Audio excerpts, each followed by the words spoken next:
2025. Giles and Jess with you in the commentary box. Let's see what these guys can do. Conversations between the marshal. The green flag is up. The driver under their own starter's orders, ready to break the timing beam at the top of the course. 75 metres, foot to the floor. And they are away, and it's a very wet track. We're not going to see immediately fast starts. The spray leaping away, and the time is 4.475. There are a lot of teams that will be very happy with that in the dry, Jess. That is a very strong start to an electric car in the wet. Absolutely impeccable. And very, very soon we'll see whether they can take to the track again for a second go. They're going back down the pit lane. A very good morning, Formula Student 2025. I'm Giles Cosgrove, she's Jess Bull. Welcome along here at Silverstone to coverage of one of the highlights of the engineering calendar. The University of the Basque Country, Bizkaia, have just set a 4.475 in the wet. Who is going to go up against them to take the fastest time on the 75-metre course of acceleration, the first dynamic event of the day? A big shout out to those over at Skid Pad as well. It's been raining since the small hours of the morning. Jess, that was a really impressive time from Bizkaia, wasn't it? Yeah, they just got through scrutineering at the end of last night, and they were very, very keen to get going today. Only 2 EV cars have got through. Of course, Oxford Brookes got through early on. We can't wait to see them later. And they've been looking so quick in terms of preparation. The statics was looking quite good as well. I could see them do well in this entire competition. We got another car lining up, about to line up. I wonder who it is. I do recognise the livery. I know exactly who that is, Jess. That is car number 2. Oh, we might as well get this story out of the way, might as well. Cardiff are here. They are the first internal combustion car to take to the track at Formula Student 25 for acceleration. The car is called Evie. Would you like to know why the car is called Evie, Jess? Why is your car called Evie? The car is called Evie because they've named it after my sister, because they think they're funny. And Amy's over there on the pit wall giggling like a Cheshire cat. Thanks, always. Cardiff. Morning, Jamie. There we go then. Cardiff will be the first internal combustion car to take to the track for acceleration. Connor will be behind the wheel for this run. It is the last combustion car to be produced by Cardiff Racing before they make the transition to electric power. We've already seen a 4.475 from Bizkaia. They've got that immediate torque, that high torque from the electric motors. The conditions are fairly wet. We're yet to know whether they've declared it damp or wet here at the track. We're waiting to find. It has been declared wet, has it, Jess? Yeah, I saw the sign as I was coming onto the National Pit Wet Straight this morning. That means the teams are obligated to run with wet tyres. Just waiting for Cardiff to bring their car onto track. Just restarting it, so there was a bit of a stall there. Just wondering whether they'll get it going again. I'm sure they will. I was hoping that this year we would see a sub 4-second time. With the conditions, Jess, I think it's somewhat unlikely. No, I don't think so, unfortunately. It was absolutely chucking it down when I got in this morning, but it doesn't seem to be that bad now. It wasn't as bad as where we were a few years ago, I have to say. And don't forget, to get onto the track, they have to pass scrutineering. So technical, safety, mechanical, chassis, for example, and also the noise, brake and tilt test. And for EV, they got to test a lot of other kind type of stuff. If they don't pass all of that, unfortunately, they're not allowed to get onto the track. That is very important for safety reasons. The team that you're seeing on track then have already done remarkably well to get through scrutineering. Here comes Cardiff. They managed to fire it up again. The Triumph Street Triple in the back. There is a misprint in the event programme. Cardiff have used the Triumph Street Triple since I was in nappies, and they continue to do so with their final car with an internal combustion power unit. If you look on the back of the wing, there's the iconic Welsh Dragon, and every team member ever is named on the back of their wing. They bring it up to the line. Connor behind the wheel. This is the first time Connor has attended Formula Student, and he's driving the car. Struggling with keeping it from stalling. It's rather difficult. Trust me, I found out a few years ago. And I think I've seen quite a few teams. I know the University of Leeds, when they did that brake test, they took about 7 times, and then the engine keeps stalling as well, so quite tricky. If at first you don't succeed, keep going. I should also point out that although we are under a gazebo and there are seats next to us, that is not for our benefit. We are doing something different this year. We've got the hot seat, so the fastest driver is welcome to come and sit here, and we'll talk to them whilst they watch other teams try and get a faster time. Cardiff, yet again, struggling with that restart. They're being wheeled away. Disappointment then for the team from Wales as they attempted to be the first internal combustion car to start the event, and they are being wheeled back by the Motorsport UK Marshals in orange. The team looking on, trying to work out what's going on, questions between the team exchanged on the pit wall. We don't have any answers, Jess, but it's disappointment for Wales to begin with. If you don't get an engine started like that, that is a huge shame for Cardiff, and I would have loved to have seen an internal combustion engine start, but there you go, that's the way the cookie crumbles, unfortunately, but they still got time. And one thing we haven't mentioned is they've got unlimited runs during the Saturday event, so that's during acceleration, skid pad and sprint. Priority is considered for the ones who haven't done their acceleration and skid pad runs, and then it's second, third, fourth, fifth, sixth, etc. So you got to do as many as you can, but if there's teams haven't done it, they'll jump to the front of the queue. Disappointment then for the team that finished second last year. They were hoping to go one better, possibly not the start they were hoping for in the dynamic events. As Jess is saying, across the Saturday, today we will have unlimited runs for the first time here at Silverstone for Formula Student. That means teams can go as many times as they like, but to do so, each driver will have to sacrifice their fastest time and replace it with whatever they go on to set. If they are slower, they've lost that faster time, Jess. Yep. It's kind of like the Indy 500, isn't it? Where qualifying, there's 2 lanes. If you sacrifice your last this time, you could be bumped potentially as well. So I kind of like it as well. I do see an engine fired up, so I think we've got another team coming out. And that is Sheffield Hallam. Now, we got an interesting story for that. I was speaking to a few people yesterday. It's the first time they passed scrutineering since 2021. And I was watching the footage on social media. Big shout out to Chris, who's one of our social media guys. They looked very, very emotional. You can see how much it meant for the team to get through scrutineering. They missed out last year, but this year they made it through. I think one of the first few to make it past scrutineering. And this is their first time on the track since 2021, Giles. That's a nice, deep, throaty noise coming from the back of the Sheffield Hallam car, or it was until it stopped. Oh, might have cursed them, man. Me and my big mouth. Okay, here we go then. With the wet tyres on, Sheffield Hallam for the first time since 2021. A very tidy-looking car. Can they get it restarted? Yes, they can. Sighs of relief all round for Sheffield Hallam as they bring it up to the line to potentially be the first internal combustion power car to have a go at acceleration here at Formula Student 25. We're live from Silverstone, and I can't help but love the sound of internal combustion unit. So do I. I mean, more than half the cars are EV, but it's not the same without internal combustion, isn't it? The sound is just amazing. I'm sure lots of other people, students, and there's even spectators out here, and there's people that are watching that maybe are not here today. Why not come to Formula Student? And here we go, the flag goes up. They are away, and that is a slow start for Sheffield Hallam. They can't find the gears, Jess. They seem to be stuck in first. They managed to get it up to second. That's going to be a slow time. It's a 7.633. There is a far faster time in that car. There's a round of applause going up the pit lane. It's not easy to do, especially in these conditions. Definitely not, but at least they got the time on the board, and that's better than nothing, isn't it?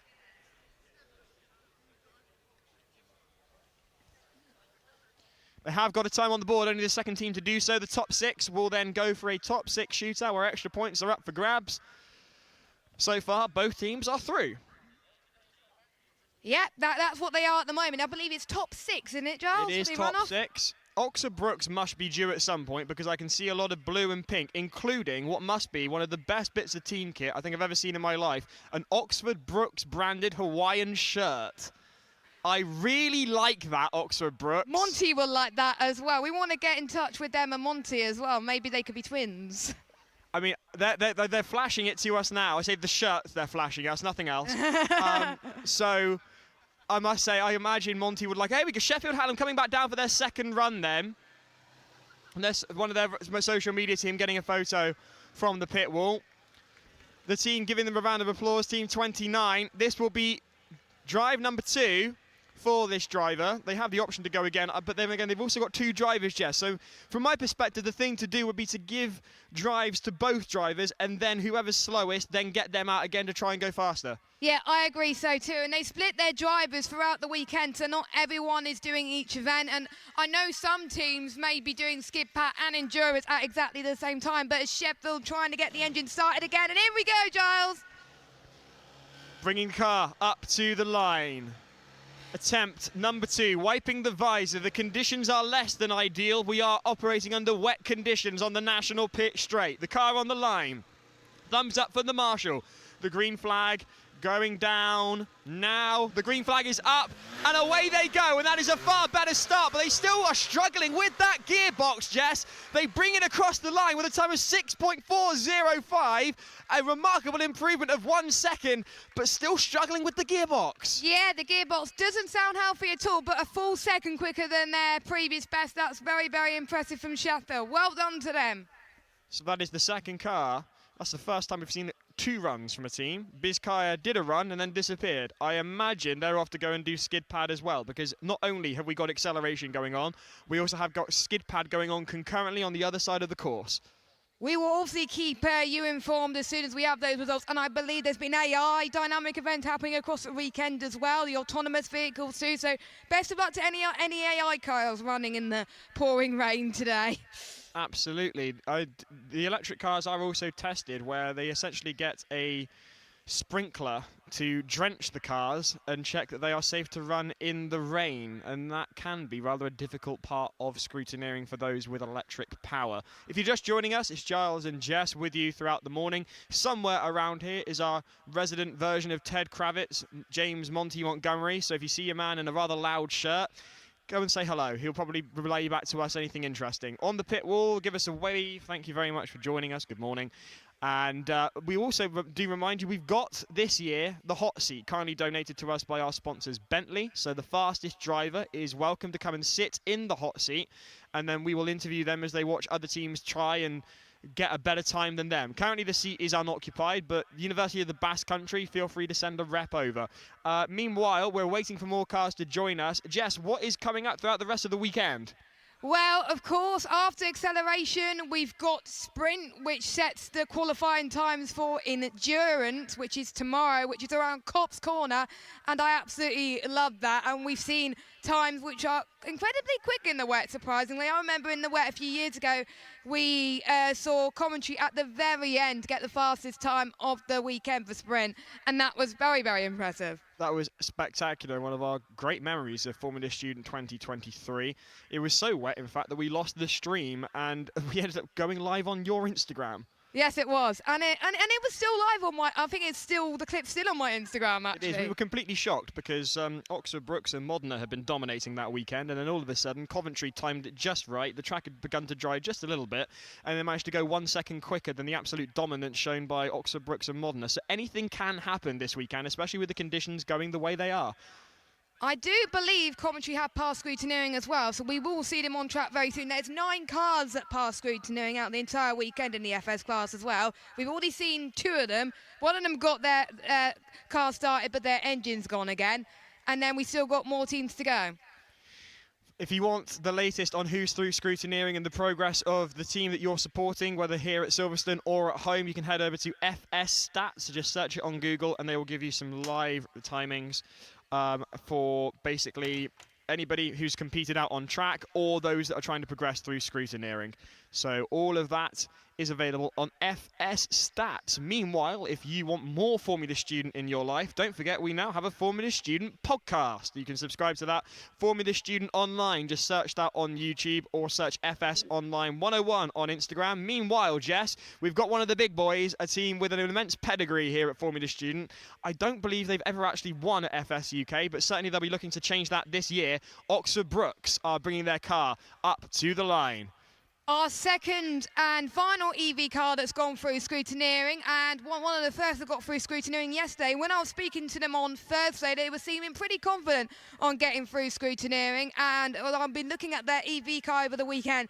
It looks good, and I was looking at their static presentation and all their posters. It looked very well presented, so I think, in my opinion, Oxford Brookes could be the ones to watch. They are one of the larger teams to compete here at Silverstone. Most teams bring somewhere between 10 and 20 people. It usually is an army of blue and pink that arrives from Oxford Brookes, because bear in mind it's not too far for them to travel from where they are to here at Silverstone, the home of British motorsport. I got it in there. The question is, here at Silverstone today, can it get any wetter? Probably is the answer. As long as they're not stuck on the A43, Giles. Oh, here we go then. You know Oxford Brookes are in town because the cheers are up from the pit wall. What can they do then? The red light flashing on the roll hoop, showing that the car is under power. 4 in-hub motors in the wheels of the car from Oxford Brookes. Last year, disappointment in certain events. Acceleration, not one of them. They won acceleration last year. Can they maintain those high results? The green flag goes down. The driver is away immediately, off like a stabbed rat, foot to the floor. The time of 4.324. Oxford Brookes top the timing table for acceleration. 4.3 in the wet. They just beat Biscaya, and that was fantastic. That is a time to be immensely proud of. They're not done yet. Driver number 1 coming back round for run number 2 here at acceleration. They've laid the gauntlet down, and they're going to try and beat it themselves. A 4.324. The team are over the moon with that, as I'm sure you can hear. The question is, can they go any faster? We have seen with these electric cars that they reach the pinnacle of what they can achieve very quickly. They're incredibly consistent. In these conditions, Jess, can they get lower than a 4.3? I think they're very keen to reach it without the entirety of the weekend. The green van is waved and they're going. They are away. That seems a far rapid start, and that is a 4.284. They go rapid very quickly. We didn't think they could go quicker, and they just did. And we got another car waiting in the queue for acceleration, and Cardiff is back for another go. The gauntlet has been laid down. They knocked 0.04 of a second off with their second run, and they are immensely pleased with that. 4.284 for Oxford Brookes. And here for another go of the apple for the first time, another bite of the apple. Bite of the cherry or other fruits are available. Here comes Cardiff. I think I could just about hear people's engines as well. I mean, there's quite a few people in the queue, but I love the celebrations for Oxford Brookes are having right now. They know how to celebrate it. I should also remind Oxford Brookes that I know they're not shy of publicity. If their driver wants to come and sit in the hot seat here on the pit lane, they're more than welcome to. So then Connor behind the wheel for Cardiff Racing. Their final internal combustion car, Evie. They are over the moon with that, are Oxford Brookes. In the rain with the Hawaiian shirts, they're somewhat unmistakable. They're rather loud and rather pleased with it. Cardiff seem to be struggling with getting that car to fire up. It's a problem that the Cardiff team have had over the years. I distinctly remember it a few years ago myself being on the Cardiff team. So this is familiar territory for the team from Wales. They came second last year, Jess. Yeah, second overall. They were looking good throughout the entirety of the event last year. But it was mainly drive for all of it. I'm looking at the team on the other side of the pit wall from Cardiff, trying to read their faces and work out what's going on, but unfortunately they're rather unreadable. It doesn't. The engine firing does not look good. They've been trying to get it fired, and it just doesn't work. Maybe it just doesn't like the rain. I don't know, Jess. I don't know. I know there have been some gremlins with the powertrain previously for Cardiff of late.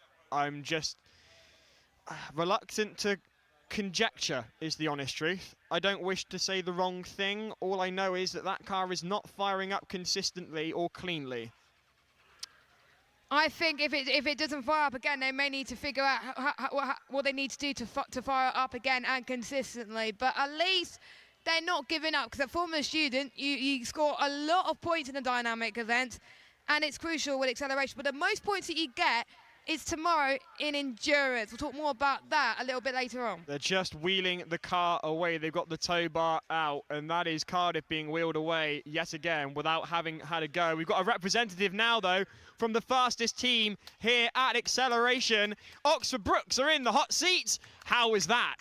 It's probably gone as best as we could have hoped for, really, realistically. Really good drive from Logan. He's done a solid job out there, so good momentum. Let's keep it going as we move into the other events throughout the day.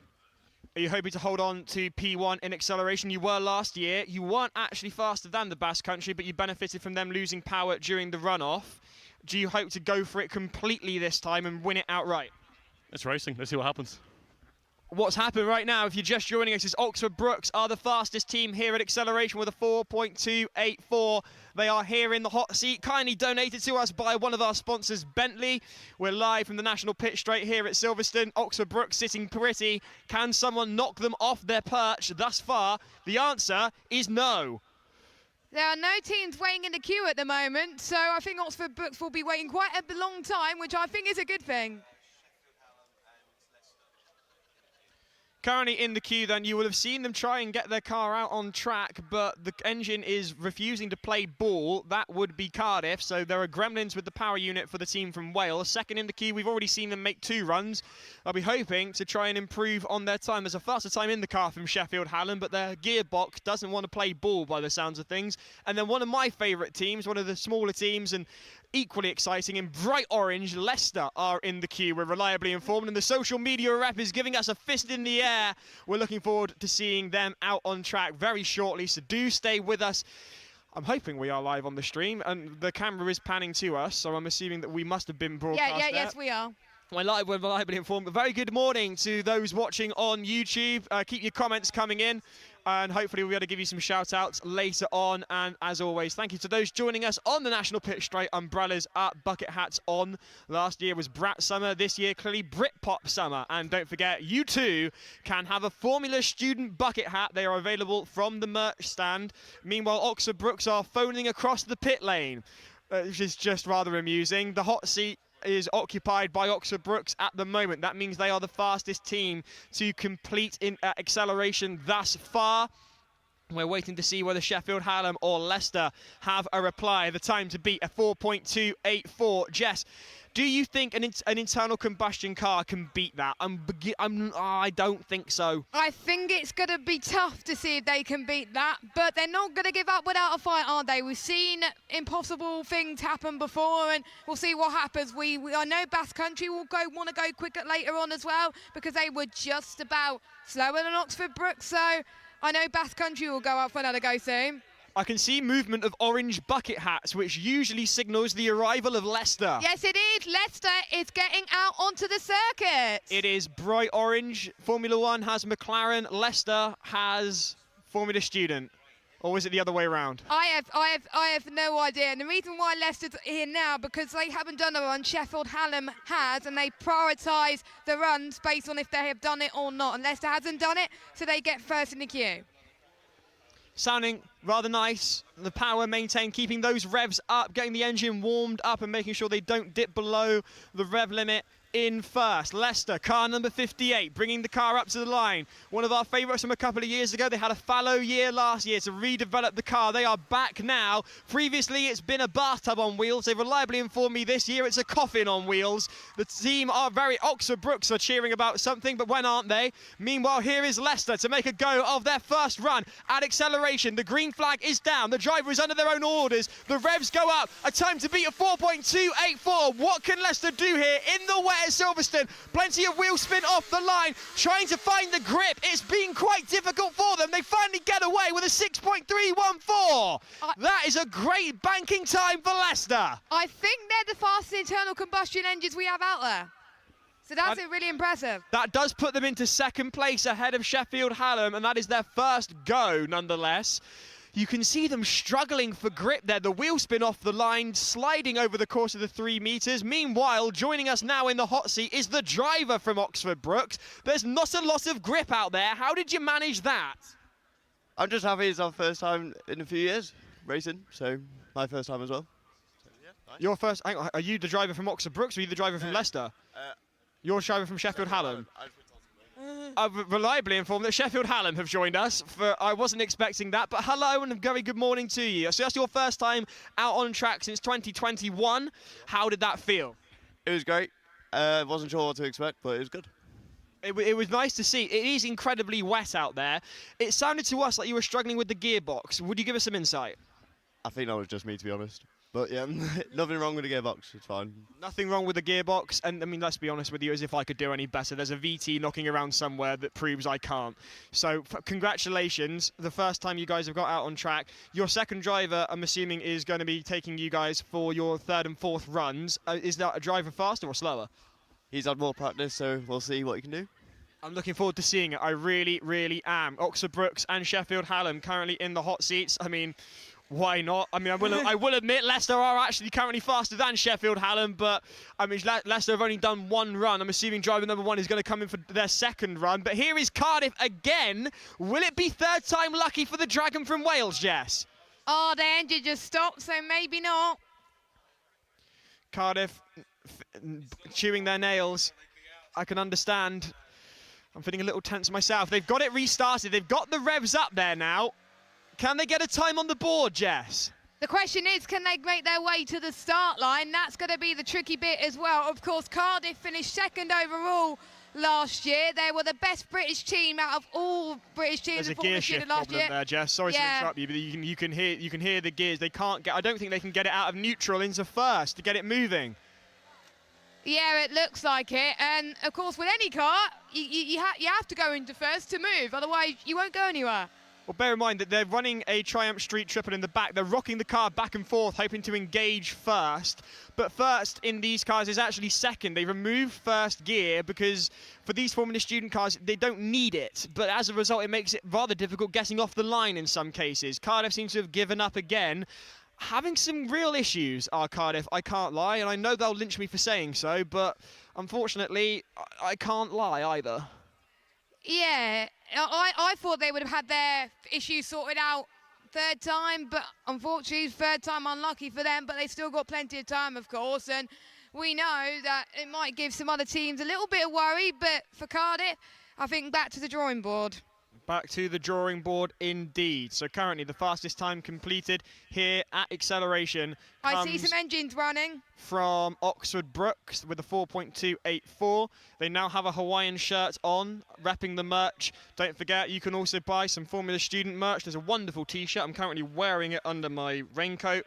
You can also get a bucket hat, but it didn't feel appropriate with the rain to be having my bucket hat on. Leicester clearly proving me wrong. Leicester, I believe, potentially coming up for their second run at Acceleration. I've got a thumbs up from their media officer, so Leicester will be next up to the line here to complete Acceleration. That will be the second run for driver number one. They are already currently faster than Sheffield Hallam, but given they're in the car, they can't really sit in the hot seat. So we've got the driver from Sheffield Hallam here as well. You know all about driving an internal combustion car in these conditions. I would say, have you got any advice for Leicester? But I imagine you don't really want them to be faster than you. Can't give the secrets away. I thought that might be the case, but then again, they have already gone faster. Can they go faster again is the question. Can they get below that 6 seconds? The difficulty is planting that torque down. Immediately, the electric cars do have that torque to put down, whereas when you're in an electric car, in an internal combustion car, starting from first, it's a little more difficult to get the power down immediately without sliding everywhere, as we saw from Leicester. They tried a rapid start, didn't quite work. It needs to be a little more gentle, I think, Jess. Yes, but of course it's not in the dry, it's in the wet, so it'll be, I think, a little bit more difficult for Leicester to get going, but they probably practiced quite a few times yesterday with them passing, scrutineering yesterday, but I think with their first driver, it's just throughout the weekend building more confidence as they get through Acceleration, because for some people, like the driver from Sheffield Hallam, it was their first time, so it's just about getting out there, and if it's their first time, enjoy it. I must say, I'm wondering whether Bizkaya have gone to do their first go of skid pad, because they disappeared immediately after taking one go at Acceleration, and I just can't help but think there is a faster time in that. We've proven it with Oxford Brookes. And Oxford Brookes and Bizkaya last year are very evenly matched. Depending on the development curve over the past 12 months, I would imagine both teams would be on for approximately similar time. So I've got a funny feeling there's a faster time there for Bizkaya, but they're taking the opportunity to try and max out their points by going over to skid pad as well. Is that an approach Oxford Brookes have taken? Have you gone over to skid pad Oxford Brookes? I mean, they're currently sat listening to an audio message, so unfortunately, no, they're not. Oxford Brookes is out on circuit. They're out on circuit then, so that is driver number 2 for Oxford Brookes. They're deciding to bank it with Acceleration rather than try and get their skid pad time in instead, so they're putting all their eggs in the Acceleration basket. I mean, I guess no guts, no glory for the team from Oxford Brookes. Driver number 2 behind the wheel. Would you be able to give us some insight into who's driving second for you, Oxford Brookes? Yes, we've got Dylan up next in our Acceleration seat, so we'll have his 2 runs now, and we'll see how we get on. How much time behind the wheel of the car has Dylan had up to this point? We've had a fair through test, so pretty confident in his ability to go out there and give it a good crack. I'll give it a good crack. They always do. Oxford Brookes bringing the car up for their third go at Acceleration here at Formula Student 2025. The team making a lot of noise, compensating for that electric powertrain, which is silent as ever. And like I was saying earlier, about half the cars in Formula Student UK are electric vehicles, and they have to pass through more scrutineering than ever before here. And Oxford Brookes did it, and so did Bizkaya. So, of course, Bizkaya we Well, don't say, but Oxford Brookes are heading to the line. This is their next attempt. They're still top, but they want to get top with their second driver. Will their second driver beat their first driver? Well, Jess, the gauntlet has been laid down at the 4.284. There was a bit of a stumble there. It almost looked like the Oxford Brookes were going to run over the Marshall, but they didn't quite manage it. Now, this is going to be quite interesting because they're orbiting that 4-second barrier, which is notorious here at Formula Student. The rain is coming down in buckets now. I do wonder whether they'll end up going slower, even with a lot of time behind the wheel. The way they go then, bit of wheel spin there, Jess, across the line with a time of 5.424. It just goes to show how much of an impact the rain is going to have. That has slowed them down considerably. They were over a second slower. They did everything correctly, but it's just that bit wetter. Still a full second, only a full second slower than their previous best, so that was impressive. But if the rain was a bit lighter, I think they could have been more consistent, but I'm not surprised. I'm not surprised at all. I would also suggest, potentially, once they've done these 4 runs, whether they'll go again with the determination to beat that 4.2, or will they go over to skid pad? That is the question. The answer right now is that driver number 2 for Oxford Brookes is realigning for a second go of acceleration. This will be their 4th and final, the 4th run. I'm so used to saying 4th and final, Jess. No, but they've got more runs. They've got unlimited runs this weekend across acceleration, skid pad and sprint. And, of course, the fastest time gets deleted after that 4th run.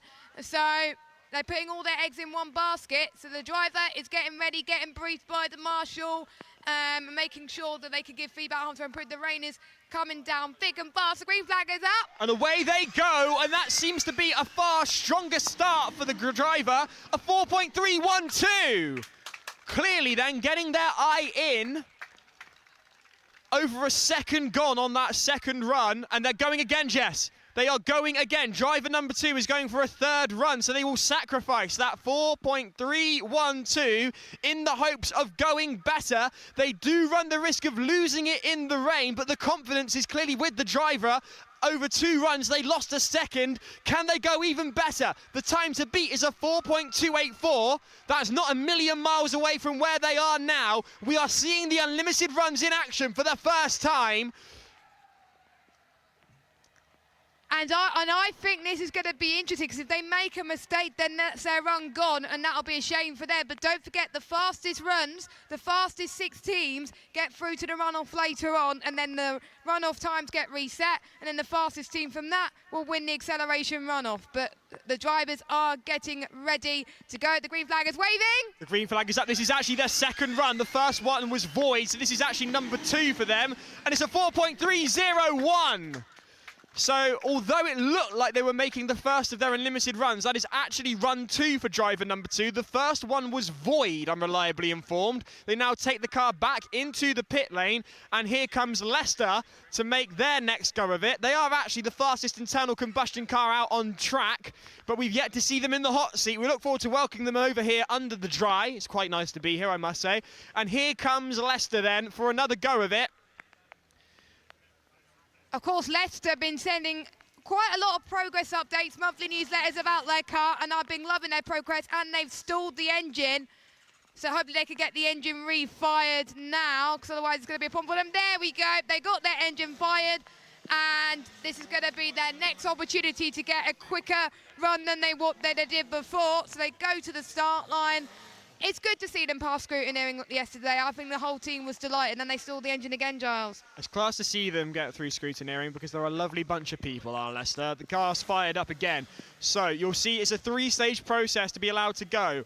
They'll get lined up on the line. The Chief Marshal gets a heads up from the Formula Student. The green flag then goes up, and then the drivers under their own starters' orders. The revs go up. What can Leicester do here?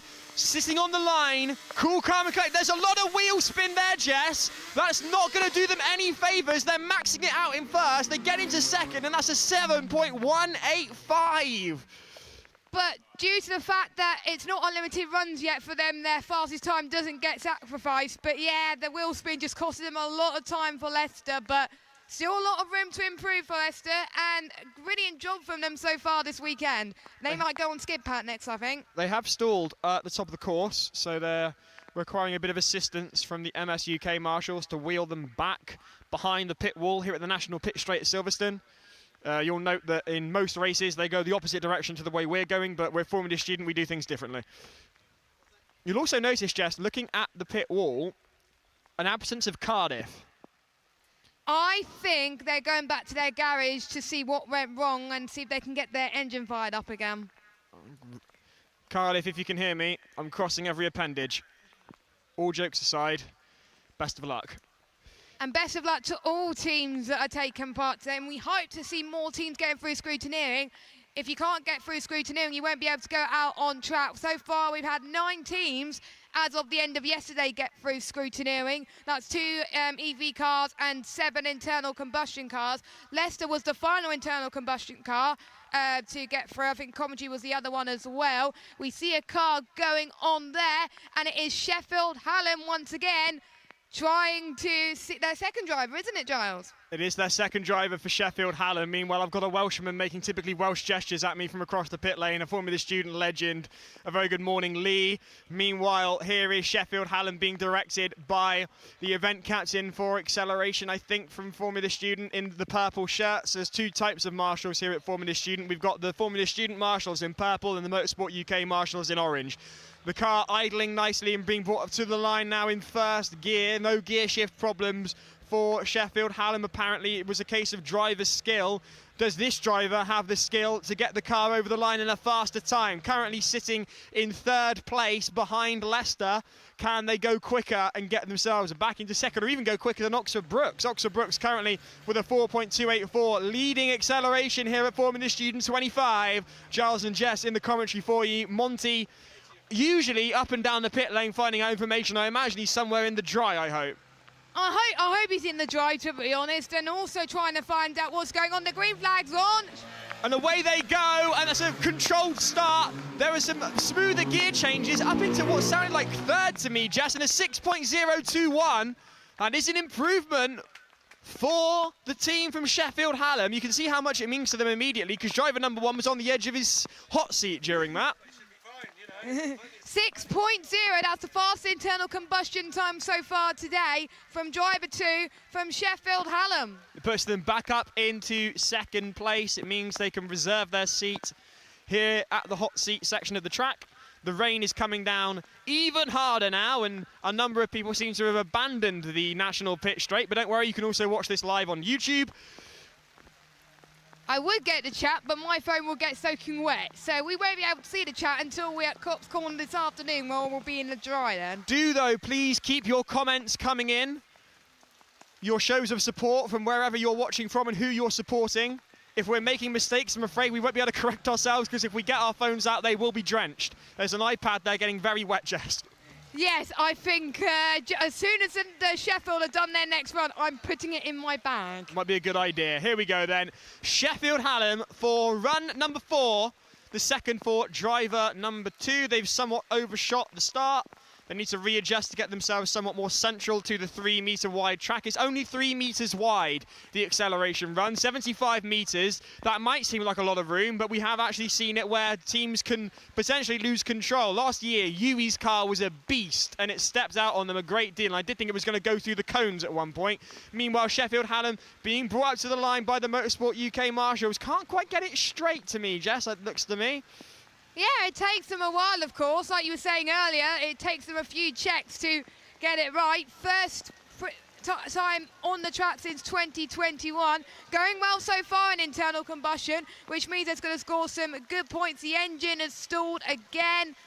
Are they going to get the engine fired up? We're waiting for the marshal to give the go-ahead to see if they can go. The green flag is down. Remember, the driver doesn't have to immediately start. They start when they decide. They break the timing beam, and that's when it starts to count. And away they go. A vastly better start. Changing gear there. Keep it in second. Max out the revs. They do so with a 5.556. Rock and roll, Sheffield Hallam. We love to see it. I think our driver in the hot seat was feeling pretty happy about that. Should we get our words from them? Yeah, definitely. How are you feeling about that, sir? So happy. I hit all the targets we set, so yeah. Fastest internal combustion car out on track in the wet. It's no mean feat. They maxed the revs and it paid dividends. They lost a whole 7/10 of a second to my count there. My mental maths might not be immediately correct, but if I reckon that right, it's 7/10 just by maxing the revs out. I've seen the Oxford Brookes drivers gone out the hot seat, so I wonder if that driver's going to either go to skid pad or have another go at acceleration. We'll find out. Meanwhile, UE are peering over the track at us, so I've got a funny feeling we might be seeing a driver appear from UE, possibly. No, I'm having a shake of the head from someone under the umbrella who I'm very familiar with. Nice to see you. I don't think they're past Scroot yet. UE not past Scroot yet, possibly. No, they're not past Scroot yet. A bit preemptive there from me. Sorry, UE. They're always looking for an opportunity to have a go at UE. Have a go at something, usually me. Anyway, we're waiting for more cars to appear on track for acceleration. Giles and Jess with you this morning and throughout the day. We're keeping dry under the gazebo, reserved for the hot seat. Currently in P1 for acceleration, it's Oxford Brookes.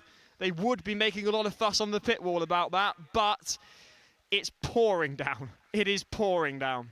Yeah, I think with all of Oxford Brookes gone, I think they're going to skid pad now, which I think is probably the right thing to do, because you've got to take part in all dynamic events in order to stand a chance to do well in Formula Student 2025 live in Silverstone with the national pit straight. And so far, it's shaping up to be a really close fight between Oxford Brookes and the Basque Country for the top 2 spots. So at the moment, I'm just waiting for the appearance of someone who knows more about Formula Student than most people I know. He's been involved through a number of years with a number of teams, in fact, and he's on his way over now. We're going to get a bit of insight into what the teams are going to have to contend with conditions such as this. It's only the second year myself and Jess have encountered Formula Student in the wet, but here's a man who knows all about the wet because he's from Wales. He's been with Cardiff, he's been with UE. He is none other than Lee Traherne. Lee, it's very great to have you here in the commentary box with us. What would your advice be to teams running in conditions like this? Ooh, that's a tough one. Make sure the car's waterproof to start with. Put your wet tyres on, obviously. And try to go for the wet setup that you've practiced doing in your testing. Driving in the wet is immensely difficult compared to driving in the dry, especially with a Formula Student car, and especially those with internal combustion units like we've just seen from Sheffield Hallam and hopefully we'll see from UE later in the day. What sort of driver control are they going to have to exert compared to putting it down in the wet, especially on acceleration? Well, there's the risk of obviously spinning out in the wet. So if the traction's control systems are not on these cars, and half of them don't have them unfortunately, they have to balance the throttle to the power. So if you've got a 60 kilowatt IC engine, the Triumph or some sort of Yamaha, for instance, they could spin up the wheels all the way down the straight, which obviously can be quite dangerous. So the four-wheel drive electric cars obviously have a massive advantage this year doing this, because of obviously just purely the traction-based systems, you know. So. Do you reckon we could see a four-wheel drive electric break the 4-second barrier even in these conditions? Yes, it's possible, I think. I don't think we'll see it this year, but hopefully Brookes will come back with a tweak to their traction systems maybe, and hopefully beat the 4 seconds. Any other cars that you've seen throughout the week stand out for you at all? I'd like to see the Birmingham car. It looks pretty in pictures and stuff. I've Welcome not seen to it in the skin Silverstone yet. for another year of form. The Coventry car will be all right, hopefully. That's got like a lot of power on paper. Whether it'll put it down in this condition as well is another factor. And we've yet to see a number of the internal combustion teams head out for acceleration. The potential is for them to head over to skid pad immediately instead of coming over here to the national pit straight. Do you think the internal combustion cars are better suited for the cornering test over at skid pad than they are here on the foot to the floor 75 metres straight of acceleration? Again, if the EV cars are just rear-wheel drive, they don't have any more advantage than the IC cars have here. You know, in skid or in Excel. But four-wheel drive systems, obviously, in this condition, are going to be an awful lot better. Absolutely. And you are the faculty liaison with the University of the West of England, UE. Is there any update as to their progress in scrutineering we could get from you? Yep, they should be heading to the scrut bay right now after a bit of a brake issue and a noise issue, so they should be getting the stickers back back to noise, and hopefully straight through noise. The brake should work fine, and then we should see him here within the next hour and a half, 2 hours with a bit of luck. Wow. Excellent stuff. And are they prioritising acceleration or skid pad first? Due to the location of the braking test, I would have thought that they would go to skid pad first and then come down here, then change drivers, and then obviously do a reverse and go back up there. Well, hopefully we look forward to seeing them at some point during the day. I'm going to finish with a question that we often ask guests. If you had to call it at this point in the weekend, who do you think is going to win Formula Student 2025? Ooh, come on now, Giles. That's a bit tough. There's a lot of good teams here this weekend. I'm not sure how many cars have gone through currently in Scroot. Was it about 10, is it? Not quite sure. 9 or 10, yeah. 9 or 10 gone through. I mean, I think it's Brookes to lose right now, to be honest. They've had a good package for the last 3-4 years. It's just been a bit unlucky on certain things. But in this condition, with this weather this weekend, I think a betting man would put money that way. I can't disagree with any of the above. Lee, as always, it's a real pleasure. Your insights are invaluable. I really appreciate you joining us. Thank you for your time. That's Lee Traherne, faculty liaison with UE Formulae of Cardiff, a man who knows more about Formula Student than I will ever know. You join us live from the National Pitch Straight at Silverstone. The rain is coming down in buckets. On the subject of buckets, if you're getting a wet head, then don't forget you can purchase a Formula Student bucket hat.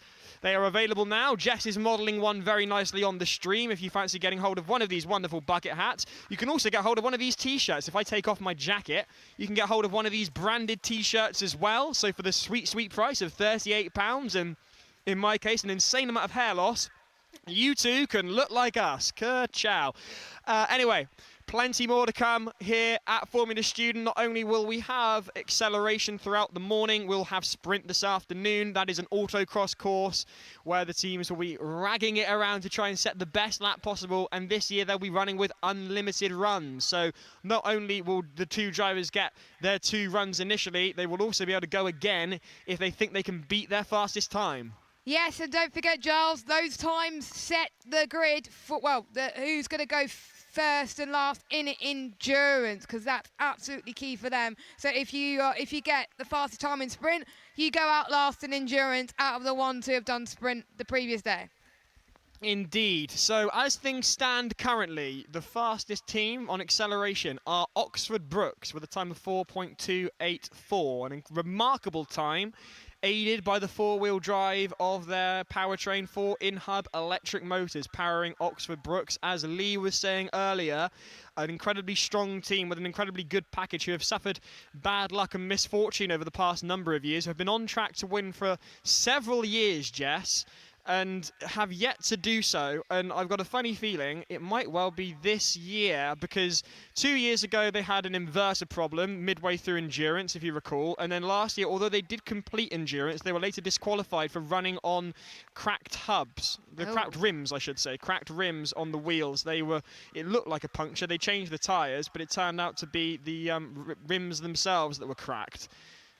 And I feel with the British weather that we're seeing at the moment, there's British people that are used to weather like this in go-karts, like we know with Lando Norris, of course. So, you know, if there's one team that could do it, it could be Oxford Brookes, but there's still loads of teams out there still yet to run. Of course, Bizcar, I think, still doing skid pad at the moment. So they still yet to have their second driver do some runs, and we haven't seen what they can do yet. I just got the com-see, com-sar expression from one of the Oxford Brookes team regarding last year's endurance. So if I walk through the paddock later and I get taken out by someone, just know it'll be Oxford Brookes. I'm summarising here. I can't go into the nitty-gritty. People will switch off.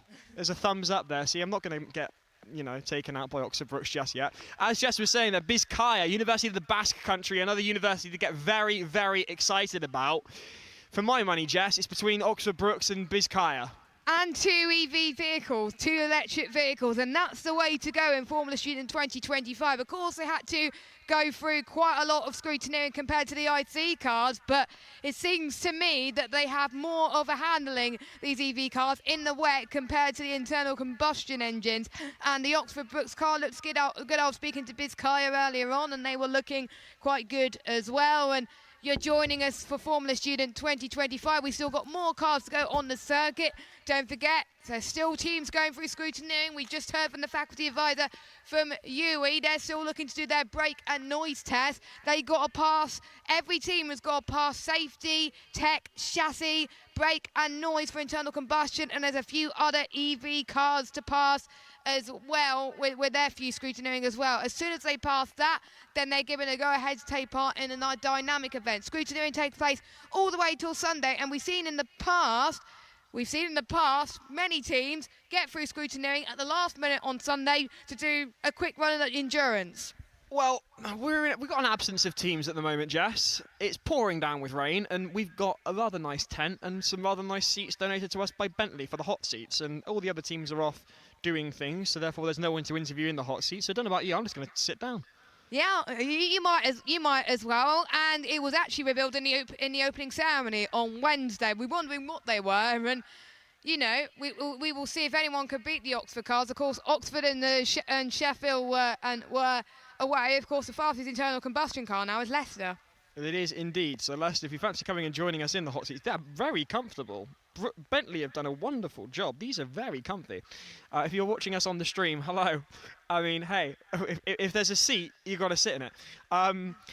You might notice we are here live from Silverstone in the rain. In fact, I believe for Northampton there is a yellow weather warning. So you're coming to us live from the midst of a yellow weather warning. And possibly thunderstorms in some areas as well. So if you're watching this at the comfort of your own home and you're having thunderstorms where you are, please stay safe. I'm sure they will do. The weather for the vast parts of England is absolutely appalling this weekend. I think there's a lot of rain scheduled elsewhere in Wales and Scotland as well. So there's no point doing anything else. Just stay indoors and watch Formula Student. That would be my advice. There's no F1 on this weekend. There's no Formula E. So have your daily dose of motorsport with Formula Student. Absolutely. Giles and Jess with you throughout the weekend. Monty is around and about somewhere, hopefully getting us some insights. Monty, if you can hear us, and if you have anything to provide, some insight into what's going on the other side of the pit wall, then do feel free to come and let us know. You can't really mistake Monty. He's tall, he's got a beard, and he usually wears rather loud shirts. He wears a different one every day, it seems to me, and they all look absolutely lovely. So I can't wait to see what he's chosen today, of course. Yesterday's seemed to come from the set of Miami Vice. Yeah, it did look like it for Monty, of course, as well. And I mean, he's been a vital part of the sim racing series that took part on Tuesday at Williams. We're massively grateful to Atlassian Williams for their support as title sponsors of the Formula Student Sim Racing Series. A massive congratulations to Queen Mary Formula Student, who will be presented with their trophy for winning the series this year tonight in the pavilion. So massive congratulations to them. They just missed out on the finals of Cost as well. By a few points. By 2 points? Yeah. Oof. They're in concept cars this year and they just missed out. I hope they get through to the finals in any of the other ones. But I was chatting to the judges this morning and the gap was huge. Oh, here he is. Are you please, is that good news? Is that good news? Are you guys through scrutineering or are you just saying hello? You're not through scrutineering yet. This is the Montfort I'm waving at currently. A wonderful team. How are you guys getting on? All good? Give me a thumbs up or a thumbs down. Or middly. There's a thumbs up there. They're middling. They're middling to thumbs up. We'll take that. It's somewhat similar to the weather. Oh, it's Queen Mary waving at me. I'm sorry. From over here, I thought it was De Montfort. It's Queen Mary. If you pan the camera around, you can actually see one of the winning drivers of the sim racing series there on the pit wall under the umbrella. And quite fast in the sim as well. Is right by the info point if you're at Silverstone. If you want to have a go at Racing Silverstone on F1 25, put by the Atlassian Williams sim racing stand and try and see if you can beat the fastest time of the weekend, which I can't remember what it was. I think it's in a 1:27. So there is Queen Mary. They've just missed out on the final of Cost. They did get into the final of the sim racing and they went and won it, and they will get their trophy tonight, sponsored by Atlassian Williams. Massive thank you to them. And you can catch all the highlights of the Formula Student Sim Racing on the Formula Student YouTube channel. We were there all day and well provided for. Elsewhere, talking of the things you can watch online, the Formula Student Online podcast is live. We've been to places as various as Hertfordshire, University of Hertfordshire Racing. We've also been to Williams, and we've also been to Mercedes AMG High Performance Powertrain. All episodes available now. You've also got an interview with Imperial College London, the first team to pass scrutineering this week. They did so by 3 o'clock on Thursday, which is absolutely remarkable. That's a record almost, pretty much. And it was a team that was built. It took a while for them to get through into scrutiny in the last few years, but they had a new approach. You were talking to the team principal on Thursday as well. Talk us about what you learned, Giles. So they've been an electric car for several years, or at least attempting to, and they weren't getting particularly far. So they thought, hang on a minute, this isn't going anywhere. The expertise within the faculty doesn't lie in electric power. Let's go back to what we know, go back to internal combustion. So for the past 12 months, they've been redeveloping what they had. The old chassis that was designed for electric power was reconfigured to run an internal combustion power unit. They managed to shoehorn it in. They took inspiration from one of their fellow teams, Coventry, by their own admission. And they have been so successful, they're running it like a military operation, incredibly precise. Their goal is to finish endurance. We've yet to see them here at acceleration. One would hope that they're not just going to compete in endurance. You'd also think they're going to do the rest of it. We've yet to see them, but it's a blue missile on wheels, and I look forward to seeing them. They were incredibly quick through scrutineering, and as you say, Jess, might well even be a record. Yeah, I think they set a realistic goal, I think, but I hope they can take part in the other events in Dynamic, because that will be amazing. Another team that I saw as well yesterday was Leeds. Leeds got through scrutineering yesterday as well. It took them 7 attempts to get through the brake test. They eventually got it because no one was waiting in the queue, so they were allowed as many attempts as they want. The whole team was absolutely delighted. We still haven't seen them out there on track. They were gutted, of course. They didn't get through scrutiny quickly, but they built pretty much 95% of their car is completely brand new. So getting through scrutineering for them is a new achievement, and we're seeing more people, I think, going on to the Nationals pit straight, which is promising. It really is promising. I'm reliably informed that Leicester are going to be making another appearance very, very shortly, so that's fantastic. I'm also seeing some red and black umbrellas bobbing along on the other side of the pit wall. In fact, they're coming towards the pit wall. So red and black, a number of teams run in that livery: Biscaya, Staffordshire, Cardiff. So there's some teams on the way. The question is, who's going to be first in the queue? It looks to me to be Leicester. I'm also seeing Leicester are on the way. The Orange Army have arrived, and it's got nothing to do with Max Verstappen for once. Orlando Norris For that matter. Meanwhile, we've got plenty of sponsorship from various groups and companies who have provided some excellent facilities. Bentley, thank you to them for providing the hot seat here at Formula Student across the weekend. They're very comfortable. We've also had appearances from Mercedes AMG High Performance Powertrain, Multimatic, who have provided some bespoke shocks that teams can run on their cars, designed and built for Formula Student cars. You can then go to the Multimatic facility to get them set up for your specific car's suspension geometry, which is wonderful. We've also got Aston Martin's Formula One team here, and also Red Bull. The Red Bull Academy are here with one of Max Verstappen's old cars, not just a model, but one of Max Verstappen's actual old cars. Championship winning car. Most of them were until recently. Meanwhile, we're just waiting for Leicester to join us on the pit straight for their next go of it. I think we've got a few more teams waiting as well. I think I'm just trying to get an inkling of what they are, or maybe they're just keen on what acceleration is and wanting to have a go at themselves. I think I'm seeing a few Oxford Brookes as well. I think the Oxford Brookes were doing skid pad earlier on as well. And don't forget, many of those teams in the Formula Student class, that's what we're covering, by the way, Formula Student class. If you want to see the AI action, well, they're, I believe, near Brooklands this weekend. They are indeed. They're directly opposite the British Racing Drivers Club. Meanwhile, there's an engine fired up, Jess. Leicester are on the way. Good news for those of us here at Formula Student, and for you at home as well. We've got more cars, more action on the way. We're hoping... someone's pointing at themselves and trying to communicate to me, but unfortunately there's a great gulf between where I'm stood and where they are. They passed scrutineering? Vermilion are the next team. Yeah, they passed scrutineering this morning. Rock and roll. We'll have a bit of that then. Leicester and Vermilion waiting to make their runs of acceleration. There's grins of excitement from Vermilion on the other side of the pit wall. Other team members rubbing their hands together. It's beginning to get a bit fresh here The rain. It's raining less now, so I think a lot of teams are waiting for the rain to die down. Now, I was speaking to Vermilion a few days ago, like how they were feeling about the event, and they were just excited to be here because the main purpose of Formula Student UK in Silverstone is not just about dynamic events, it's about the education. How can you build a Formula Student car? How can you provide the explanation with the costs and the manufacturing side of things as well? It's all preparing for industry. It's not designed to be for the next Lewis Hamilton. They're looking for engineers, the next Adrian Newey. We've seen quite a few alumni here this weekend repping the certain sponsors as well. So, and I have a few Vermilion stickers on my phone as well, and they look very pretty. Talking of looking pretty, car number 27 is up next. Vermilion have come all the way from Denmark, I believe, to be here. The country that they're cheering at us on the pit wall. They are the country that gave us Lego, and we were stopped earlier in the week as we were walking along, myself and Monty, and said, oh, we love the podcast. We watch it over in Denmark. It's great. Thank you. It's great to see someone talking about Formula Student.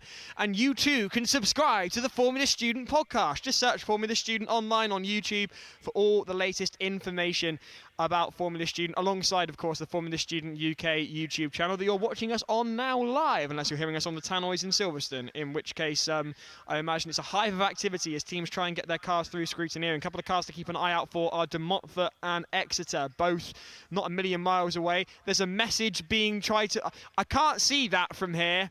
I wish I could. I'm going to have to... Jess, would you excuse me, by the way? Someone's trying to give me a message. I'll be right back. Yeah, of course, Giles. I mean, when you're trying to communicate, it is quite difficult, but I think we're starting to see more. It's great to see more teams getting through scrutineering, of course, throughout the morning. Of course, in the rain, running brake tests is very, very difficult. So they're flying through compared to last year, which means more cars out on track. Well, any news, Giles? I have got good news if you're Welsh, and it's not the new Dacia Sandero. It is the fact that Cardiff's car is now working, and not only is it working, they are the fastest on skid pad. Yeah, that is awesome. Hang on a minute. Who booed? Who booed on the pit wall? I heard that. So I would like to see. I would like to get the results at some point for skid pad. Skid pad looks quite a tricky beast, but you've got to get through so many corners. Well, we could see quite a few people who took part in skid pad take part in endurance tomorrow. And here's a team from Denmark making their way towards the start line. Another EV car, it looks like. The red lights are flashing on the roll hoop of the team from Denmark. Vermilion are about to make their first go of acceleration. The chief marshal of the event bringing them up to the line. The thumbs up from the marshal. There's some Danish being spoken in encouragement on the pit wall. I wish I could translate, but unfortunately I'm not that clever. Up goes the green flag and away they go immediately. It's a controlled slow start for Vermilion. Across the line they go. 5.143. That's a good benchmark, and they are very pleased with that. They're very pleased with that indeed. To come all the way from Denmark to get through scrutineering and to post a 5.143 in the wet for your first go at acceleration. We'll have a bit of that. I think for quite a lot of teams, just getting through scrutineering is, I think, a really key achievement for them. So a 5.7, still work to be done, but I could see the team cheering. I think that's way above their expectations so far, but I know they want to go quicker, and they're going for their second run now. 5.743 set by driver number 1 from Vermilion, a fist in the air to the team on the pit wall as they drive past to take a go of their second run. Just overshooting just a touch. There we go. I've seen quite a few cars do that this weekend, to be honest. Oh, it's easier said than done, Jess. That's why we talk about it rather than do it. Exactly. So here we go then, the second run for Vermilion. The green flag is down. Remember, the driver can go whenever they want as soon as the green flag goes up, and they are away immediately. The power just doesn't seem to be there immediately. It's a bit tentative, and that's a 5.694. It is an improvement. It is an improvement for the team from Denmark, but not the 4.2 that we've seen from the electric power of Oxford Brookes, Jess. Yeah, I think it's around about a second and a half slower than what we've seen from Oxford Brookes and Bizkaya, but brilliant stuff. That's their team on the board, and as it stands, I don't know how many teams we've got at the moment, but don't forget, the top 6 teams go through to the acceleration run-off later on, and a chance for them to secure some extra points. At the moment, all teams will be going into the top 6 shootout because we've actually yet to have 6 teams through. But I'll tell you a team that we have already seen, and a team I'm sure will be hoping to improve. Leicester, I can hear bubbling away on the other side of the pit wall. Meanwhile, there's a plane going overhead, which seems to have caught the attention of their media officer, who's currently taking photographs of aircraft. Oh, he's taking a photo of me now. Point your lens up there. Here we go then. Leicester, a team that have competed both here at Formula Student at Silverstone and on the sim racing, so they really do throw themselves into it. It's the teams that do both that I really like and respect. Yep, so do I. And don't forget, if you are in the sim racing series as well, we would like your feedback from the season as a whole as well. What combos would you like to see as well? And we would like more teams to take part as well. Keep an eye on the Formula Student socials in the next few months for information on how you can get signed up. We had teams all around the world taking part in the last season, and it was fantastic. Hong Kong, Spain, Ireland, England, Wales and Scotland, amongst others, all competing. Northern Ireland and Ireland. Northern Ireland and Ireland. I'm reliably informed they drive on the left. That's a whole running joke. We'll get back to that later. Leicester just beginning to bring their car to the line. A team absent from the sim racing, Jess, who seems so incredibly dominant when we come to Silverstone every year, is Oxford Brookes. So Oxford Brookes, if you're listening, I'm going to set you a challenge. Come and get involved in the sim racing. Yeah, and if you take part in Formula Student and you don't take part in the sim racing, take part. It's a really good learning experience, and you get to compete in the finals at Atlassian Williams Experience Centre, and it's a lot of fun. Every team that's taken part has enjoyed it, and I see their engine stalling there, Giles, or is it just me? Yeah, there's an interesting lack of noise coming from that powertrain currently. I'm sure it'll be fixable. At least I hope so. It's watching the little army of bucket hats just bobbing up and down on the other side of the pit wall. Almost, I want to go over there and shout, "Minions, tonight we steal the moon!" You can probably tell we're currently just like kind of scraping the barrel for things to talk about. We're waiting for more cars to join us here at the National Pit Straight of Silverstone. Vermilion have come through from Denmark and posted a time of 5.694. That puts them into the top 6, and reliably informed that Cardiff's powertrain is now working, and they are currently fastest on the skid pad. Thank you to the girls from Cardiff for that update. Really do appreciate that. Cheers, ladies. We're waiting for Leicester to come and join us. They have been looking fairly consistent up until this point, and they now seem to be struggling with their power unit. The rain is easing just a bit compared to what it was, Jess, but it's still nowhere near dry. Definitely not. It's going to be like this for the entirety of the weekend. So for some teams, they probably might be doing a bit of testing beforehand to see if their car is working, which I think they do. They're testing on the Wellington Straight throughout Friday and Saturday and Sunday. So if they want to do a bit of testing first, they could do their testing at the Wellington Straight to make sure things are going A-OK. There's a powertrain working there, Jess. I can hear it revving. They just got to keep the revs above the limit for first and make sure they don't stall. I wonder, is it Leicester or is it someone That must else? be Leicester, surely. Well, we'll find out very, very soon, of course. There is skid pad going on, and I think they're trying to get into first gear again, it looks like. I'm currently in neutral. I don't know whether they're having shifter problems, possibly. I don't know. I'm trying to have a listen. Hang on.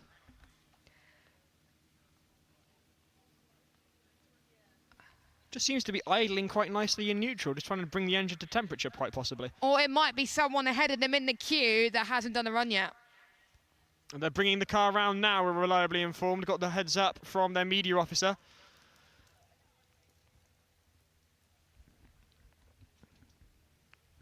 Currently fastest in acceleration is Oxford Brookes. 4-wheel electric drive, 4.284. That is the time to beat. We've yet to see it. We've had a number of other electric cars come through here, but they haven't come close, Jess. The only one that's come close in the sub-4 second mark was the Biscaya, but they're going through skid pad at the moment, and I won't be surprised if they're there very soon to try and beat Oxford Brookes' time. Here in the queue at the moment is the University of Leicester with their engine off at the moment, but they're going to try and have a go, another run at acceleration. A reminder for those of you that are watching the dynamic event this weekend. On Saturday we got unlimited runs, but they sacrificed their fastest time excluding penalties. So if they've done their minimum runs, after that, if they do a run then, their fastest time gets sacrificed. Leicester struggling to keep the power on their car. The restart a little more consistent than we've seen other teams who've struggled with similar issues.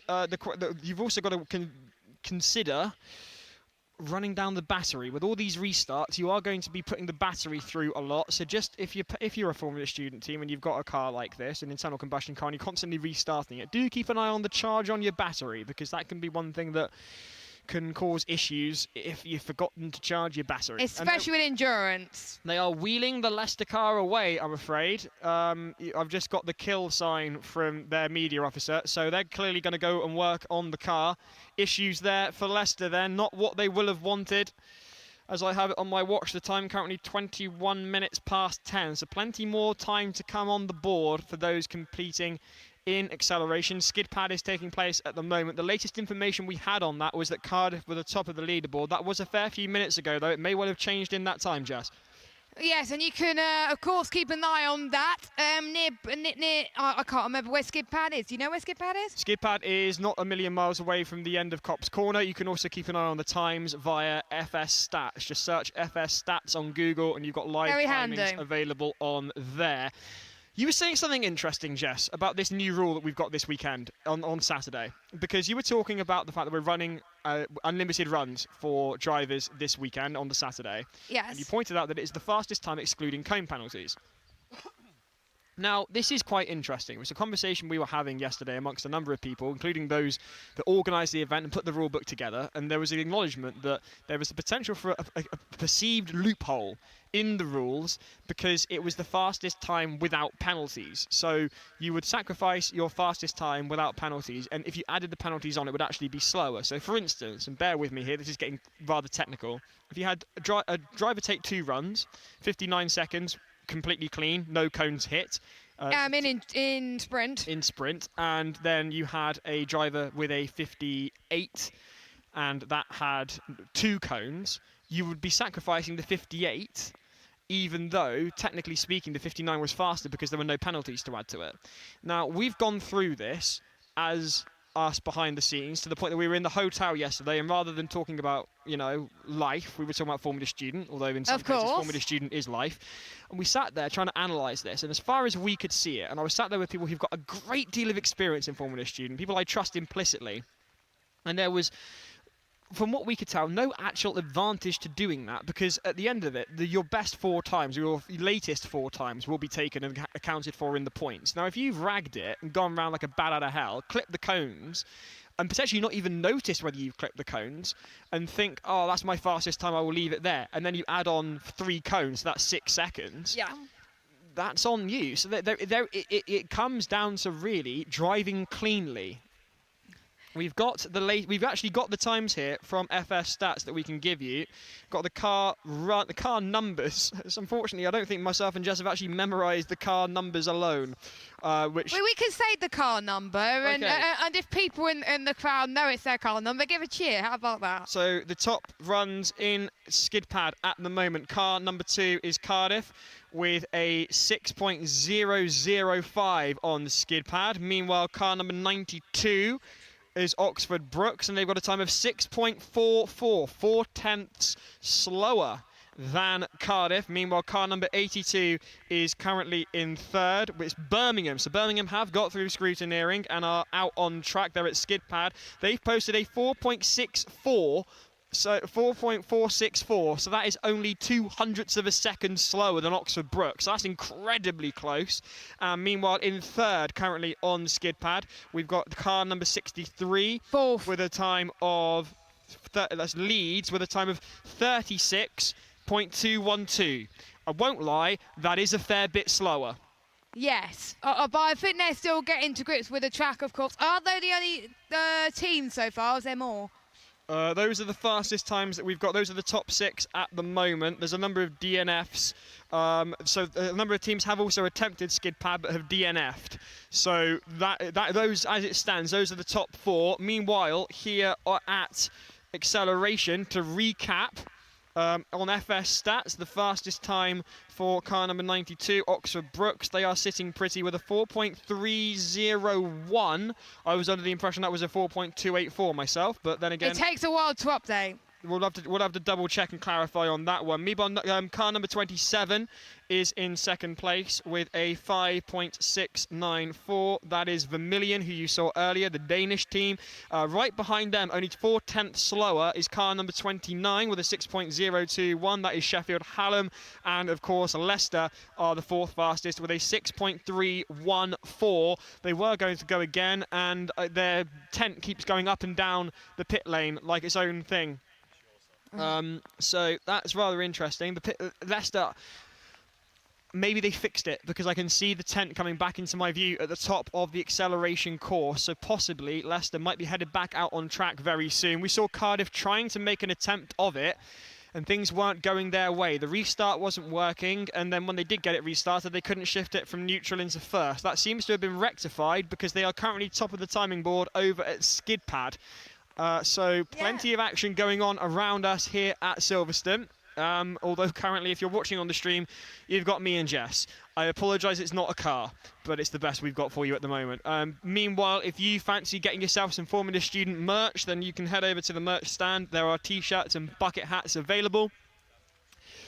Elsewhere, of course, we've got sponsors up and down the paddock. If you're graduating university this year and you're interested in working with any of the companies, now is the time to go and shake hands and have a conversation about future careers. We've got the careers team from Atlassian Williams here underneath race control. They've got their sim here as well. They've got 2 sim rigs, and you can post the fastest lap around a simulated Silverstone. Red Bull are here, Mercedes High Performance Powertrain. We've also got MathWork, who make the MATLAB software that no doubt most engineering students will be familiar with in one way or another. I certainly am. And we've also got Multimatic, who make bespoke shock absorbers for the cars at Formula Student, and then provide a service where you can come and set them up with your specific geometry for your suspension.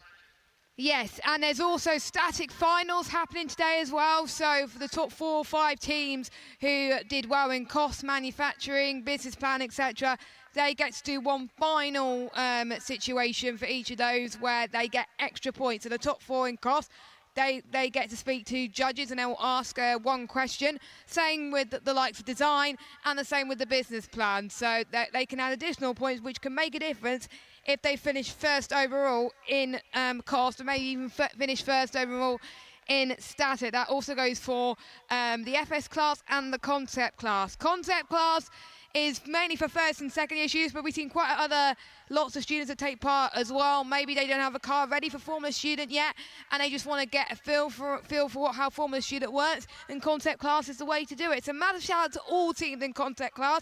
We don't see them out on track today, but we may see them on track next year. But it's great to see them still here at Formula Student. I've just been looking at the weather forecast, and the rain is due to abate by the time we actually finish this event at midday. But bear in mind, of course, that it's due to reduce between 11 and 12. We're currently at 10:30 by my watch.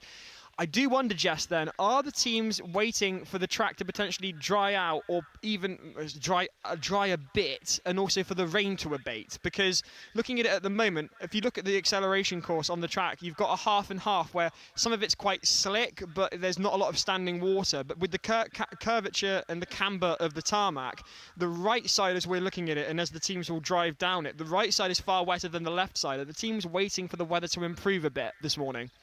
I think so as well, and don't forget, in practice it's complete the same in Formula 1. They are just waiting for the right time to get out and do a lot, even qualifying as well. So just like with Formula 1, they are playing strategic games here as well, in terms of whether the track could dry out, or maybe it gets even worse. Well, of course, we'll have to wait and see.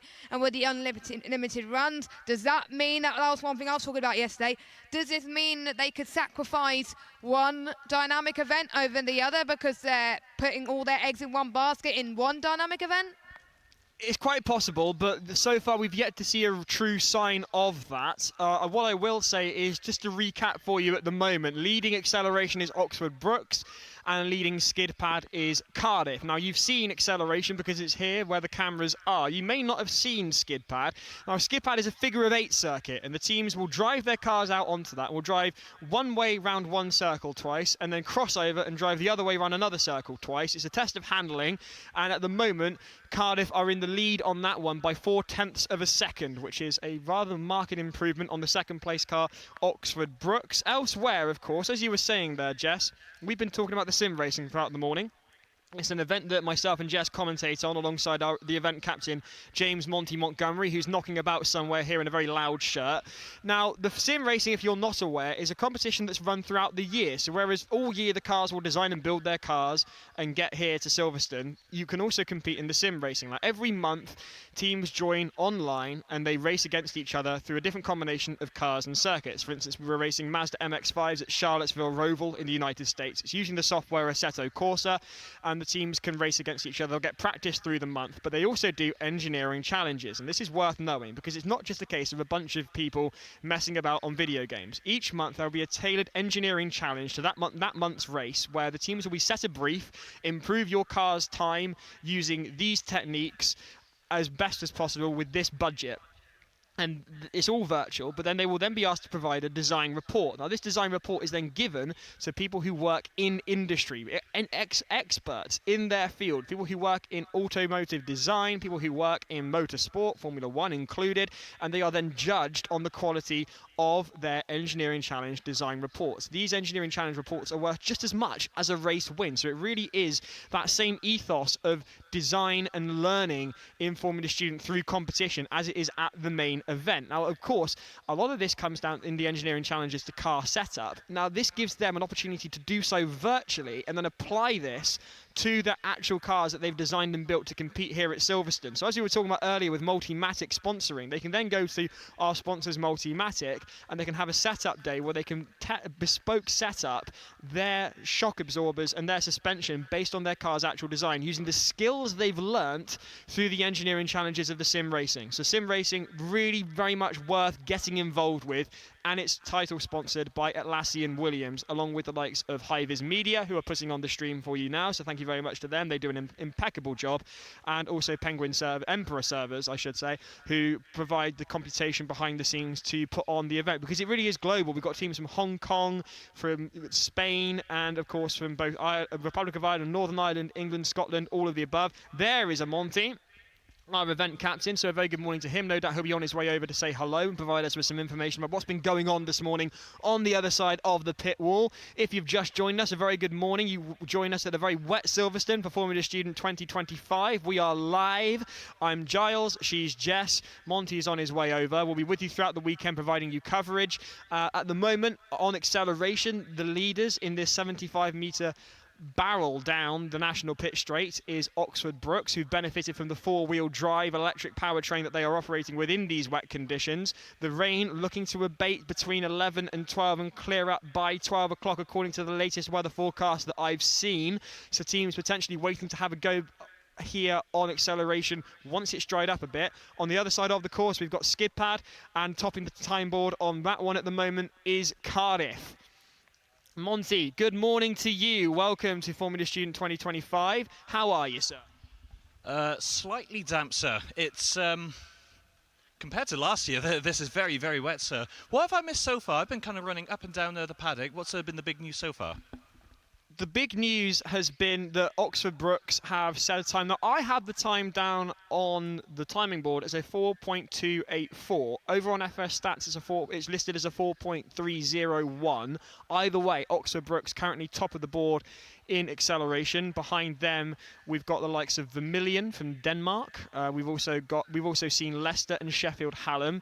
Cardiff then made an appearance. In fact, they made several appearances, but their powertrain was playing up considerably. They couldn't get it to restart, and then when it did restart, they couldn't shift it out of neutral into first. But they fixed it, and they're currently fastest in skid pad. It's a remarkable turnaround for the team from Wales.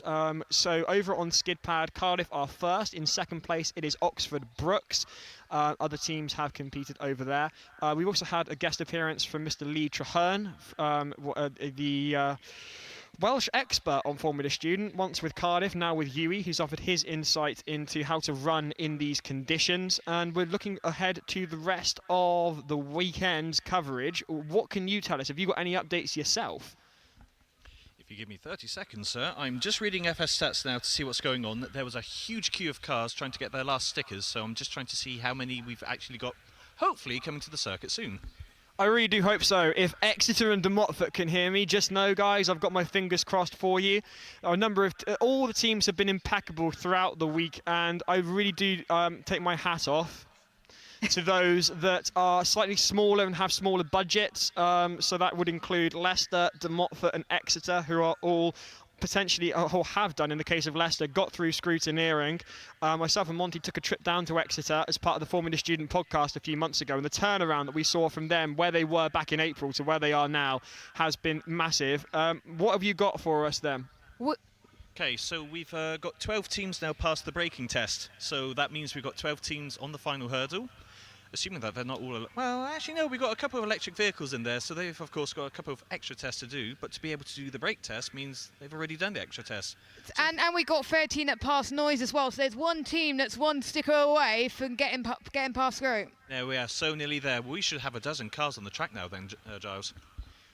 We should have a dozen cars on track. We've yet to have them all through acceleration. They might be a skid pad. They might be at skid pad, yes, Jess. I tell you who I'm looking forward to seeing is Imperial College London. After all the hype surrounding them getting through scrutineering so quickly on Thursday, I'm now looking forward to actually seeing what their car can do out on track. We've yet to see them here thus far, but I'm sure they might well be over in the queue for a skid pad. We don't yet know. Yeah, I think they're obviously splitting the time because there's two events going on at the same time. But of course, during the sprint, of course, there'll only be one event going on at the same time as well. So plenty to discover at the moment. But 12 teams made it past group, which is great to see. So that means about 4 teams have made it past group this morning, which is very, very good. Which means yesterday, I think they only had 1 or 2 stickers to sort out before today, and of course they did that. We would love to see more, and if you are a team on the pit wall that's recently just passed through, let us know as well. That'll be absolutely fantastic. I know Birmingham has passed through because they are doing skid pad at the moment. Hopefully we'll see them in acceleration soon, Giles. I really would like to see the Birmingham car on track in front of us, because that's another car to get excited about. It looks very well put together indeed. Coventry are next up on track. Jess, that's a team that you're very familiar with. Yeah, of course, Coventry, their design is absolutely impeccable, I have to say. And, of course, they're a team that were the fastest in sprint in 2023 in the wet. So I'm keeping my eye on them because they usually do very well in the wet. They've done very well in acceleration before as well. So great to see them out there on track. I think they were the last team to pass through yesterday. It's really quite interesting with Coventry and their story in 2023 and how it lines up with where we are today, because back in 2023, Coventry were running an aero package. It got damaged, and as a result, they stripped it from the car, because if you have a rear wing without a front wing or vice versa, it sends the car completely out of balance. So they got rid of their aero, and then, as Jess was saying, went on to set the fastest time in sprint by just choosing the time perfectly to run the car. Right at the end, just before we finished. In those wet conditions. Now, over the past year, they've been publishing in Race Engineering magazine about why they've done away with their aero package. They have actually brought a lot of aero that they're not running just to prove that we've tried it and it doesn't work, which has been impeccable. There's an interview that I got with them over in Scrutineering a few days ago, waiting in the edit, that I'm very much looking forward to you seeing, because the design ethos behind the Coventry car is fantastic. They're only running with a floor and side pods, which they have proven at the speeds that they're achieving is effective and does improve performance. But it's interestingly enough that we're back in wet conditions at Silverstone, and we're back with Coventry running without aero. This could be interesting. What I'm really liking about it in the paddock is when you listen to the gossip on Wednesday and Thursday and all the teams turned up and suddenly saw Coventry with their aero package after a year of all these publishing, I think everyone thought that they were being gaslit, but obviously wasn't the case. I got a very, very exasperated message from one team lead, full of exclamation marks. Coventry have turned up with aero. They've been lying this whole time. I won't tell you which team lead that was, but put it this way, that team lead was wrong. And Coventry find that rather amusing, apparently. They're standing opposite us on the pit wall, waiting for their car to come. I can hear a car idling. Is that your car, Coventry, that's idling at the moment? Yeah, just keeping it nice and warm in these rather damp conditions, and just, I imagine letting the driver get into the zone, because bear in mind, these are student drivers who will have also designed and built these cars. They are carrying the hopes and dreams of ambitions of the rest of their team on their shoulders when they're behind the cockpit. That's an inherent amount of pressure to be carrying. And they're not particularly easy things to drive, these Formula Student cars. So hats off just for doing it. I'm not going to take my hat off again, otherwise it's going to be on and off like a fiddler's elbow, especially in the wet. But we're hoping to see Coventry out on track for you very shortly. Currently topping the timing board here in acceleration. We've got excitement. You've got news. What have you got? Exeter pass through. Hey, that's great news. The team from Devon, Exeter University, X Racing, I can reliably inform you now, have passed scrutineering, quite possibly for the first time in 10 years. A huge congratulations to the team from Devon. Meanwhile, a huge congratulations to Coventry as they bring their car out to compete in acceleration. The green flag is being got by the marshals. We're about to go and see what Coventry can do with this incredibly well-designed package, I must say. The team offered me a copy of their design report. I said email it to me. I need to give them my email. That reminds me. I'm actually genuinely interested in reading the design report behind this because I want to just see the maths and see the graphs. I'm a bit of a geek myself. Here we go then. Coventry bringing themselves up to the line. The tradition is to name the car for Coventry after the team lead's mum. Coventry, what's your car called this year? Shout for me. It's called Georgia. Wonderful stuff. Georgia being brought up to the line once she gets back under her own power. Currently silent. Car number 7, Coventry University, CU Phoenix Racing, a team with a great amount of history here at Formula Student who've caused a great deal of excitement over the past 12 months with their publications in Race Engineering magazine as they explain why they have done away with aero for their car. You'll notice that the side pods are there, the floor is there. They've got the design justification to hold on to that, but they've done away with a rear and front wing. I saw the team rep giving their driver a little bit of hints and tips on how to get the car running again, and it seems to be working, hopefully, and it's just stalled again. They're not. Here we go. The restart on that is consistent at least, but just do remember teams to keep an eye on the charge on your batteries and keep them charged, because I have seen teams fall foul of that in the past, and it's a gutting moment because it's such a needless issue. You've got the charger there in the paddock, charge your batteries. Here we go then. Coventry being brought up to the line by the Chief Marshal. We've got the Motorsport UK Marshals and the Formula Student Marshals. Together they will give the go-ahead for the car to head off down the 75-metre acceleration course. The green flag will go down. Once the green flag goes up, the driver is under their own orders. They can go whenever they like. Here we go then, backfiring off, plenty of backfire, plenty of wheel spin. Not a great start, but once the car gets going, it's looking great, and that's a 5.661. With a cleaner start, there's a far faster time in there, Jess, for sure.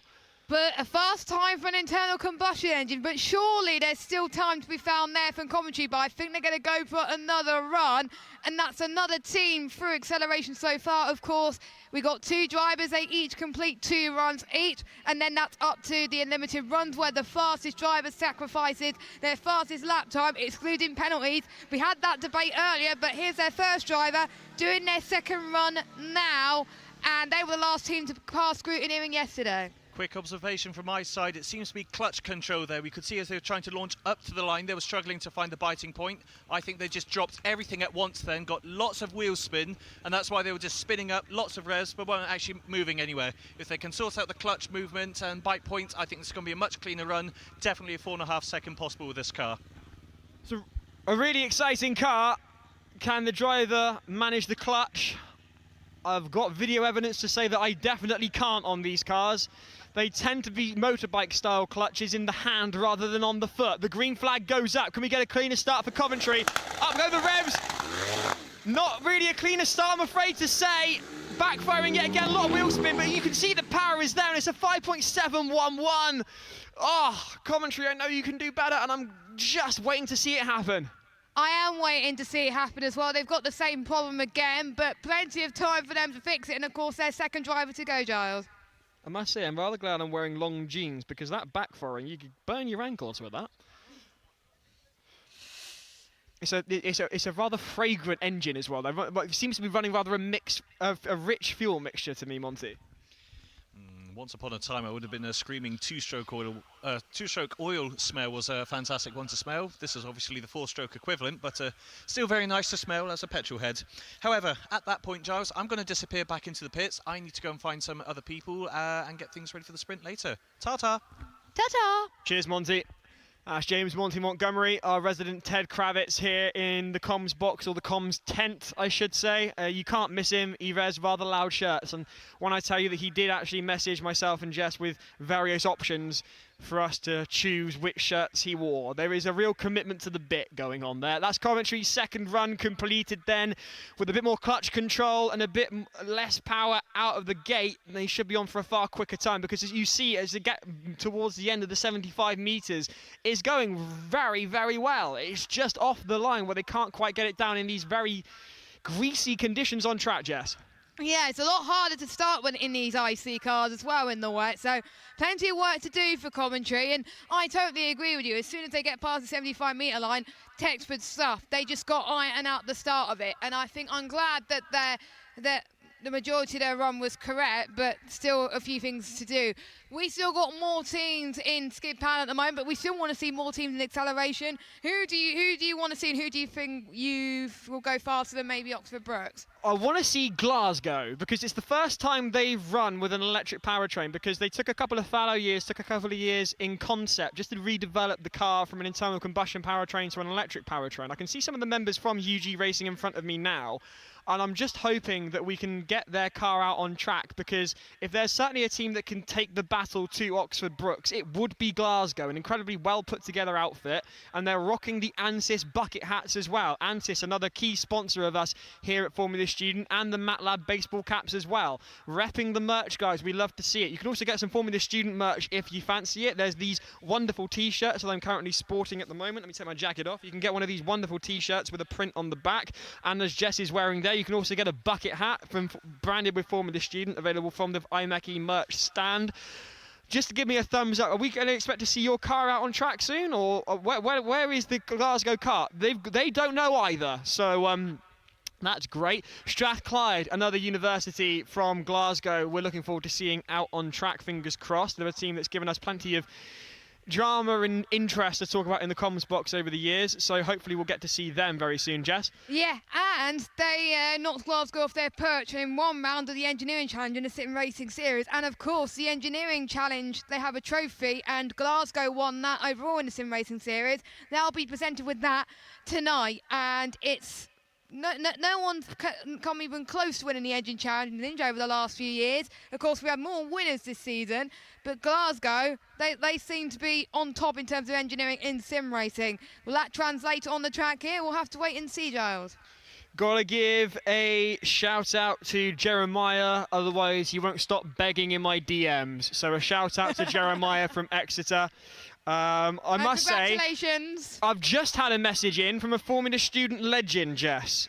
Here is a Formula Student legend. Andrew Mather has dropped us a line. Hey, a previous Formula Student commentator, which I believe you commentated on before, and he does quite a lot of stuff in commentary at the moment. So massive shout out, Andrew. I've worked with Andrew before. He's a very talented engineer and immensely talented commentator who commentates on the FIA karting championship around the world. And he said to me, if you ask me, teams need to get out there. Waiting for the weather at Silverstone has never worked before, and it won't work today. Otherwise, they'll all clash with one another and run out of time, especially if there's an unfortunate incident on the track. Definitely didn't happen to me in the Birmingham car on the skid in 2012, and I'm definitely still not bitter about it. Andrew, some fantastic insight in there, and hopefully we'll see the Birmingham car out on track for the first time in a while, Jess. Yeah, I'm so pleased. I'm so pleased. The teams that you wouldn't expect to get past scrutineering, and there's still, I think, about 2 or 3 teams that are still 1 or 2 stickers away. So if you're almost there with scrutineering, I wish you the best of luck, and I hope you can get on track either today or tomorrow. We hope you get past Scroot so you can get on track today, please. They've got quite a few stickers to complete, of course, but if there's some teams that are not quite there yet, do not give up. We've seen teams like Exeter that pretty much thought they weren't going to make it, but they did. If there was ever a case for not giving up, Exeter are right there. They went back to basics this year. There's a case study for not giving up. Meanwhile, some of my favourite people I can see on the pit wall. I can see Dr. Alistair Clark over there. Hi, Al. I can also see Glasgow Caledonian, who have promised me some iron brew. I could do with it right now, lads. I'm not going to lie. I'm loving their TikTok updates as well. It came up on my For You page the other day, and I love their update. Jess, would you just give me a moment? I'm actually being waved at a can of iron brew on the other side of the pit wall, so I'm going to dart there before there's any cars that turn up and the marshals have a go at me. I am not surprised, Giles, it is going to get that. So welcome to those of you that just joined us. We're still waiting for cars to come out on track for the Formula Student 2025 in acceleration. You've got myself, Jess Ball, and Giles Cosgrove in the commentary box. We've got Monty in the pit, who is getting some vital information about what's going on. Of course, we will keep you updated with what's going on in all other dynamic events. The finals for static is happening today as well. The current fastest time I'm trying to find out the fastest time for skid pad at the moment, but that's still going on. So if you want to find out about that, skid pad is going just by Knit and just after Cobb's Corner. And of course, we've got testing in the Wellington Straight, and the AI cars are going through Brooklands at the moment. Best of luck to the AI class as well, because there's still quite a few teams going on there. Good innovation by Formula Student. We hope to see more in the future. And of course, we've got sprint happening on this afternoon. But Oxford's Brookes still fastest, but still no cars out on track. It's Scottish, it's golden brown, it's not whiskey, it's iron brew. Woohoo! And it's class. Thank you very much, Glasgow Caledonian. There'll be more shout-outs with each can. We're standing here on the National Pit Straight of Silverstone. A very good morning to you if you're just tuning in on the live stream. And a very thank you to everybody. A very thank you. That's a new one. Well, Giles, I mean, I can make a collection as to what words you said throughout in the last few years. Yeah, people have been saying that I'm managing to amass a library of interesting phrases. There was one phrase in particular that captured a lot of ears at the sim racing final that York turned into a meme on Discord. So thank you very much to York for that one. Massive shout out to York if you're here as well. I'm sure they're here somewhere. They've got a massive. We did the team photos yesterday, and they've got a massive flagpole with 3 different flags. They've got their FS flag, the flag of what I imagine is Yorkshire, and the I think it's the Union Jack on there as well. A massive flagpole from York. Yeah, I think we've seen quite a few teams being very creative with their photos as well. And the photo, I have to say, looking absolutely fantastic. So massive shout out to all of the media team at Formula Student who are doing impeccable. We're getting a lot of photos already within this competition on socials as well, so you can all see it. And if you're watching at home and if you're getting some FOMO right now, there's still time to come to Formula Student. Either come later on today or even come tomorrow at Silverstone. I think tickets are around £15 for adults. So if you're nearby Silverstone and want to come and see the action in person, please do, because it's a lot of fun and you get to go in the grandstands as well and get to see what's to offer. There's loads of sponsors you can get involved in as well, and lots of things to get involved with. But we still got quite a few action to go out on track. Don't forget, acceleration runoff will be happening soon with the fastest 6 times from acceleration. They get to compete in runoff to secure some extra points, and the fastest of that will get the maximum points. Easy, right? Easier said than done, Jess. It's rather, honestly, I don't envy the teams competing in this, because those drivers are carrying a lot of pressure. The pressure on themselves, the pressure of the team, the pressure of the eyes watching them. Talking of those watching them, I finally got the comments on the live stream up. Let's go! So let me just explain for a second to you that the Formula Student UK YouTube channel has turned on subscribers only mode, and that means only channel subscribers of 1 minute or longer can send comments on the live stream. So make sure you're subscribed in order to send us comments. Jojo Scott saying, good luck everyone, hope the weather isn't spoiling everything. I wouldn't say so, but then again, we're under a tent, so we're a bit biased. Elsewhere, we've got a comment here from Starman Who Lights. Quick question, does anyone know if any FSAI highlights or events will make it to the stream today? It's not currently in the schedule, but we might be able to bring you some footage or highlights later in the day. Finley Scrivener saying, go Hallam. Joanna Lakis saying, go BRT Lebanon. Meanwhile, Tai Chi, earlier on we had Oxford Brookes Racing coming through. And Tai Chi saying, good run OBR. Magdalena saying, congratulations to all members of Oxford Brookes' team. Carol Gwilliam being very complimentary about our commentary and the podcast as well. Thank you very much, Carol. Please subscribe to Formula Student Online on YouTube. We got quite a few podcast episodes. We had one from Imperial a few days ago, the first to get through scrutineering. We got I know you went to Hertfordshire as well. You went to Exeter. Quite a few teams. You went to Alassin Williams as well, and we've seen quite a few things. We even saw Dan Jones have a go at a bit of sim racing on a mobile as well, and so that was fun. Dan Jones, the icon himself. Meanwhile, Finley Scrivener saying, go on Leicester. Had I been tired, says, good job Leicester. UK Pappy says, vamos OBR. Meanwhile, Finley Scrivener saying, very tactical Hallam. Hassan Abdulaziz saying, here to support my friends with MMU. Sparta UK saying, there's only one James M. I imagine that's James Montgomery. Monty, as the rest of us call him. Yazan Solom saying, big up Queen Mary Formula Student. Massive big up to Queen Mary Formula Student. Winners of the sim racing.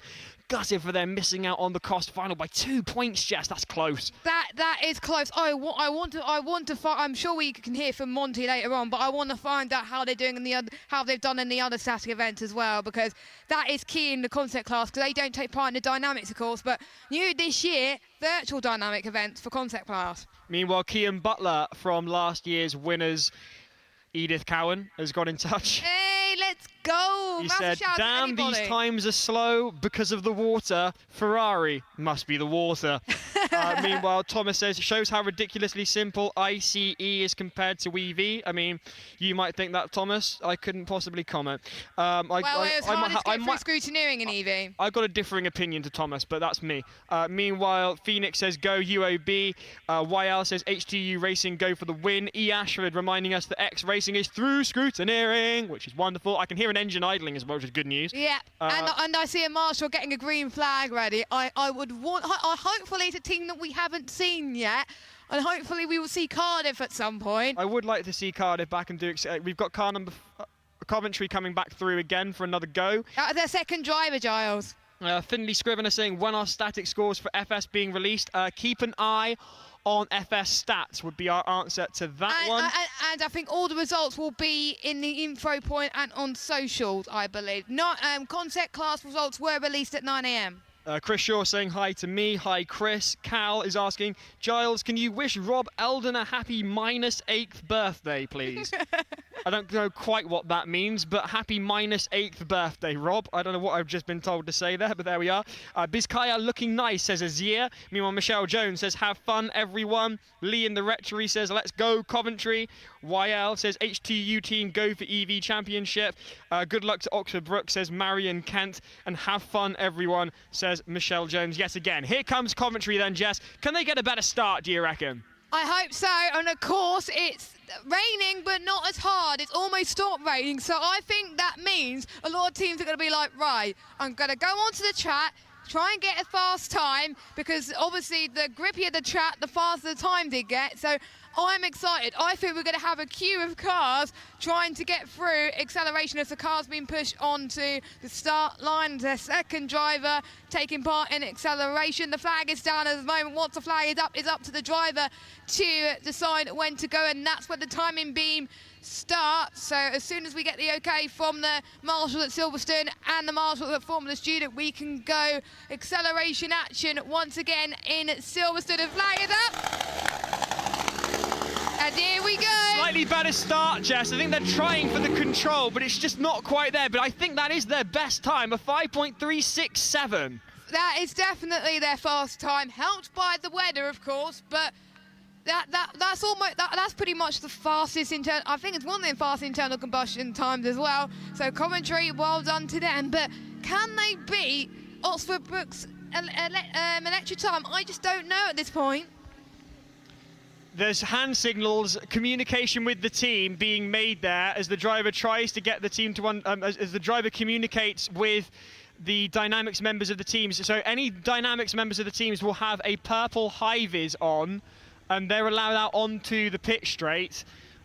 Not quite sure. There's something being said and done here. They're bringing the car up to the line now. For those that are wondering about when to go, teams, my advice would be go now. Get into the queue for acceleration. You've got an hour of the event left according to my watch.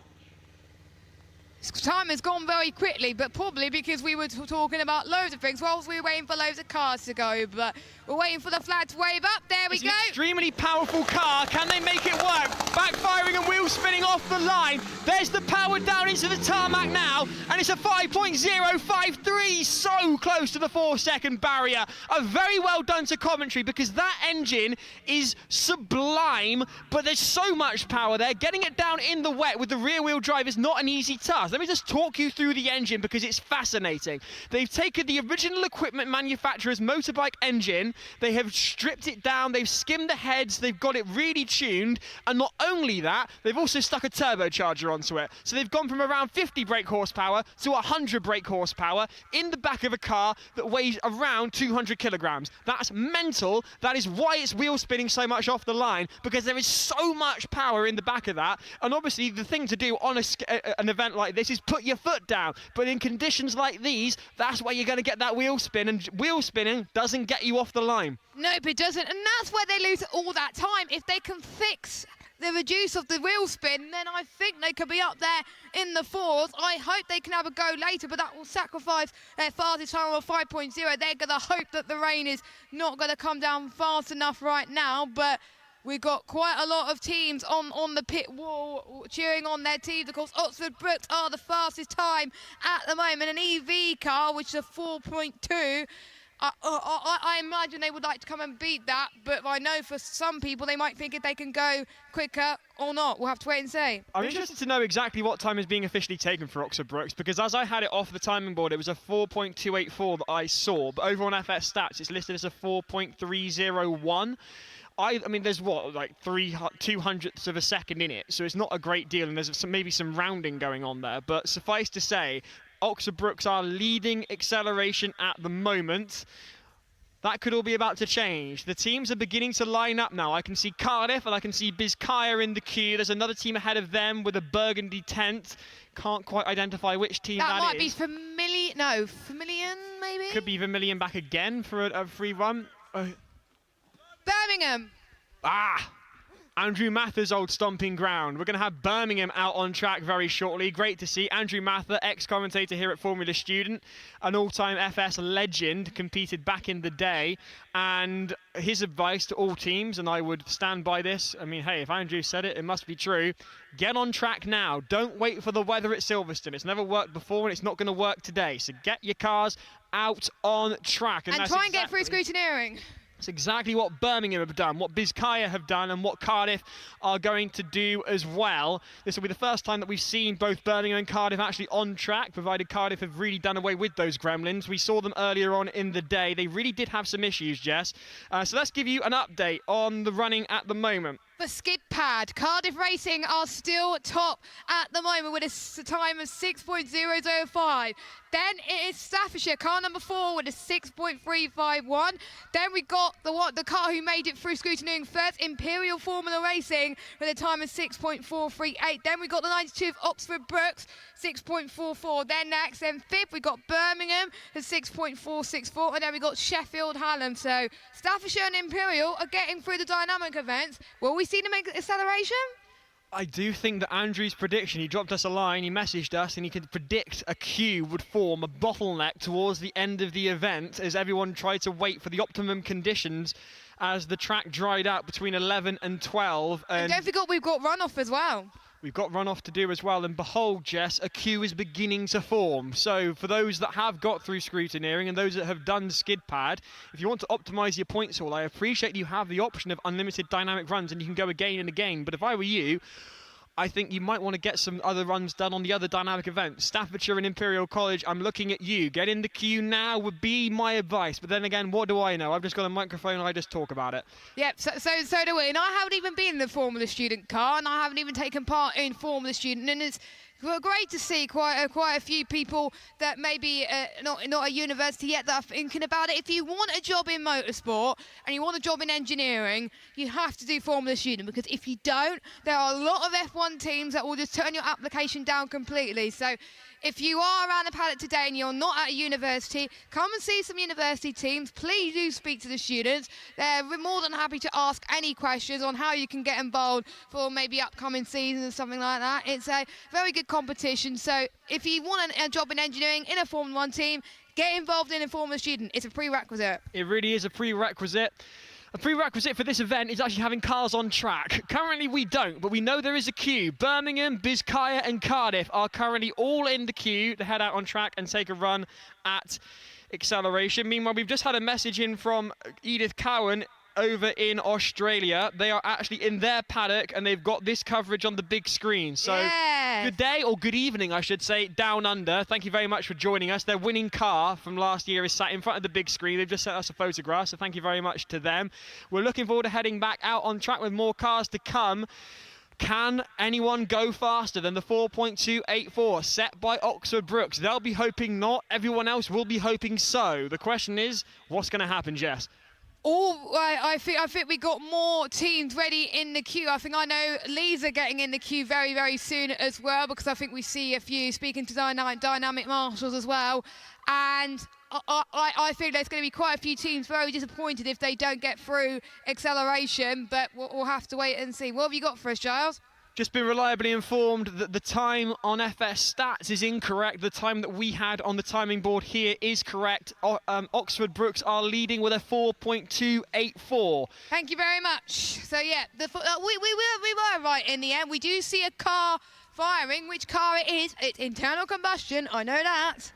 Well, it looked to us that Birmingham, if we're going based off the tents, Birmingham are first in the queue, and I can see a lot of Birmingham merch standing on the other side of the pit wall, so I would put it on being Birmingham to come through next, Jess.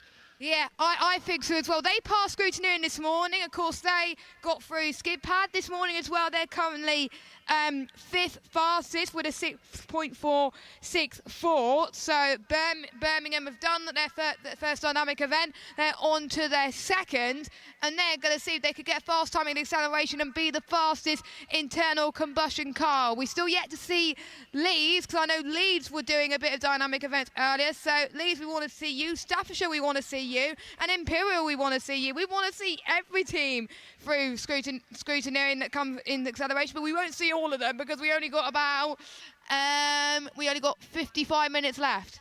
55 minutes is not a lot of time. Exeter, where are you?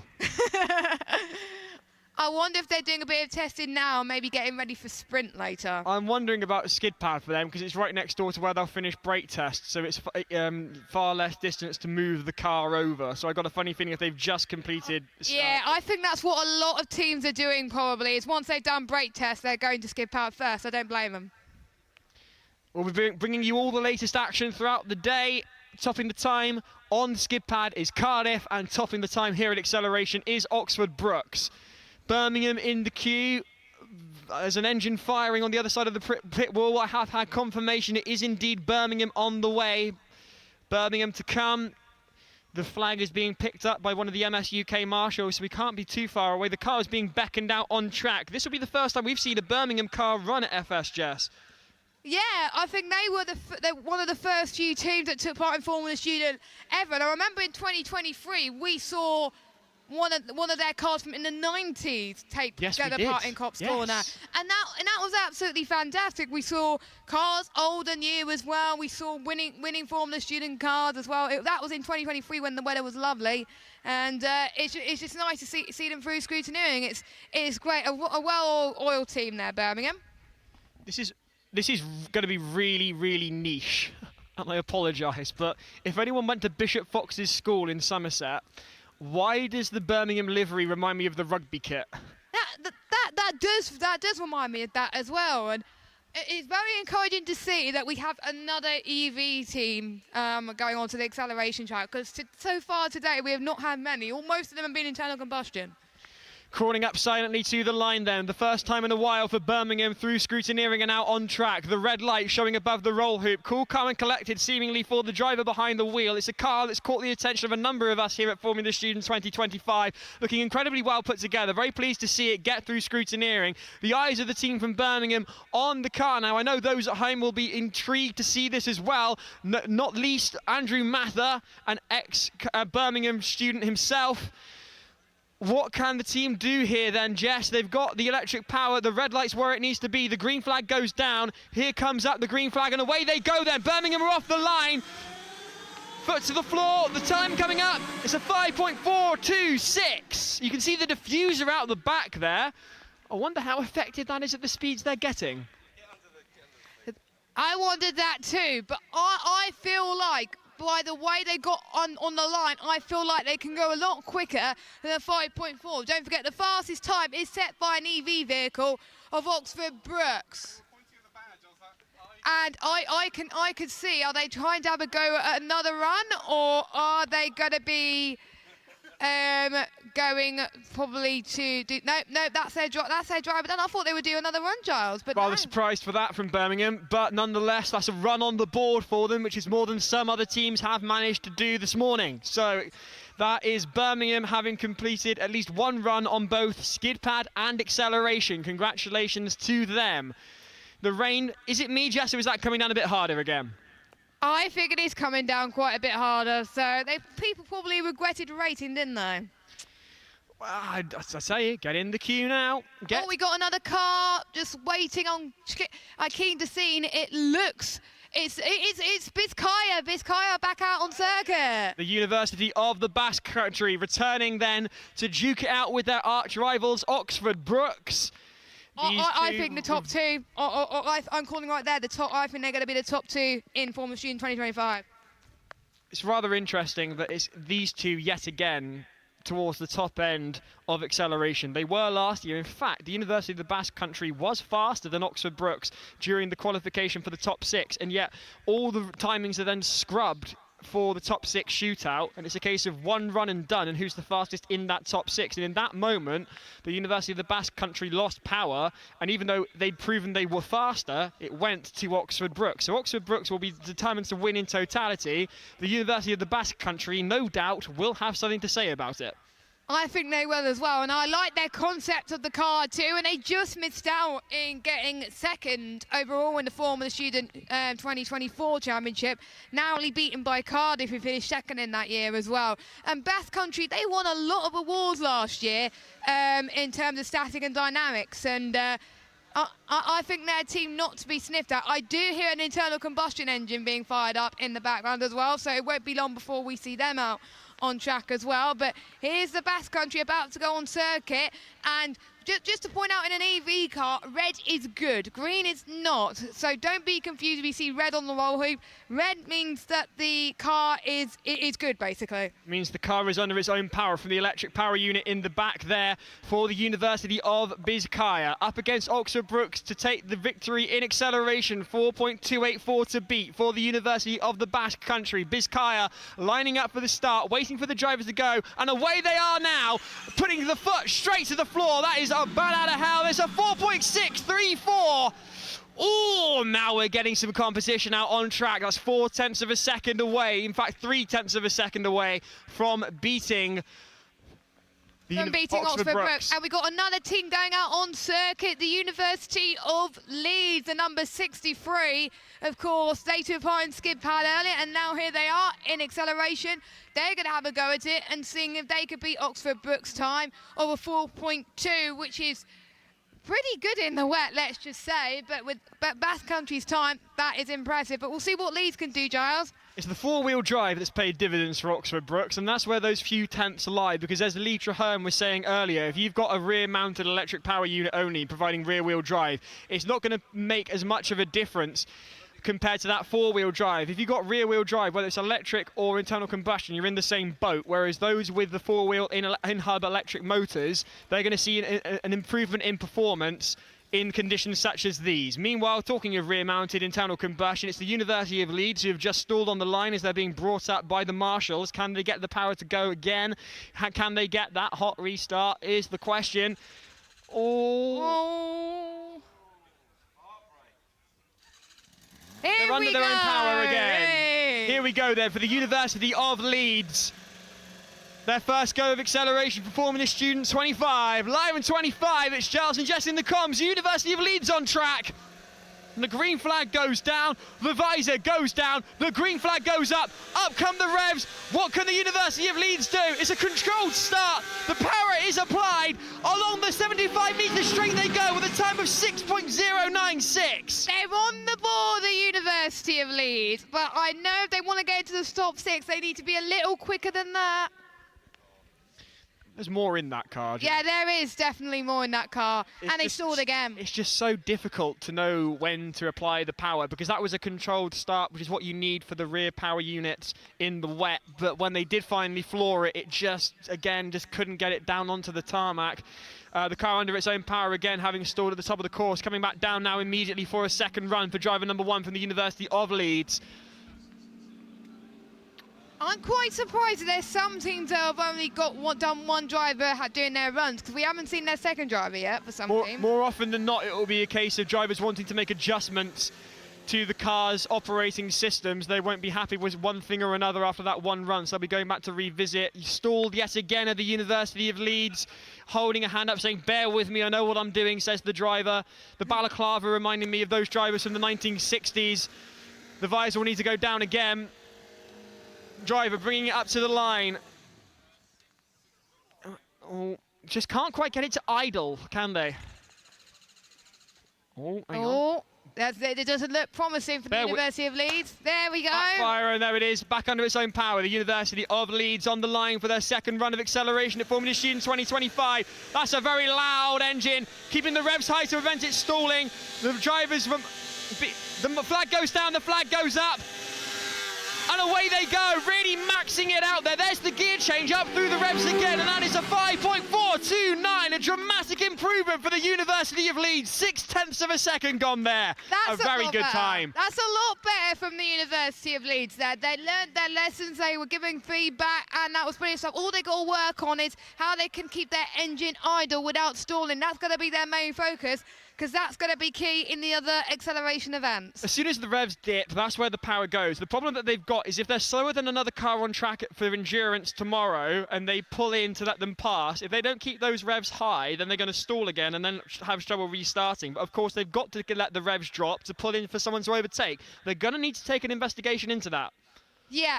They got some time, of course, because if they don't get into the acceleration runoff, they got until 2 o'clock when the sprint starts to have a think about what they can do to improve the car between now and then. So plenty of time for Leeds to have a little bit of a think. We've still got more cars in the queue, more cars have passed scrutineering, and it's pretty much a race to see who's going to get out there on track before we see the fastest 6 cars battle it out for extra points.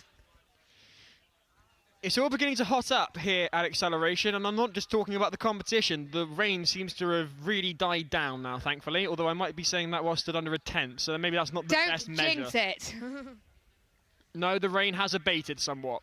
Well, hey. Now, some familiar faces, meanwhile, from the capital of Wales, I can see on the other side of the pit wall. So that does suggest to me that Cardiff will be trying to make their first go of acceleration, having had a number of technical issues prior this morning. They seem to have got those rectified, having topped the timing board in skid pad. Can they keep it consistent when they come to take a run at acceleration is the question. We're about to find out, I hope.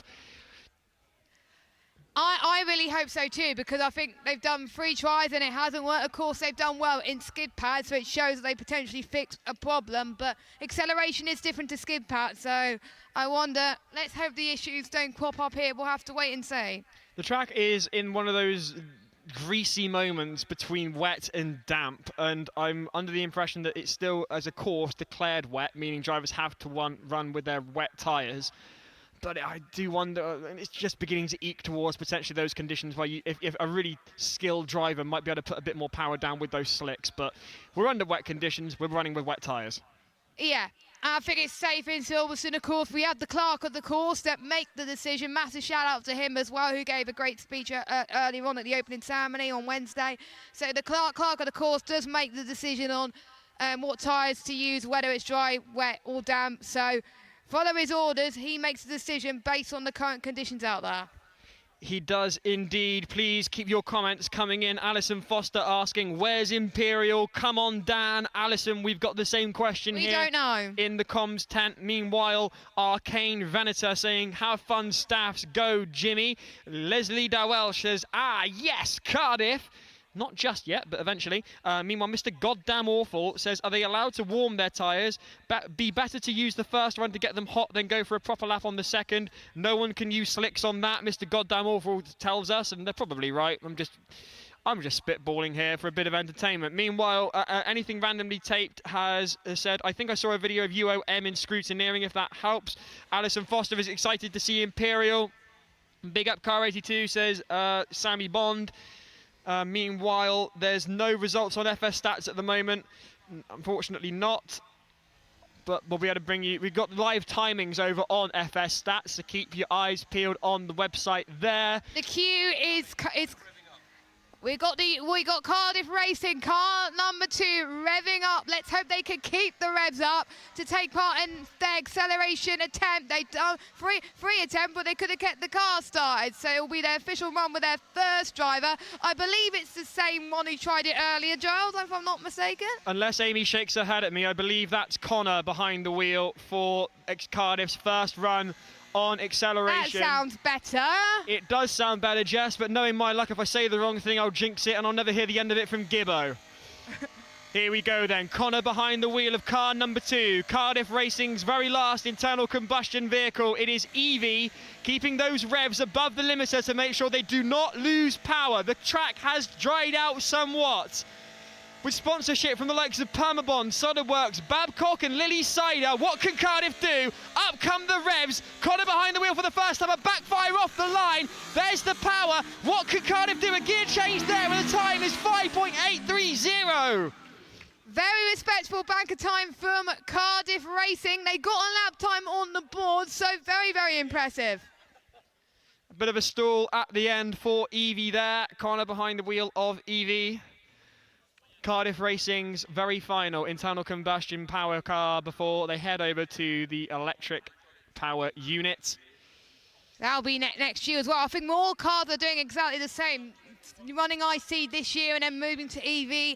I know there's some trying out concept using EV and then going to FS the following year as well. But I do recommend giving the FS class a go, even if you can't go onto the track, because you learn so much, even just by going through scrutineering, so you know how to improve the car ahead of next year. That's what Imperial College did, and look where that's got them. Although it hasn't got them on track. Where are Imperial College is the question. Currently, Cardiff are...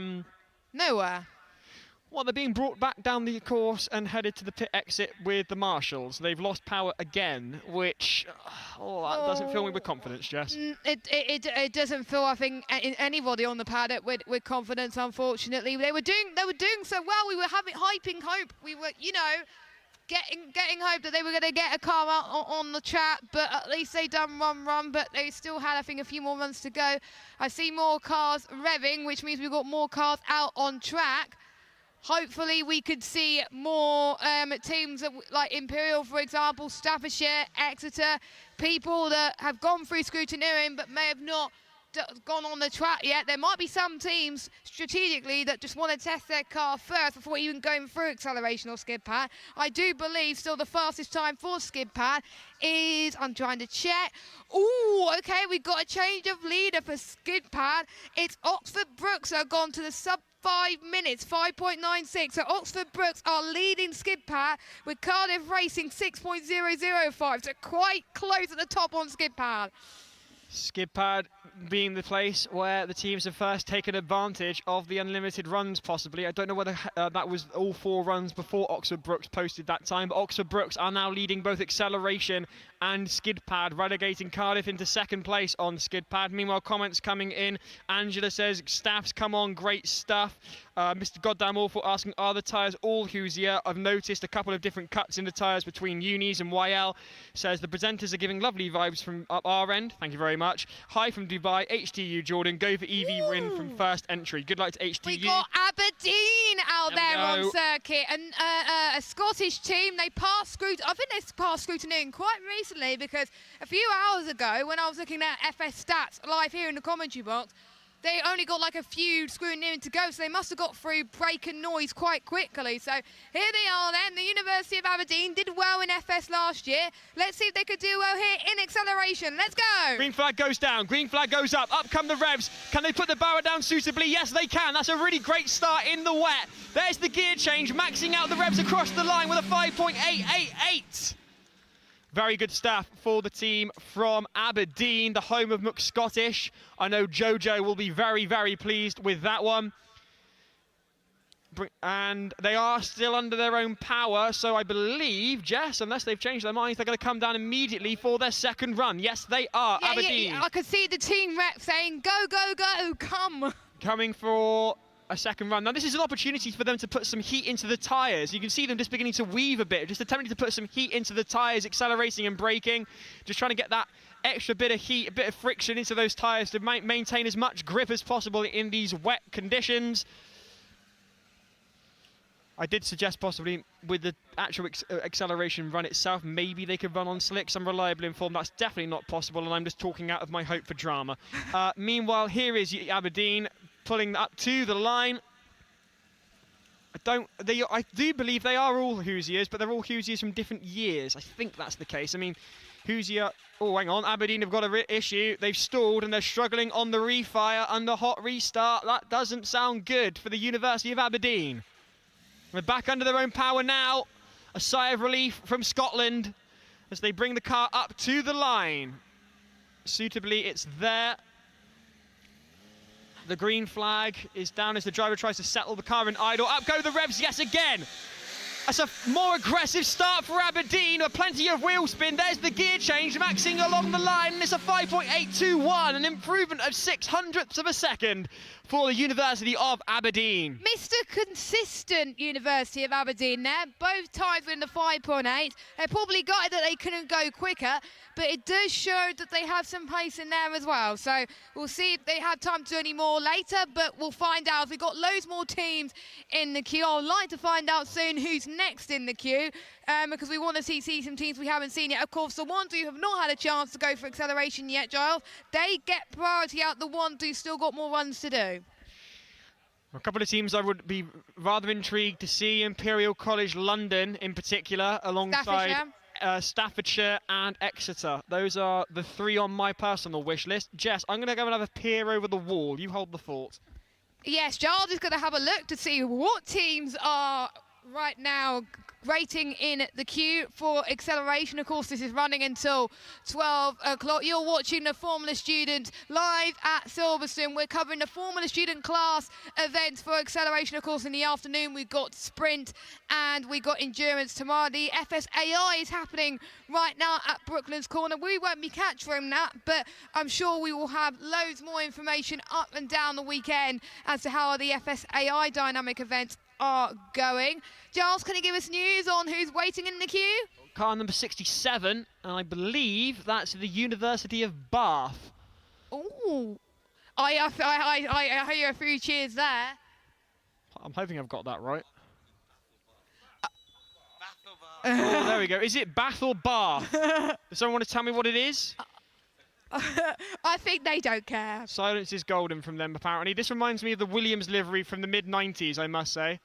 That one, I think that very, very clearly influenced by the Williams livery of the 90s. We got some cheers from Bath on the pit wall. Again, another team getting through scrutiny this morning. They're flying through a lot of teams, Giles. It's impressive in the wet. I'm looking forward to this afternoon, I must say. Sprint is going to be very interesting.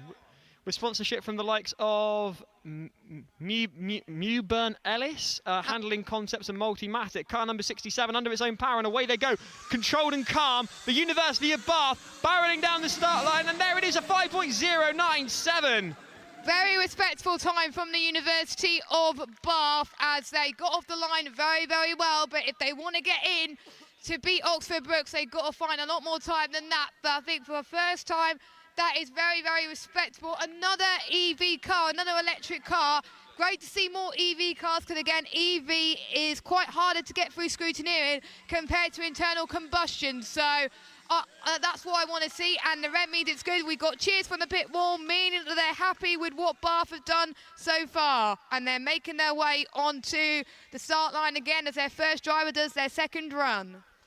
The problem with the acceleration runs for electric cars, I tend to find, is they reach the pinnacle of the performance curve very quickly, and thereafter they can't get beyond that because it's a case of flooring it. Because we saw it with Warwick, we've seen it with Oxford Brookes in the last couple of years.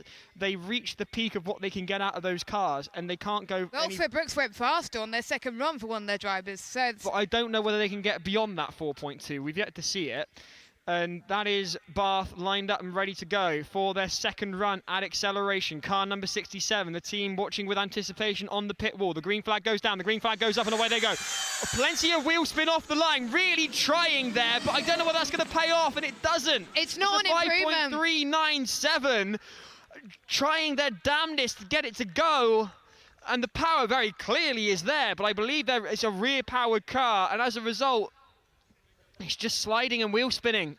The four-wheel drive really coming into effect in these wet conditions, as evidenced by the University of Oxford Brookes. Oxford Brookes University with their 4.284, currently top of acceleration. The rear-powered cars, whether that's internal combustion or electric, struggling to get the power down in a timely manner. Yeah, I think we're starting to see the characteristics of the car come out even more, and we're seeing which ones are performing well and which ones maybe need a little bit of a work potentially as well. But we still got plenty of opportunities for people to find a bit more time. So we're looking at the comments at the moment. Alison Foster is watching from Liverpool, but have heard Imperial are in the queue. Yes, Imperial, the first team to pass through scrutineering. I knew Imperial would come through for us. We spoke to the team principal on Thursday when they passed through scrutiny. You can check that episode on the Formula Student online podcast. So if you haven't already, please subscribe on YouTube. The episode is on there. You heard the lady. Subscribe. Oh, Formula Student Online. You can search it on YouTube. We were giving out tiny flags yesterday, and then we ran out of flags, and I got accused of false advertising. So there are a lot of people who've subscribed that are owed a tiny Formula Student flag. We kind of ran out. Anyway, meanwhile, I did ask for some, and hopefully we'll get some more today. Javier saying Williams on Formula Student as Bath took to the track with a livery incredibly reminiscent of the Williams in the early to mid 90s. Meanwhile, Cardiff alumni I can see on the pit wall. So hello to Grace and hello to Nick. Nice to see them back at Formula Student. Meanwhile, comments coming in. Connor Martin says blim blom. I haven't got a clue what that means.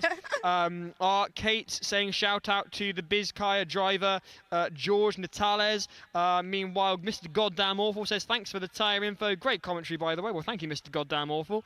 Keeping us entertained in this soggy weather. Meanwhile, Cole Pearson, OBR, and then a muscle emoji. I don't have anything, so I can't replicate it. Meanwhile, any update from BRT, says Rabal? I'm afraid not. Meanwhile, Altum says a lot of love hearts for South Bank Racing. There's another team with a lot of love that we've got to share with them. They're great, and fingers crossed they do get through scrutineering. I think their documentaries, I've noticed from South Bank, are really good, going through the story of their Formula Student car. So I hope they can go out on track at some point. I think there's been many years where they've just been almost there with Scroot and just didn't make it. So I hope they get through Scroot this year. I'd love to see South Bank on track. Please. Would be wonderful. Meanwhile, I've got a message here from Kinda Cool, I guess, saying, hey, loving the live stream. Just wondering if you know which awards are announced in the ceremony today. There are some awards announced today in the pavilion as part of the Saturday night award ceremony, and that will include the winners of the Sim Racing Queen Mary, who will be presented with their trophy. Other awards will be presented as well for something a lot acceleration and sprint and all of those. Well, it's in the booklet, in the Formula Student booklet. So as soon as I find out a bit more information from the booklet, I could then tell you at sprint this afternoon. So hold fire on that one, as we got Birmingham out. I think it's their second driver doing a run now. So the University of Birmingham are at it again. going out for another run of acceleration. They have red on the roll hoop, which strongly suggests it's a good thing, and they're about to get out there on track. The rain is coming down again. The rain is indeed coming down. Andrew Mather has just messaged in a show of support for the University of Birmingham, his old university. He says, it moves, it scores points. So the question is, what can the University of Birmingham do here with their electric power train? We've seen them out on track now for the first time in a few years. This is, I imagine, driver number 2 with their run for Birmingham on acceleration. The green flag goes up, the driver under their own orders, and away they go. The power down, definitely down, and it is going to pay off well with a 5.329. Looking very calm and collected. A consistent run there, Jess. Very consistent, and usually for their first run, Giles, it's just about getting the feel for the circuit, because for many drivers, it will be their first time running in Formula Student. I've spoken to a few students yesterday. It's their first time racing at Silverstone, so what an experience for them. I think after we see what happens with Birmingham, we got another car, which I was really hoping to see today. I believe that's Staffordshire. That is indeed Staffordshire. Staffordshire back out on track. Car number 4. Another team to keep your eyes on. Don't underestimate Staffordshire. They were in the top 4, of course. Only a fool would underestimate a team that has consistently finished within the top 5 ever since the pandemic. This is a really well put together team, and I'm intrigued to see what they can do here as they bring the car around to line up for their first run on acceleration. 25 minutes, 26 minutes of the event left. A number of teams now in the queue. Here comes Staffordshire for their first run, the iconic Staffordshire Shark on the nose cone as they line up for their first run at acceleration of Formula Student 2025 with sponsorship from Alton Towers, Cosworth. As the power goes up, what can they do? That's a slow start with the wheel spin. As soon as it gets going, it goes like a stabbed rat, and that's a 5.020. The team are happy with that, and I have to say that was a good banker lap from Staffordshire. There's more time to be found, and I think they can do it. So overall, the team are happy, and I think the driver's happy too, but more time to be found. There is more time to be found, and it's in there, Jess, for sure. It's just the wheel spin off the line that inhibited them, because as soon as that car really does get going, it done off go. That's some cracking stuff there from Staffordshire as they bring it round for their second run on acceleration. The team cheering on the pit wall. And I think there'll be quite a few people in the comments hoping for Staffordshire to do well. We tend to get a fan club for them. And next in the queue after Staffordshire will be Imperial. So Imperial will do their first run in acceleration soon. They've already done skid pad this morning. Brought up to the line by the Chief Marshal. The green flag down. As soon as the green flag goes up, the driver will be able to start as they cross the timing beam. That's when it all starts to count. Up go the revs. That's an incredibly aggressive start. Changing immediately there, it looked to me. That's really well played. That's a 5.087. How was that slower? It looked faster. I wondered they got off the line well, but as they head towards the finish line, maybe they were a bit slower. Potentially, I don't know, but 2 consistent runs from them. I don't think they'll have time to go again, but still quite impressive. But next is a team I really want to see. Car number 97, Imperial College London, the first team to pass through scrutineering, are going out on track. A team that I was very keen to see. We didn't even know, Giles, that there was a team until we heard that they were the first to pass scrutineering. But they're out there on track. Their main goal is to finish endurance, but they're probably going to try and exceed that. They want to get through acceleration, and here they are. Here they are indeed, as Jess said, a team we were not familiar with going into this week. They truly have put themselves on the map. You can catch an interview between myself and the team lead from Imperial College London over on the Formula Student online YouTube channel, home of the Formula Student podcast. So for all your Formula Student drama, action and information, head over there. Imperial College London currently idling at the entrance to the pit straight. Here they are now, onto the national pit straight, bringing the car around. This will be the first time we've seen a team from Imperial College London competing dynamically at Formula Student in several years as they bring it up to the line. What can they do here then is the question. Those thick, wet tyres will hopefully provide them a bit of additional grip in these rather greasy conditions on the national pit straight here at Silverstone. And the green flag goes up go the revs. What can they do here? There's a lot of wheel spin off the line. It's a bit of a slow start, but once the power is there, it does get going. It's a 5.723, and they are very happy with that. It's a time on the board from Imperial College London. They haven't had anything of the sort for several years. Great stuff, Jess.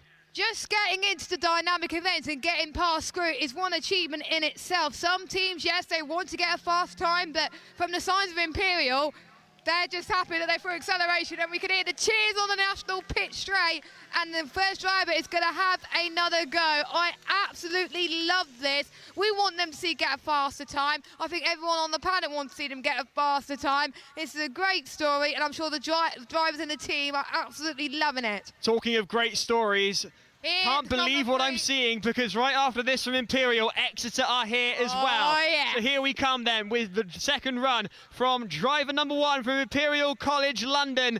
Car number 97, what can they do? They've got to improve on that nearly just under 6-second time. I'm sure there's plenty of more time in there. Here come the revs. Again, wheel spin off the line. The starts aren't great, but when it does get going, it's a lot better. And that's a 5.736. It's very consistent. Very consistent. I think it was a 10th quicker than their previous time, so impressive. But as Giles was saying, up next, the team from Devon, the place where I pretty much have been living since like almost 20 years ago, the University of Exeter, X-Racing, who have come a long way to be here today.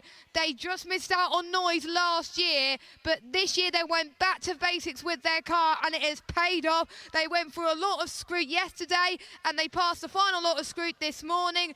They are going through dynamic events for the first time in like years. I am excited as a Devonshire to see what they can do. Both myself and Jess have family ties to Devon, and I know for a fact there'll be a couple of ladies from Devon, or certainly one lady and one daughter, who'll be watching this with rapt anticipation. And my parents. Exeter University coming up to the line for the first time in over 10 years, competing on track. A massive achievement for the team that 3 months ago myself and Monty visited, and we weren't sure whether they even have a car together. So this is huge, and away they go. It's a controlled start. There's the power, maxing up the revs, changing gear several times. It's a 6.649. If I was them, it'd be less gear changes and more revs. I agree there, because they seem to have got faster as they head towards the end of their run there, not the start, so... They seem to be short shifting a bit. If they just hold firm in a gear and just max it out rather than going up consistently, unless they've got a very tight gearbox and a very limited rev range on each. They're just probably happy that they got through dynamics, to be honest. So we got the University of Exeter coming up for their second run, Basque Country to follow, and then Coventry thereafter. So plenty of action to come on the national pitch straight as the clock ticks by. 19 minutes according to my watch. Exeter University lining up for their second run. Who would have thought they'd be here 3 months ago? Myself and Monty probably not, but we're immensely proud of them, and so should you be as well. It's the first time we've seen Exeter out on track in over 10 years. A huge achievement, and here they go for their second run. Max the revs, don't keep changing gear. And the green flag goes up. Good lad, here we go then. A controlled start again. Oh, nearly getting the tail out there, but it's going to be quicker, and it's a 5.669. Your tips have worked, Giles, and that was an impressive time from Exeter once again. There was just a few bit of wheel spin. I think they were trying to get their tyres into good temperature as well, but all in all, good. But now it's time for Basque Country and Coventry, like you said, to get their runs in. I'm interested to see how the times at the moment do to the overall times in terms of who gets through to run off and who doesn't. They have stalled it, and they're getting wheeled off, our Exeter. I can only hope that that is just a stall and there aren't other gremlins at play, because they've come this far, and it'd be a shame to see them go out so early. Meanwhile, the University of the Basque Country, the red light flashing on the roll hoop, ready to go again to take the fight to Oxford Brookes. There's some sort of leakage having come from the Exeter University car, I believe, because they're spraying water onto the track, which usually means there's been some sort of leak. Exeter University X-Racing will have to take a look at that as foam and water are applied to the track. This will delay the Basque Country's next run. I'm hoping it was just at a standstill rather than up the rest of the course. It looks to be just standing. as the marshals kick it into the tarmac, grind that soap into the tarmac to remove the residue of what was leaking from X Racing's car. Here comes the University of the Basque Country up to the line, quite possibly the only team that can hope to clinch it from Oxford Brookes University, who are currently in the lead with a 4.284. These guys have come all the way from Spain, the University of the Basque Country, FS Vizcaya. You can see on the end plates of their front wing there, fsvizcaya.com. We've seen them do remarkably well in acceleration at Formula Student before. The rain is increasing, as is the power at the back of this car. Watch this. Come on, Vizcaya, you've got this. Away they go then. And there's the power. It just goes to show what an electric powered car can do. 4.5! It's a 4.587. Only 3/10 to beat Oxford Brookes. And even with the rain chucking down like that, that's impressive from Basque Country. Imagine what they could have done if the track was dry, or maybe, Giles, their car is suited to more wetter conditions. It is absolutely chucking it down in the commentary box, and they're getting some encouragement from their team on the pit wall.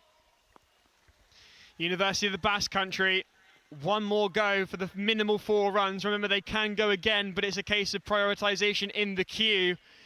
And there are plenty of other teams waiting to go as well. So whether they'll get an opportunity for a 5th run, I don't know. I don't think so. I would argue it's all or nothing on this one. 4.5 is their latest time. 4.284 to beat. It's within sight. They've just got to nail this into the tarmac. And you can see the electric power, that torque, really does pay dividends in these conditions. They're being pushed back because they weren't lined up at the start properly, and you always got to nail the start well, so you've got to be positioned well as well. So we'll see, even in those conditions, can they do it? Can they get a 4.2? At the moment, they're doing enough to get through to the runoff, so maybe that's what they're thinking of right now, but knowing them, it is a competition at the end of the day. Boy, howdy, is it a competition. This is a rematch for the ages. As University of the Basque Country, the red light flashing, and away they go. And the power is a lot more immediate to my mind, and I think they're going to be close. It's a 4.577.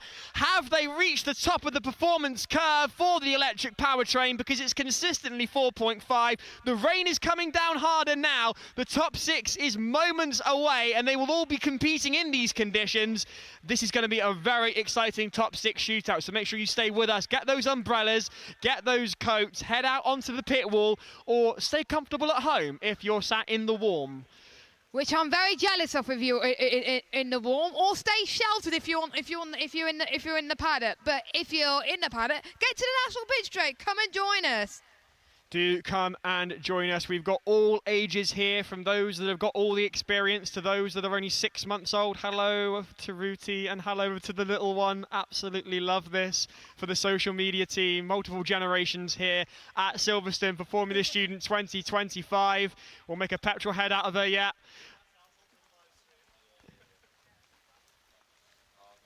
I wonder which team is going to be out next. It is Staffordshire, Jess. Staffordshire are back out on track, car number 4.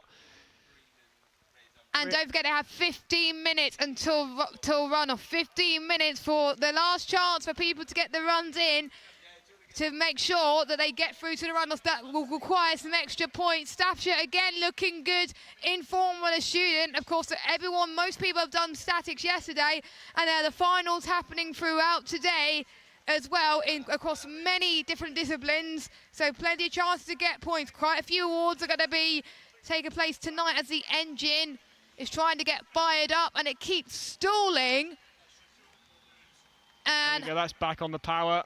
In first gear, they bring it up to the line. The shark on the nose, very distinctively Staffordshire, a team that's been incredibly consistent with their finishes. It was so close in the top 5 last year. In any other year, they would have been second or first. It's an incredibly well put together outfit, is Staffordshire, as the team watch on with a rapt anticipation. Chris trying to G them up and get them to cheer. They stall across the line, and that's gutting. They've crossed the timing line. The timing has increased. They've got the car fired up. This time will not count for much, unfortunately. They stalled across the line. The nose broke the timing beam, and that's an 11.006. If I were them, I'd just be using it to warm the tyres up. gutting for Staffordshire, but they do have another opportunity to go again. They bring the car back down to the start of the acceleration run. 75 metres, a straight line. You've got to get those gear changes in exactly the right moment on the revs and keep that foot buried down. This is going to be an interesting one. Staffordshire have got one run less than they would have done. The team going wild in support. What can they do here? They just got to get the revs. They got to get the revs. They can't afford to stall at this time because otherwise they're going to just lose so much time. Here we go then, up go the revs, that's a far better start. The power is down and away they go. A gear change there, maxing it out to a 4.775. That is the fastest internal combustion time to date.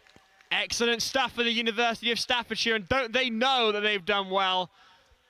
I believe at the moment they're probably third, I believe, overall, if I'm not that mistaken. Before the end of the event, we will recap the scores and the times for you as we head towards the top 6 shootout. The rain is calming down. Staffordshire have stalled again. They're getting wheeled away by the marshals. 11 minutes till midday. As I have it here in the commentary tent, the rain has increased dramatically. Those teams that were waiting for it to dry out as it approached midday, the weather is so interchangeable here at Silverstone that you were better off going about half an hour ago. Or even an hour ago.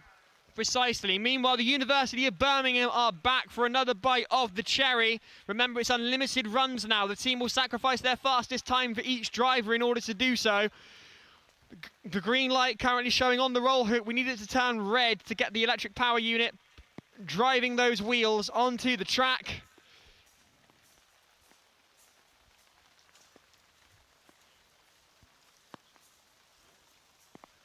And it's absolutely chucking it down. What does it mean in terms of the acceleration runs? For some teams, it means they go fast and they get more grip.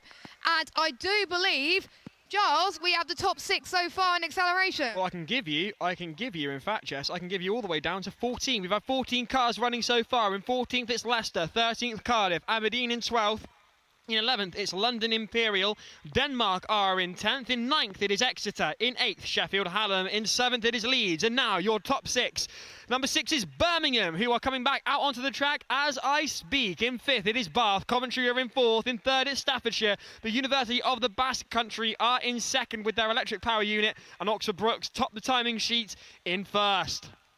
A top 3 EV, I believe, which I was not expecting. Here we go then. The University of Birmingham back at Formula Student for the first time in several years. The green flag goes up and away they go. That's a consistently calm start for them. It's a bit of a slow one though, and it is a 5.693. Looks slow, was quick. Well done to the University of Birmingham as they bring the car back around for another run. Very consistent time from Birmingham. It looked like they did not have any problems at all. It looked like it was more than a car can handle as well. I wonder if they could find more time, but it looked consistent to me. If they get a 5.6 next time round, I think that's what they could do. We'll have to wait and see.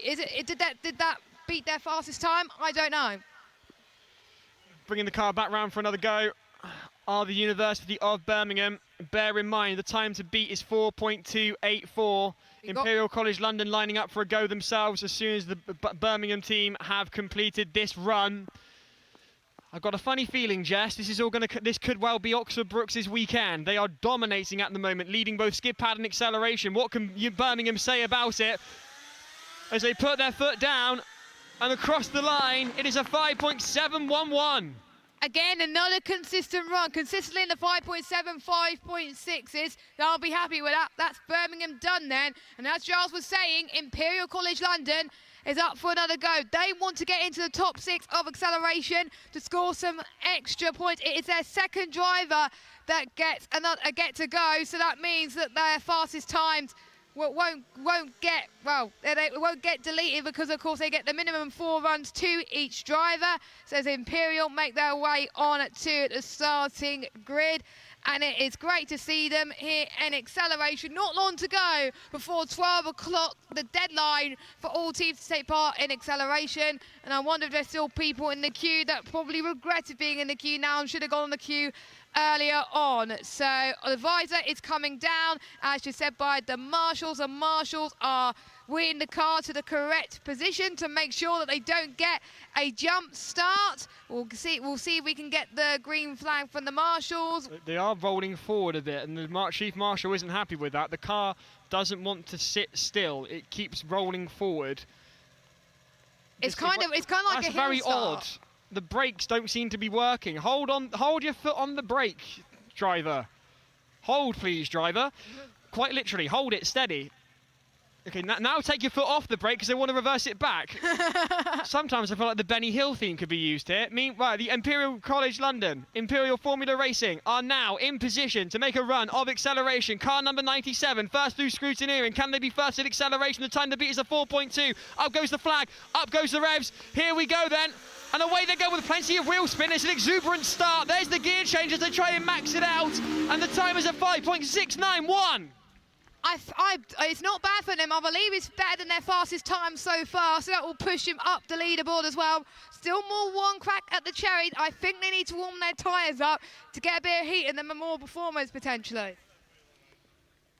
Is the start, and starting in the wet with a highly powered rear-wheel drive car is not easy in the slightest. So I can understand this could have been the year we could have seen the 4-second barrier broke. If we look at 4.284 from Oxford Brookes, it was so within sight, but the weather is so atrocious, there's no chance of that, I don't think. The wet's very much now needed as the track has got even damper. The rain is coming down harder. The top 6 is moments away. 6 minutes to go on the clock. A thumbs up from the driver from Imperial Formula Racing as they bring the car around to have one final go for them on acceleration. They have got the opportunity to go again, but with the queue the way it is, we doubt we're going to see it.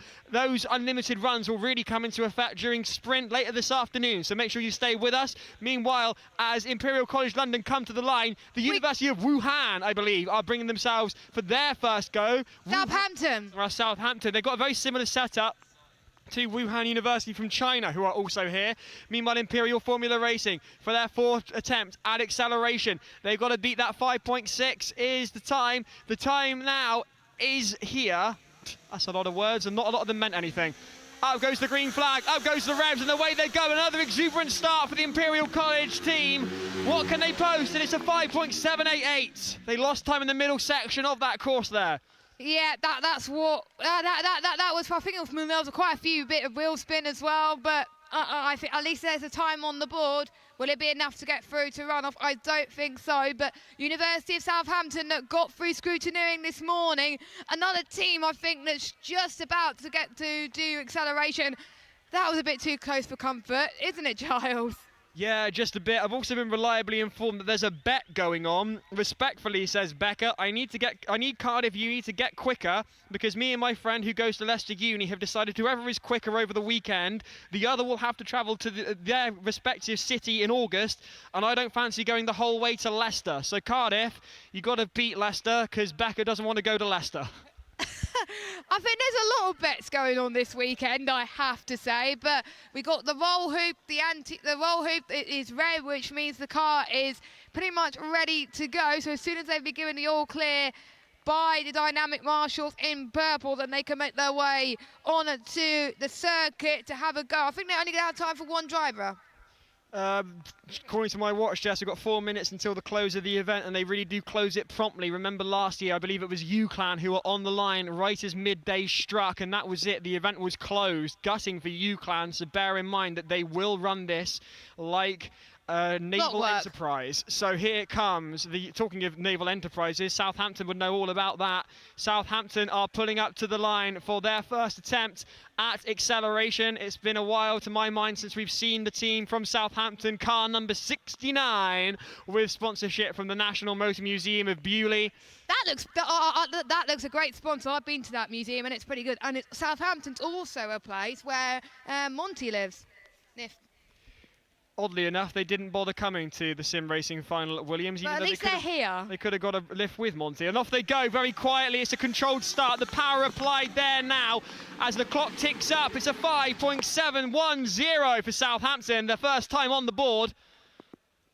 And they've seemed to have stopped, which is unusual for an electric powertrain because usually the teams with internal combustion will stall at the top of the course. We've seen it a number of times with a number of teams. I'm not used to seeing an electric car No. stop, but the red light is showing again on the power unit. The alarm is sounding out, so as a result, they are back and under their own power, coming back down the start line, to the start line, I should say, for their second run of acceleration. I can hear another car idling in behind the pit wall, Jess, so we've got another car that's going to try and get in. I doubt it, Giles, because we only got a few minutes, so... To my mind, we've got 3 minutes, as I have it here in the commentary tent. Southampton, car number 69, coming round for another go at it. They're being signalled to wheel themselves around and line up for this. It could possibly be the final run we'll see in acceleration this year at Formula Student. 15 cars through. Things are beginning to improve. This is looking good. Southampton, a well put together car. The question is, can they beat that 5.7 as they are brought to the line by the marshals? Remember, there will be no exuberant start, no wheel spin. It will be quiet and controlled with the electric powertrain rear mounted in the Southampton car. The green flag goes up and they're away immediately. The power seems to kick in a few tens meters in, and the way they go is a 5.371. A big improvement from Southampton there, so they must have figured out what the problem was and they got going completely.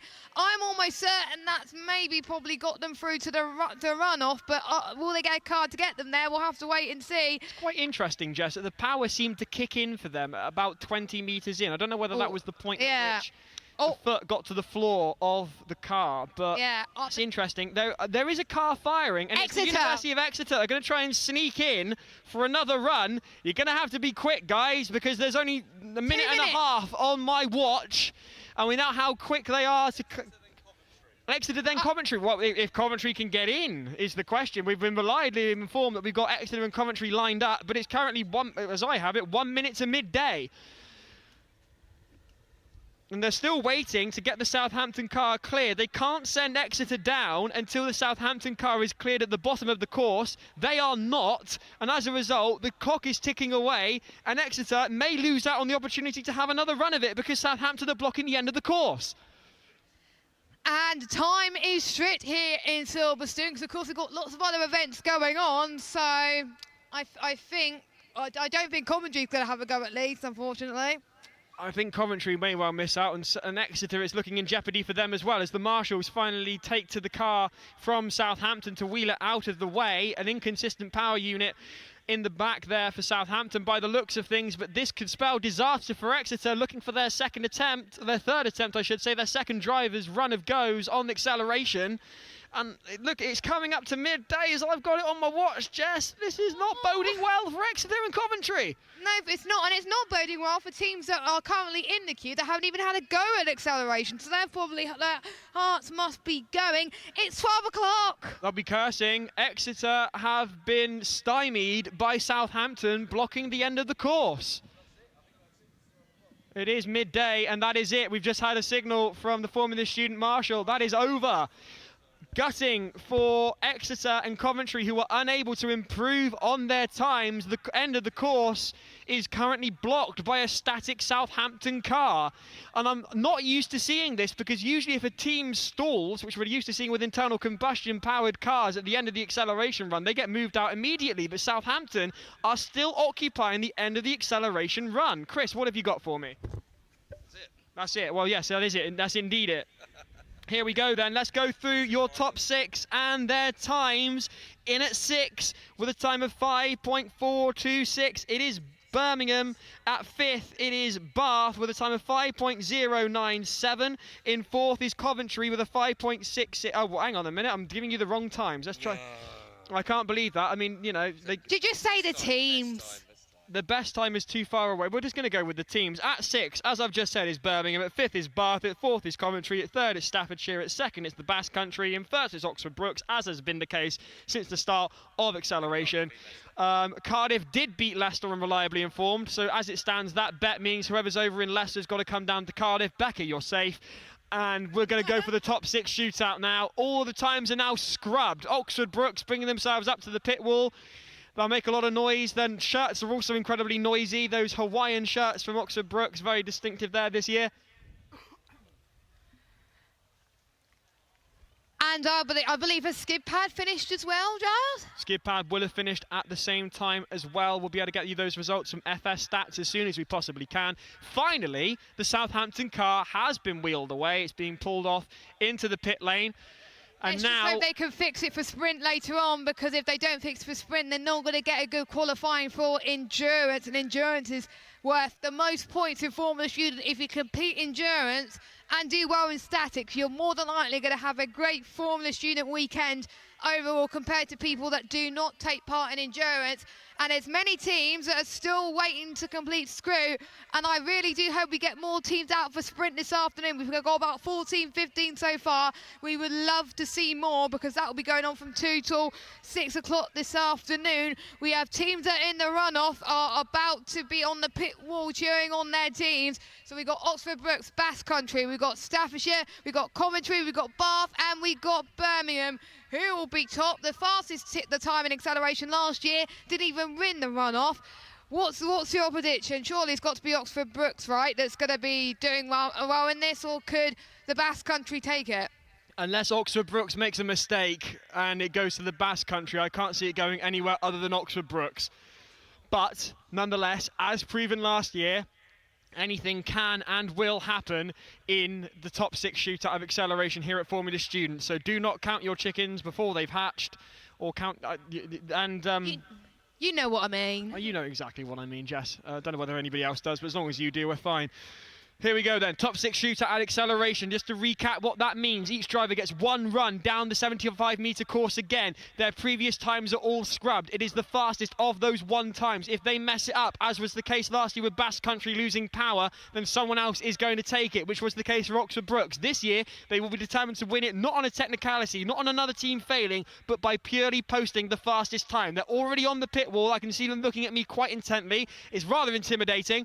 And suffice to say, all eyes are on Oxford Brookes as far as I'm concerned. Yeah, I think Oxford Brookes have been quietly confident all weekend. I've been speaking to them. They had the feeling they were going to get through Screw, even though there were some people that were higher than Screw than they were, but they got through eventually yesterday, and it's proving that time was in the essence, and it paid off for them. And by the way it works with the runoff, the slowest time out of the 6 gets to go first, and it's only one time that counts, and then it goes all the way to Oxford Brookes, who will be the last team. So they're going to be waiting for 5 teams to post times before they can post theirs. What would you rather be, Giles? Would you want to be the first team that does the runoff or the last? Oh, I'd much prefer to be the first, because as more teams post times, the pressure ramps itself up again and again and again as those times improve. So I would rather have no idea what I'm competing against and just lay down the best possible time I could. So those going first in this top 6 are in the position I would prefer to be in. Yeah, and I think so. That will be the University of Birmingham that will be going at first later on. And I have to say, there's teams that we weren't expecting to go through the runoff, and Birmingham being one of them, of course, one of the first teams to ever take part in Formula Student back in the 1990s. It's been going on for a long time.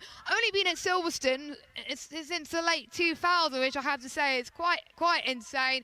And there's quite a few British teams that do very, very well. Could we see the Basque? I think the Basque Country is the only non-British team in the top 6. Am I right? Yes, indeed. I've got a comment here from Mr. Goddamn Awful, who said that Exeter and Coventry should have been allowed to run due to weather and faffing as Southampton blocked the end of the course. Mr. Goddamn Awful, you might say that. I couldn't possibly comment. Darren G suggesting it was even possibly tactics from Southampton. I think that might be a bit far. I don't think it was tactics, because you can see they were trying to start the car. But we're starting to see cars gridding up to get ready for acceleration runoff. So as soon as one car goes, the next car will be able to go. So we just see Coventry making their way through, and we're seeing other teams as well. We're seeing Basque Country, so they'll be going out in slowest time order first. Interestingly enough, a lot of people are asking for the live timings. The best place to go for that is FS Stats. If you search FS Stats on Google, you've got live timings for all events and all cars available on there, as well as progress through scrutineering for those that have yet to pass through scrutineering. Breeze says, Brookes P1, huge. I'm going there in September. So there you go, Brookes. You've got another engineer watching you in the comments, waiting to get going. They're rather pleased about that. I did speak to someone yesterday who is actually going to Oxford Brookes Uni, and we did the Girls on Track tours, and we saw one college student is actually going to Oxford Brookes, and they even asked how they got how to get into an Oxford Brookes team. So we could see some new recruits in our midst ahead of next year. So it's great to see some wannabe engineers out there. And if you are interested in taking part in Formula Student, find a team that does. Because if you find a team that does, you're more than likely going to get a job in engineering. It's not finding the next Max Verstappen, Lewis Hamilton, Lando Norris. It's finding the next wannabe engineers, such as Adrian Newey, for example, who's just joined Adam. Absolutely. The next Adrian Newey. I'm looking somewhere on this pit wall. I'm looking at the next Adrian Newey. I can tell you that. Another thing I can tell you is based on the fighting talk coming in from Breeze in the comments, they're going to fit right into Oxford Brookes, I'll tell you that.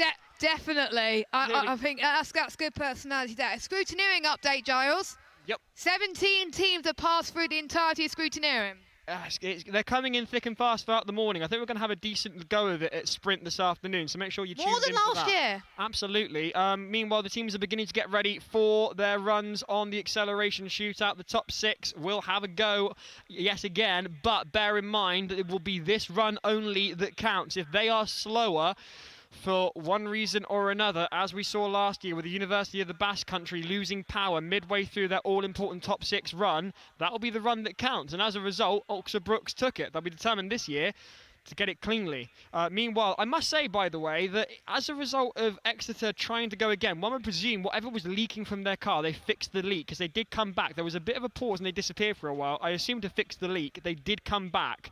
So that's good. That is promising. Well, I was a bit worried that they weren't going to get their car back on circuit, but you and me both. Yeah. Talking of cars getting out on circuit, De Montfort, if you can hear me, I'm thinking of you and I'm crossing my fingers.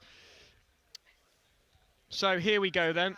Skid pad, top 5 results for you. We've got University of Leicester with a 7.37. University of Bath Racing with a 6.464. In 5th. In 4th, it's Imperial Formula Student with a 6.438. Staffordshire are in 3rd with a 6.351. Cardiff with a 6.005. They're in 2nd place. And Oxford Brookes Racing with a 5.96. 1/10 of a second. In fact, less than a 10th of a second. That would be that's what is that? 400ths of a second. 400ths of a second between Oxford Brookes and Cardiff on skid pad. That is how close that was on the skid pad. I mean, massive congratulations. The first dynamic winner of today, of course, we will wait to see what's going on with the AI that is going on too. We'll get some more, I will find some more information about that. I believe that's also on, actually no, it might be not on FS Stats. I have no idea, unfortunately, for that one. As the morning has gone on, it just seems to go more and more in the direction of Oxford Brookes. Yeah, I think they seem to be more consistent. I won't be surprised if they've made it through to the finals in every static event. Yeah, to be honest with you, Jess, I can't disagree with any of the above. Meanwhile, UK Pappy says, Giles and Jess, top presenters, still hooked, keep it up. Thank you, UK Pappy. Savania Reddy says, OBR all the way, whilst UK Pappy says, Vamos, OBR. Steve Miles says, love the energy from Giles and Jess, what a combo. Thank you, Steve. And Mr. Goddamn Awful back again with more comments saying, nice to see the cars, side-by-side comparison. There is a real variety in the design approach to a number of teams, which is great, because although you've got the formula, and if you look at something like Formula 1, there's a fair amount of consistency, and it's in the real small details where you see the differences in the Formula 1 field. Even though we're running to a formula here at Formula Student, a lot of different design approaches can still work their way into the rules, and as a result, as you can see on the start line here for the top 6, you're getting a real representation of the breadth of design work accomplished by the students. I completely agree with that. I mean, like, with the Formula Student regulations, they have a set of rules, but they can be as innovative as they want, which means we can get completely different cars that work well in certain circumstances, and that's what we're seeing with Oxford Brookes with the way they designed it as well. And there's plenty of other teams that might be better in certain disciplines, like Cardiff doing well in skid pad. It looks like they do well in like intricate corners, so I'm expecting them to do well in endurance tomorrow as well, like they did last year. So it is nice to see. In Cardiff's case, it's just a key case of making sure the power unit stays consistent. When it's consistent and when it works, they post good times. When it doesn't, they don't. Right, talking to people who have, we've got the top 6 shootout coming up for Acceleration Live, coming to you from Silverstone, a very damp Silverstone. It's Giles and Jess with you throughout the morning. presenting to you the fastest 5 cars in a straight line here at Formula Student Live 25. It's not just Oasis who can do Live 25. Formula Student can do it as well. And I'm not even singing Wonderwall. Don't ask. Don't get us to do it. I'm not. Yeah. Right. Here we go then. Top 5 cars. To me, you want to keep an eye on Oxford Brookes and Basque Country. Those are the 2 teams that could clinch this. They did so last year. And yet again, we're back in the same position. But this year, it's far wetter. It's a very, very wet national pit straight that these drivers will be attempting to get their cars down in the fastest possible time. 75 metres, 3 metres wide. That may seem like a lot, but we've seen it. Exeter got a bit squiffy earlier last year. Uwe had a monster of a car, and it was very difficult to keep it in a straight line. Nearly went out of the cones on acceleration. A fair few years ago, donkeys years ago now, there's a viral video of a car completely losing it and planting it in the pit wall right 2021. There. Was that 21? I think that was 21. I'll need to double check with that. But there have been occasions where cars have lost control. It's more difficult than you'd imagine, keeping it in a straight line within a very thin course. It's only 3 metres wide, and you've got a lot of these teams running with aero packages. And just like we see in any form of motorsport, we get in like programs. There is a one sentence: motorsport is dangerous. We've seen our fair bit of it over the years. We've seen the crash between Coventry and Staffordshire a fair few years ago now, back in 2021. Last year, a car rolled over. It can be dramatic and it can be dangerous, and this is why scrutineering is such a vital part of Formula Student, to keep the team safe in events such as that. So if you're sat at home and you're thinking, why am I not seeing my son or daughter or however they identify and their team out on track, it's because they're going through scrutineering. You might be thinking, well, isn't that a bit harsh? You know, they've designed this car, let them through. If it's not safe, it's not safe. They can't race, yes. And a reminder of how scrutineering works, they've got to go through technical and mechanical engineering. First, they've got the safety element. Can they get their driver in and out the car in less than out the car in less than 5 seconds?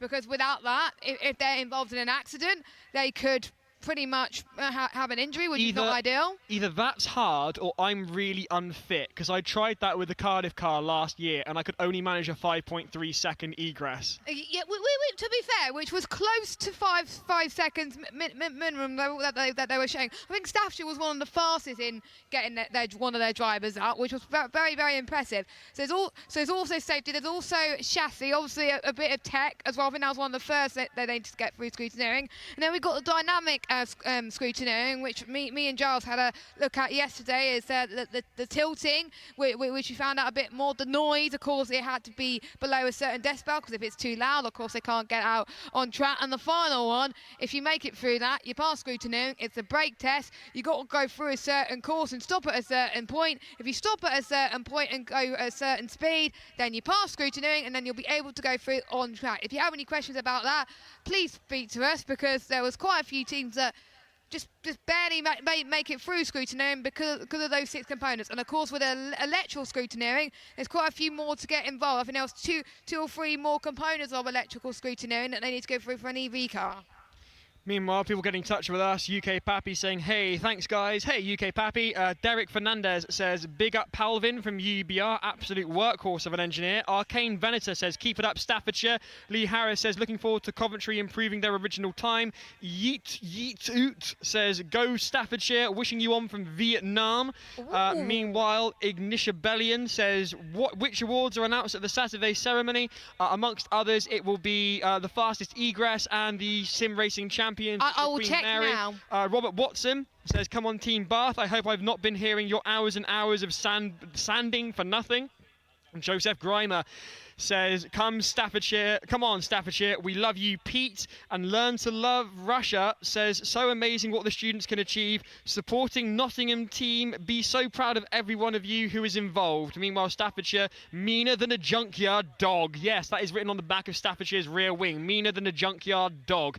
Meanwhile, those awards are going to be announced this evening. We've got the Racing Pride Aston Martin Diversity and Inclusion Award, the Craig Dawson Award for Most Valuable Team Member, the Formula Student Suzanne Royce Outstanding Outstanding Contribution Award, the Project Management Event winner, Fastest Egress, Acceleration, Sprint, Skid Pad, the Real World Award, Business Presentation Award, the AI Class Simulation Development winner, Babcock International Class AI Overall winner, Concept Class and Manufacturing winner, Concept Class Engineering Design winner, Sim Racing Engineering Challenge winner, and the Sim Racing winner as well. So all of that is to come tonight over at the Pavilion. So if you're here at Silverstone, make sure you are there. Meanwhile, here comes the first of the top 6. Welcome to the top 6 shootout for Acceleration at Formula Student 2025, and the University of Birmingham are first to the line. Their first time competing at Formula Student in several years.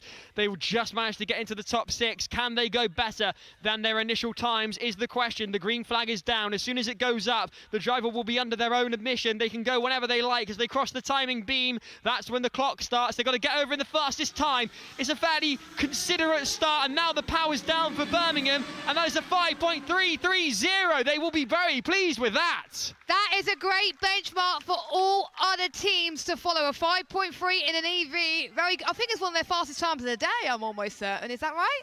It's a very good time for the University of Birmingham as they are beckoned by the marshals to bring the car in. And up next, we've got a car that sounds to me to be provided by good old-fashioned fossil fuel. It's probably not healthy. Boy, oh, does it sound Internal good. combustion. Right. I believe it might be Coventry or Bath. Bath are electric, if I recall, Jess. Although I do like their livery this year. Yeah, so it's not Bath then.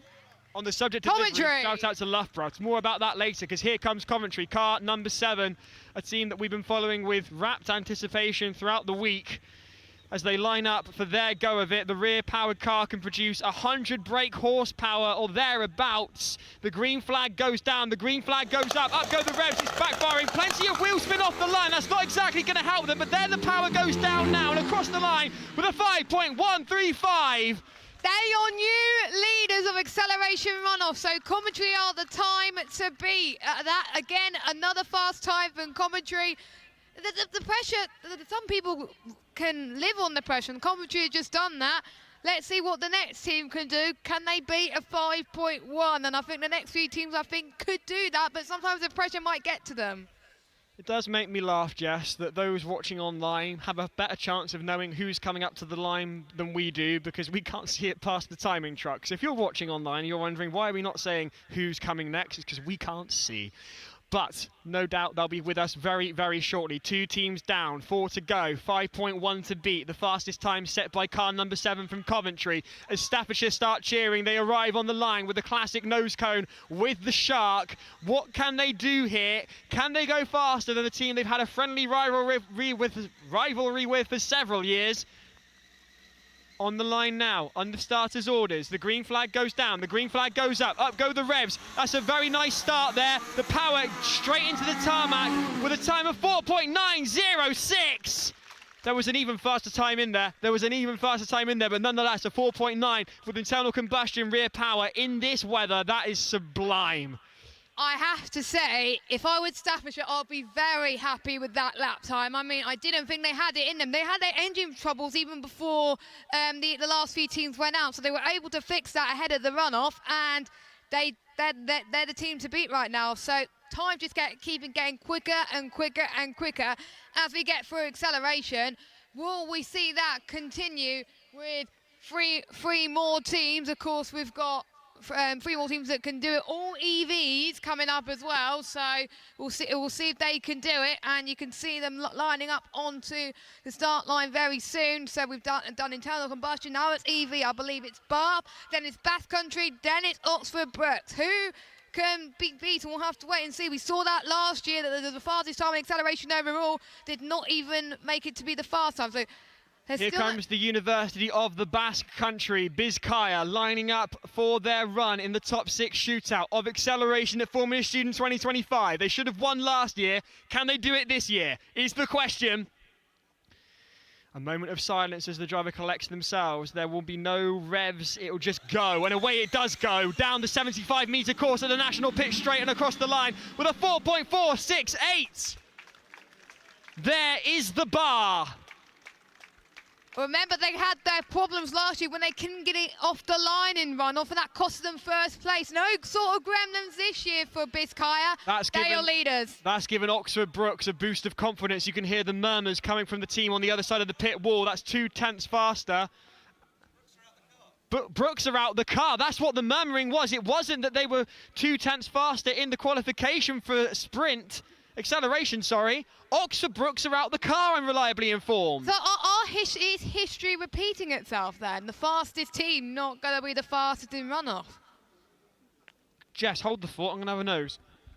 You are going to have a nose then. A lot of murmurs on the pit wall. Currently, the University of the Basque Country is fastest, but will they stay there? We don't know. We want to find out what is happening with Oxford Brookes. Maybe they just couldn't get the car started in time, potentially.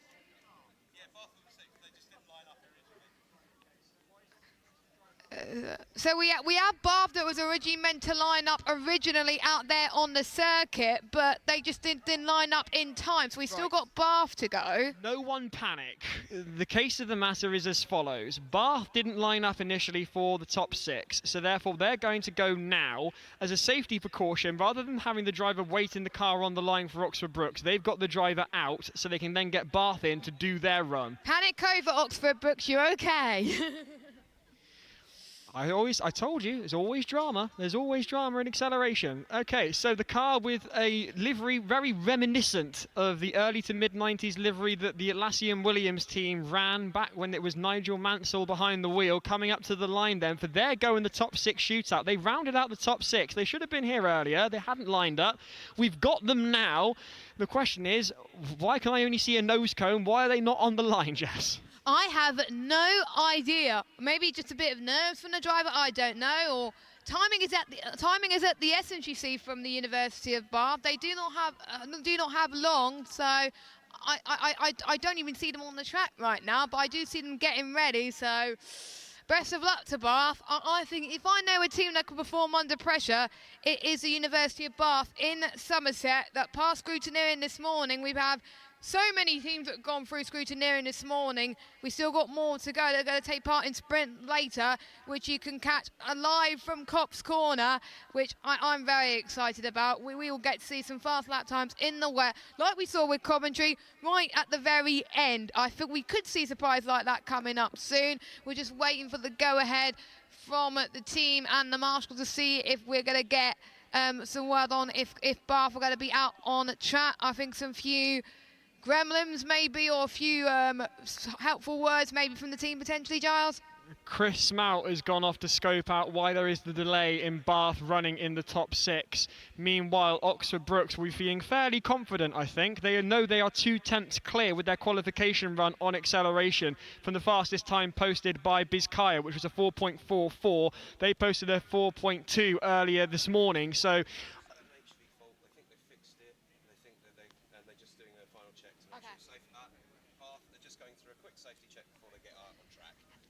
Okay, so Oxford Brookes had an HV fault. I think they seem to have fixed the problem, whereas Bath is sorting out a few issues, but I think they should be good to go soon. So 2 teams having issues, but luckily Oxford Brookes have rectified it. Those 2 will be going out on the track very shortly. Those are the only 2 teams that are standing in Bizkaia's way of winning the acceleration runoff. Can they do it? Oh, the drama, Jess. I just love it. Here we go then. So thanks to Chris for providing that information. Chris, our social media guy from Formula Student, who does a cracking job. Does indeed. So here we go then. Oxford have had problems. They think they fixed it. Bath are having a quick safety check. All at the moment, the Basque Country are in the lead, and if these 2 teams don't run, it goes to Spain. So it is all to play for. Spain does well in acceleration, it seems. The faces of Oxford Brookes seem to have got a lot more nervous in the last 2 minutes, and now they're suddenly grinning at me to try and prove a point. But, I mean, I'm not the one with an HV problem. So there's got a lot of confidence exuding from the Oxford Brookes Racing. Some people sweat and some people just exude confidence, and they fall into the latter camp. There's a lot of smiley faces coming at me from beneath umbrellas. That is good. That is good. So they're not worried yet. They just got to focus as I hear That's Bath noise. under power then. Bath coming up, the team that I think should have run 6, they should have run first, but here they come then. Car number 67, the University of Bath, another electric power unit powering them down the 75-metre course for acceleration here at the National Pit Straight of Silverstone for Formula Student 2025. The fastest time we've seen at acceleration thus far has been 4.284 as set by Oxford Brookes, who are yet to go. Oxford Brookes potentially having problems. Bath having had a safety check, they're now good to go, and away they go. The power down now, and the electric motors at full chat, crossing the line with a 4.898.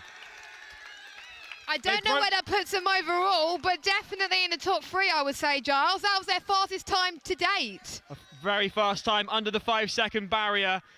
Great stuff from Bath, looking a little bit nervous, but they managed to stay cool, calm and collected across the 75 metres. You could hear those motors really going at full chat. That foot was planted on the acceleration pedal. You could tell from when they got off the line that it was going to be a good time, Giles. And now, Jess and anybody else watching, eyes fall to a team that has already won skid pad, but they are calling it. Are you calling it?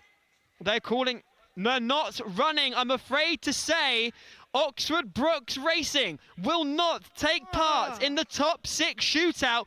The shoe is on the other foot. Last year, the Basque Country lost power on their run of the top 6, and it went to Oxford Brookes. This year, Oxford Brookes are not running, and it's gone to the Basque Country. Yeah, so a round of applause for the University of the Basque Country, Biscay in Spain, that gets some extra points, which could make a difference overall, and I could just about hear cheers from their garage, it looks like. Hopefully we can get Biscay, if there's Biscay on the pit wall, could we get them, please? And we'd have loved to have a celebration. I know Chris, our social media guy, is going to try and get them now. There's a great deal of irony in the way that is gone. That is acceleration over for Formula Student 2025, and as we've just been saying, the tables have turned. Last year, the University of the Basque Country were the fastest team in qualifying for the top 6 acceleration shootout, and during their final run, their power unit failed and they bled to a stop, and Oxford Brookes clinched it. Oxford Brookes were on target with a 4.284 set in qualifying for the top 6. They should have won it. A high voltage problem means they were unable to run in the top 6, and as a result, the University of the Basque Country, Biscaya, have taken victory in acceleration at Formula Student 2025. It ain't over, as you always say, Jess, until the fat lady sings. It is all to play for at Formula Student 2025. Your top 2 teams, they are Biscaya and Oxford Brookes. And here comes Biscaya now to take their seats in the hot seats, kindly supplied by our sponsors, Bentley. They are very nice seats, and they are going to sit down. We're going to have a chat with them. A round of applause for those that are still on the pit wall, please. Massive congratulations. Welcome to the hot seat. You've just taken victory.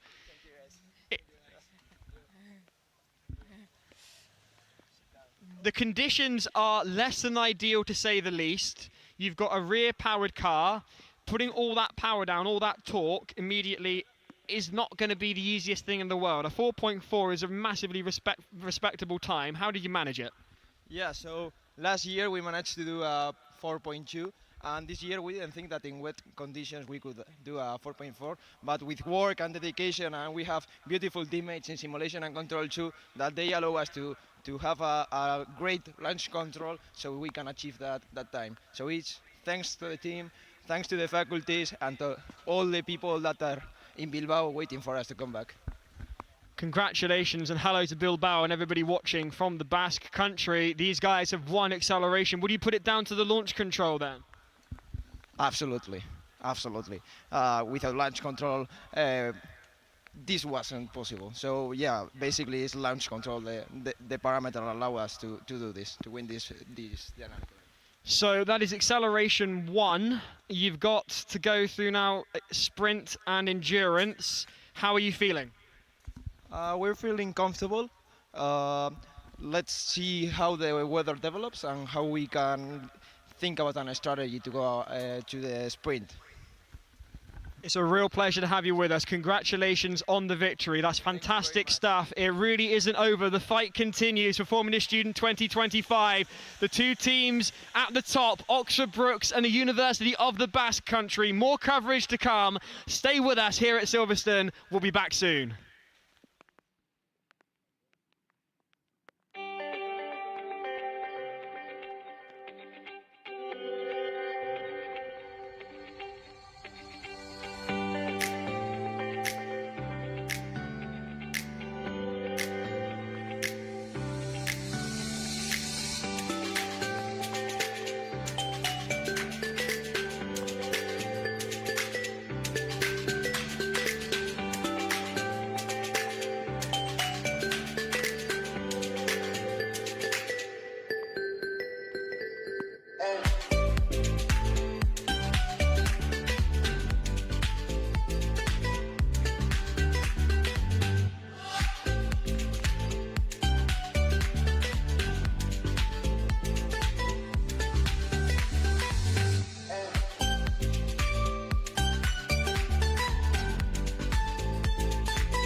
We are here with UH Racing, where they have their car running for the first time in 6 years. So how has things been going this weekend? They've been going, certainly. We've made some progress. We've got a sticker so far.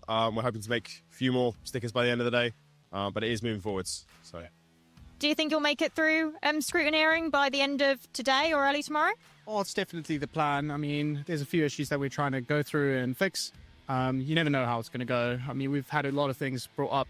Oh, not actually, not a lot, but being sorted out, have the best people on the cases, and hopefully it'll be done soon.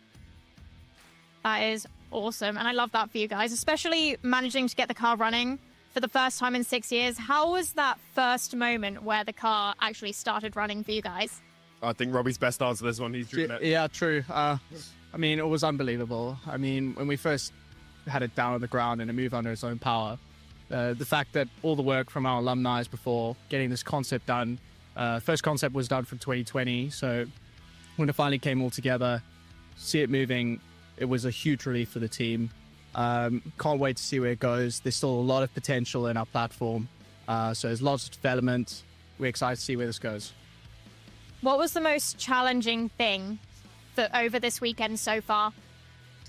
Or week, I should say. getting our Nutella pancakes to the pit garage. Oh no, I get getting up in the morning. Yeah, that's the best. Especially when certain people have set an alarm for 4 a.m. 4 a.m. Yeah. I have a very loud cough over there. Sensing some shade there, but but I'm glad you guys are having a great weekend, and I wish you all the absolute best. We are rooting for you. So, good luck. Awesome. Thank you so much.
Hello, Formula student Giles here. We're moments away from some on-track action. If you wish to take part in sprint, the queue is available in the pit lane. The event opens at 2 o'clock.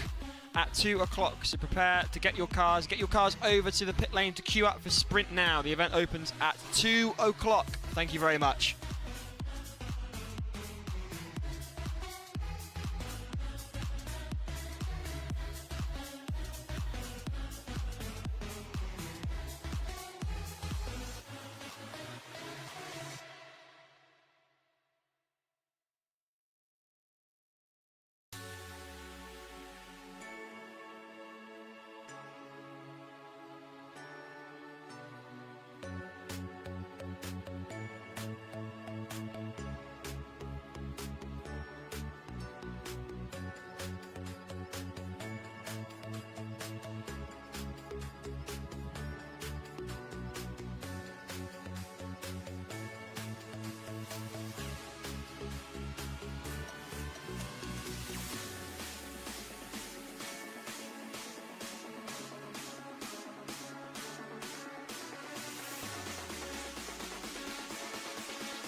Welcome to Silverstone for another year of Formula Student.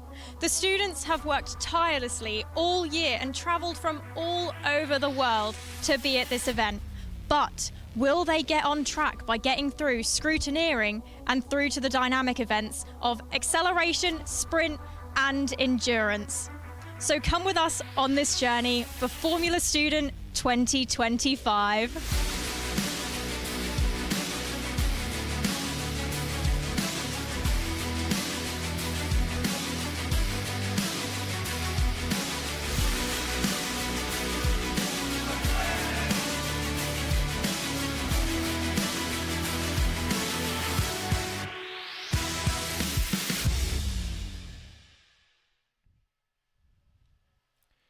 And the journey continues. A very good afternoon. Welcome back to Silverstone live for Formula Student 2025.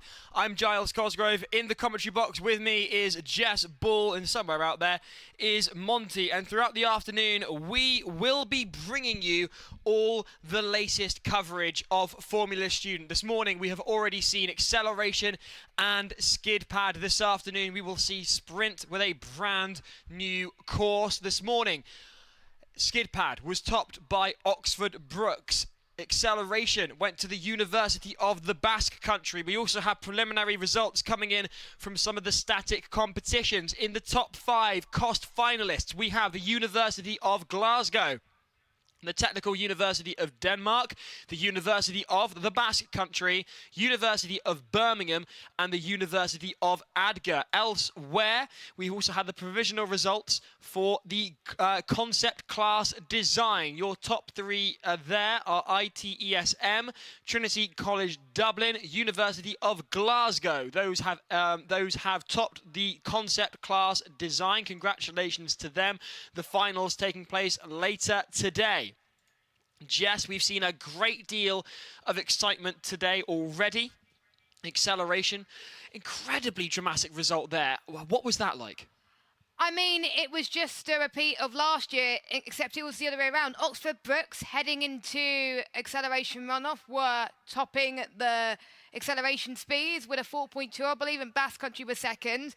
In the runoff, Basque Country were able to get a fast time. Oxford Brookes didn't even get started, whereas last year was the other way around. So history repeated itself, but unfortunately it didn't go Oxford Brookes' way. But it's good to see that there's quite a few teams doing well in the static events as well. The likes of Birmingham doing quite well, Cambridge and Cost as well.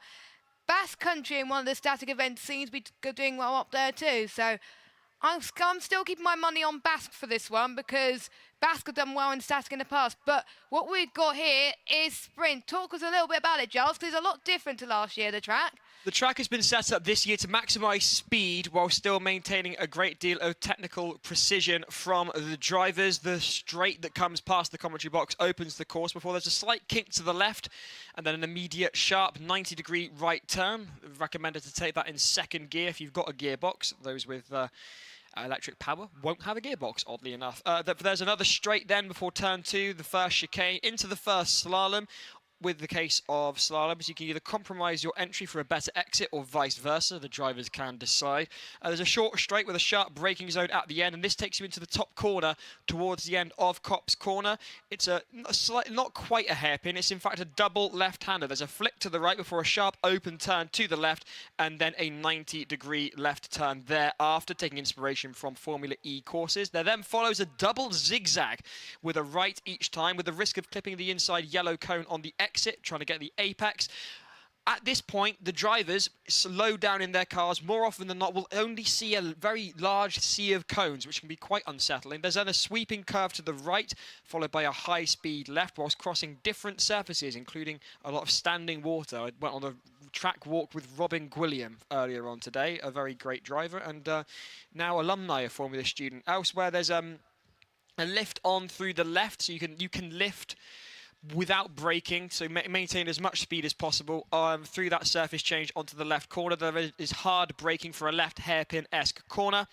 before braking under steering with lateral G at that point, so it can be quite complex for the drivers to deal with. There is also a great deal of bumpy track surface on the exit out of the right there. You're going from the actual tarmac into the runoff zone. Some of that loses traction because it's been painted for sponsorship. And the first team to try this brand new course, we haven't even got to the Mansell section yet, is the University of the Basque Country. The red light is flashing on the roll hoop above the driver. They are going to be the first to take to the track, and away they go, Jess, onto that first start. Off they are, and this could be a very, very exciting lap time.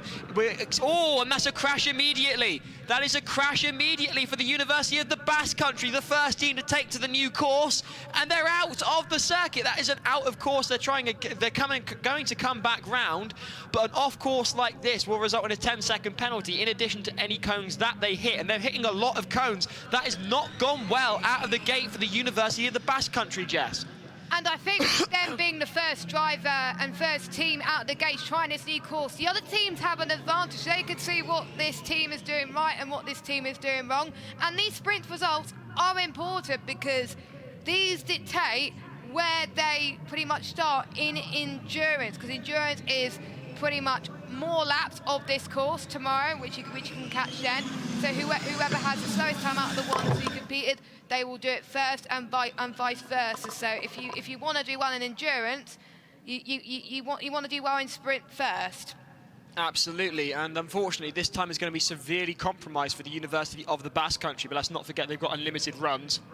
So they may well improve yet throughout the course of the afternoon here at Acceleration. They're going so fast, in fact, that the cameras are trying to find the car. Here we go into the Mansell section of the course, named after a Dynamics marshal, Mike Mansell, taking inspiration from Brooklands and Luffield. It's a high-speed left and right as they come across the line to complete their first time, and that time is a 1:26.988. But we know there is a significantly faster time in there, given the crash that happened almost immediately. Yeah. And of course there will be penalties for cones knocked and going off course as well. So, and don't forget there is an award, believe it or not, Giles, for the most travelled cone. So they probably want not to be aiming for that, but they might be aiming for that accidentally. The next team, Basque Country is doing another run. Yep. Hopefully this will be a lot cleaner for the University of the Basque Country. Now they know what they're up against with this new layout for the sprint course. And away they go. A slightly more controlled start as I see it. A slight kink to the left before they sweep back to the right. Looking a bit more planted than they were on the last attempt at this. Here they go through the first corner onto the first slalom now. Are the University of the Basque Country headed towards that double left-hander at the top of the course? Watch for this then, because it kind of invites a false sense of confidence, but they're through there completely fine. Into the zigzags now, as the sea of cones envelops the driver before heading towards the second slalom in front of us here in the commentary box. There's a change of surface beneath the driver here as they go from the main course onto the runoff area and now onto this vital second slalom. You need to get it right. I won't be telling you how to get it right. You've got to find out for yourself, drivers. As they come in now to the top hairpin, this is incredibly difficult. It's the hardest corner on the circuit. No problems there, though, for the University of the Basque Country as they come through the Mansell section of the course, sweeping left and right, and they cross the line with a time of 1:02.213. A 24-second improvement for the team from Spain. They'll be very happy with that, and that is the first two runs for driver number one done. And they are off. They are off and away. So we're going to wait now to see who is up next. I know Leeds were in the queue. I can also see Imperial College London there. So the question is who is up next. That looks to me to be... Is that Leeds, Jess? That is Leeds. Yes, that is Leeds. I thought they were first in the queue earlier on, but no, they weren't. Of course, Leeds, their car since last year is pretty much, most of it, completely different. So they were pretty relieved to go through scrutineering yesterday. Of course, it took them 7 attempts to get through scrutineering. They got a new chassis design concept, pull rod and a push rod suspension. This marks a new generation of FS car for Leeds. Gryphon Racing has a Honda engine on the back of that car as well, and there's a lot of hours being made for design and documentation too. So this should be good for Leeds. Of course, Leeds maybe not doing what they expected in acceleration, but sprint is where they can fight back and try and score a really good result. But here they go, they're about to go with their sprint first attempt. Revs are up. The driver just trying to get the car to settle in a position that they're comfortable with. Here we go then. Car number 63, the University of Leeds, and that's a very slow start for the University of Leeds. In the words of that song from 1997, things can only get better, and they do get better for Leeds as they find the power, and away they go into the first corner ahead of that first slalom. And I've spoken too soon just because they are back to a snail's pace. This car isn't happy, and I don't know why, because when it does sound happy, it sounds great, but it isn't quite as consistent as one would hope. I wonder if it's driver confidence or if it's just the car struggle a little bit. I'm starting to feel like in some places it's driver confidence, maybe it's a new driver. I did speak to the team yesterday. There was one driver doing the brake test that has never done 4 machine at Silverstone before, so there's quite a lot of new drivers in that team, so it just might be driver confidence. This is where the unlimited runs is really going to pay off for these drivers, because they can get those 2 bankers in and then they can get their eye in further and further as they build confidence, as they come through the zigzags. The car on and off the power, it seems to be somewhat more consistent now than it was at the opening of this lap. Is this just a case of the driver finding the bite point of the clutch and getting more experience as they go through the second slalom? They've really got to make sure that they get that entrance and exit right if they want to maximise their time as they come through towards the hairpin at the bottom of the course. This can be the hardest corner on the track. They're now into the Mansell section, taking inspiration from corners here at Silverstone, the home of British motorsport, as they come back into the view of the commentary box and they cross the line at unfortunately losing power there, Jess. That's a 127.924 for the University of Leeds, Leeds Griffin Racing. But I must say, Jess, I'm not filled with confidence by that sight. Me neither, because even in the brakes test yesterday, they kept stopping and starting, so I was feeling a bit pessimistic about them, and I think that there's an underlying issue with the power unit, I think, out of that car. So I think they got quite a bit of work to do. Of course, they got another attempt, but they got to fix the underlying problem with the car first. Kean Butler, one of the drivers last year for Edith Cowan, who went on to win Formula Student, has said that it sounds like it's stuck in gear to him. So there's some advice from someone who really does know what they're talking about. Meanwhile, Monty has said, I'm coming to the comms box later. Want any snacks, guys? Yes, please, Monty. Crisps and jelly babies are welcome. Meanwhile, Leeds are back under their own power. The marshals did wonder whether they were going to have to win, and they do. Leeds is back off the power. Has the gear shift gone wrong on that car? Leeds Griffin's driver saying, no, I'm okay, just leave it with me, don't touch the car. And no, they do touch the car, and they do require some assistance to be wheeled off the circuit. Do the University of Leeds, but they do have a time on the board. It's a 127.924, only the second car to do so. So they're doing better than most teams at the moment, Jess, when it comes to sprint. Yeah, I think so as well. It's still very, very confident lap time, but with the unlimited runs, their fastest time, excluding penalties, gets factored in, and that's a chance for them to do it. And the next team that we got lining up is Imperial, and then it's Birmingham, I believe, which is right next to them. So Imperial College London, of course, their main goal is to finish endurance. So this sprint event is going to be very important to where they place, because I feel like they're not aiming for speed at this point, they're aiming for durability. That's what I can make out. That seems to be the case. Their aim is to finish endurance, which would be a remarkable turnaround for a team that had gone under the radar for several years, including passing us by here in the commentary box as the University of Leeds car is wheeled off the track, as you can see there on your screens, and you can see from the stands in Copse Corner. A very good afternoon to those in Copse Corner if you fancy giving us a wave. Nice to see the stands packed out. I imagine with the interchangeable weather, it's a better position to be under the cover than on the grass verge at Copse Corner. But then again, you've got some great views. And if you are over on the stands, you might end up being on camera. So do give us an wave, please, because you are now live on YouTube around the world. Coming to you live on the IMECI Formula Student UK YouTube channel as Imperial College London, car number 97, line up for their first attempt at sprint. This circuit, it tests the drivers and it's incredibly quick. Can Imperial College London be the first team to get under 60 seconds? And they are away past us here in the commentary box on to turn 1. It seems to me they're a lot more confident than what we saw other teams, so I think they were just looking at what the other drivers were doing, which is helping Imperial College a little bit as he makes his way through the slalom. He's looking quite tight. Of course, they did skid pad earlier, and that's their chance to practice the intricate turns, wasn't it? Absolutely. This will set the bar for Imperial College London, and it's looking very consistent, very clean, I must say.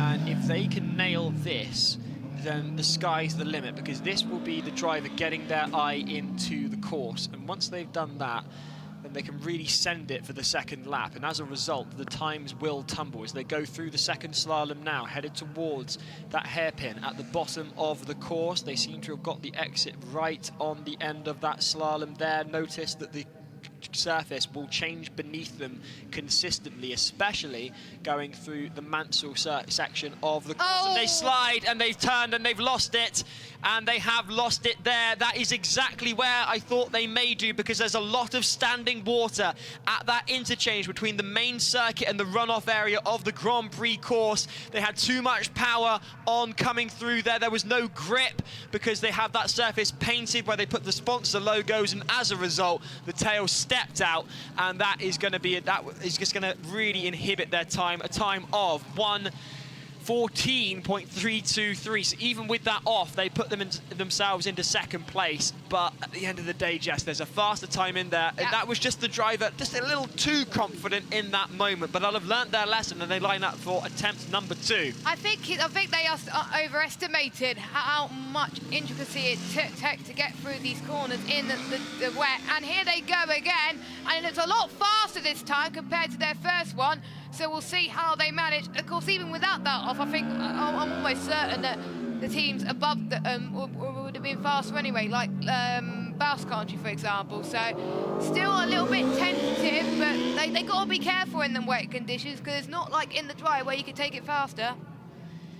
Indeed, Jess, and I'm just trying to look, and it looks they are running wets, but even then with the wets, they're still losing the back end. So you can see just how greasy it is out on track here at Cops Corner. The question is, can Imperial College get a clean lap in? It was looking incredibly good as they head towards this second slalom on the course. And to my mind, if they really nail this, they could get under 60 seconds, slowing down a fair bit for the slalom there. Maybe the turning circle just a bit too large on the car to warrant fast cornering through the slalom as they come through the hairpin back to where they lost it now, and taking it far more gingerly here, but even then just a little bit of a squiggle, but they managed to hold it through, and that is a clean lap for Imperial College London, and that is a time of 1:10.504. There is a faster time in that car, but undoubtedly confidence knocked by that off, and I can completely understand that. But with these unlimited runs, it's not over for this driver.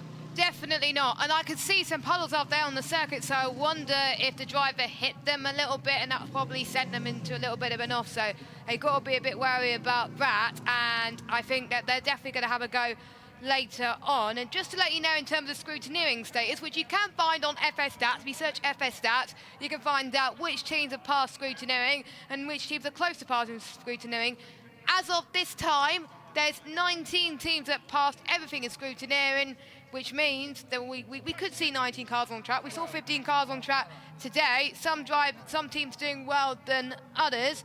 University of Birmingham being one of those teams that did quite well, actually, getting through to the runoff and not finishing last. They scored decent points, and here they go, Giles. University of Birmingham are away with the electric power unit in the back. Then it's the first time in 7 years that we have seen the University of Birmingham compete in the dynamic event, as they come through towards the first slalom of the course, taking the right, going right and taking the entry in that way as they come towards. Now this is deceiving. It may appear to be a hairpin, it's not. It's two left-handers with different degrees of turn, one straight after the other, so it may lull the driver into a false sense of security. Now they may feel unsettled because before them is a whole sea of cones as they go through the zigzag section of the course. Two righters there, and as they head towards here, this is where the surface starts to change under them fairly consistently, and you can see the tentative nature with which the driver is attacking this section of the course as they get used to both the car and the circuit. Here they come now towards this second slalom. Now this second slalom is vital, especially to get the entrance and exit right. Did they do so? I'm not going to say, because the drivers have got to find that out for themselves as they head to the right-hander that turns them into the hairpin. Through the left hairpin they go. You can see the dynamics of the marshals there in purple. Thank you very much to them. Onto the marshal section of the course now. This is where Imperial College London lost it. No such trouble for the University of Birmingham, and they cross the line with a time of 1:15.008. A very solid time to commence with, and away go the University of Malta. Oh, I'm very pleased to see these guys. Yes. They've been here for a number of years at Formula Student UK, and they are really going for it, as they always do. This is the first time I've seen the University of Malta competing with an electric power unit in the back of their car, taking inspiration with delivery from Lightning McQueen of the Cars movie series. These guys have a great deal to offer, but there's an issue. There is an issue. Waving of the hands from the driver, and the green light comes on over the roll hoop, and the driver pulls out of the course. There is a power issue out of the gate for the University of Malta. Massive disappointment for the Maltese team.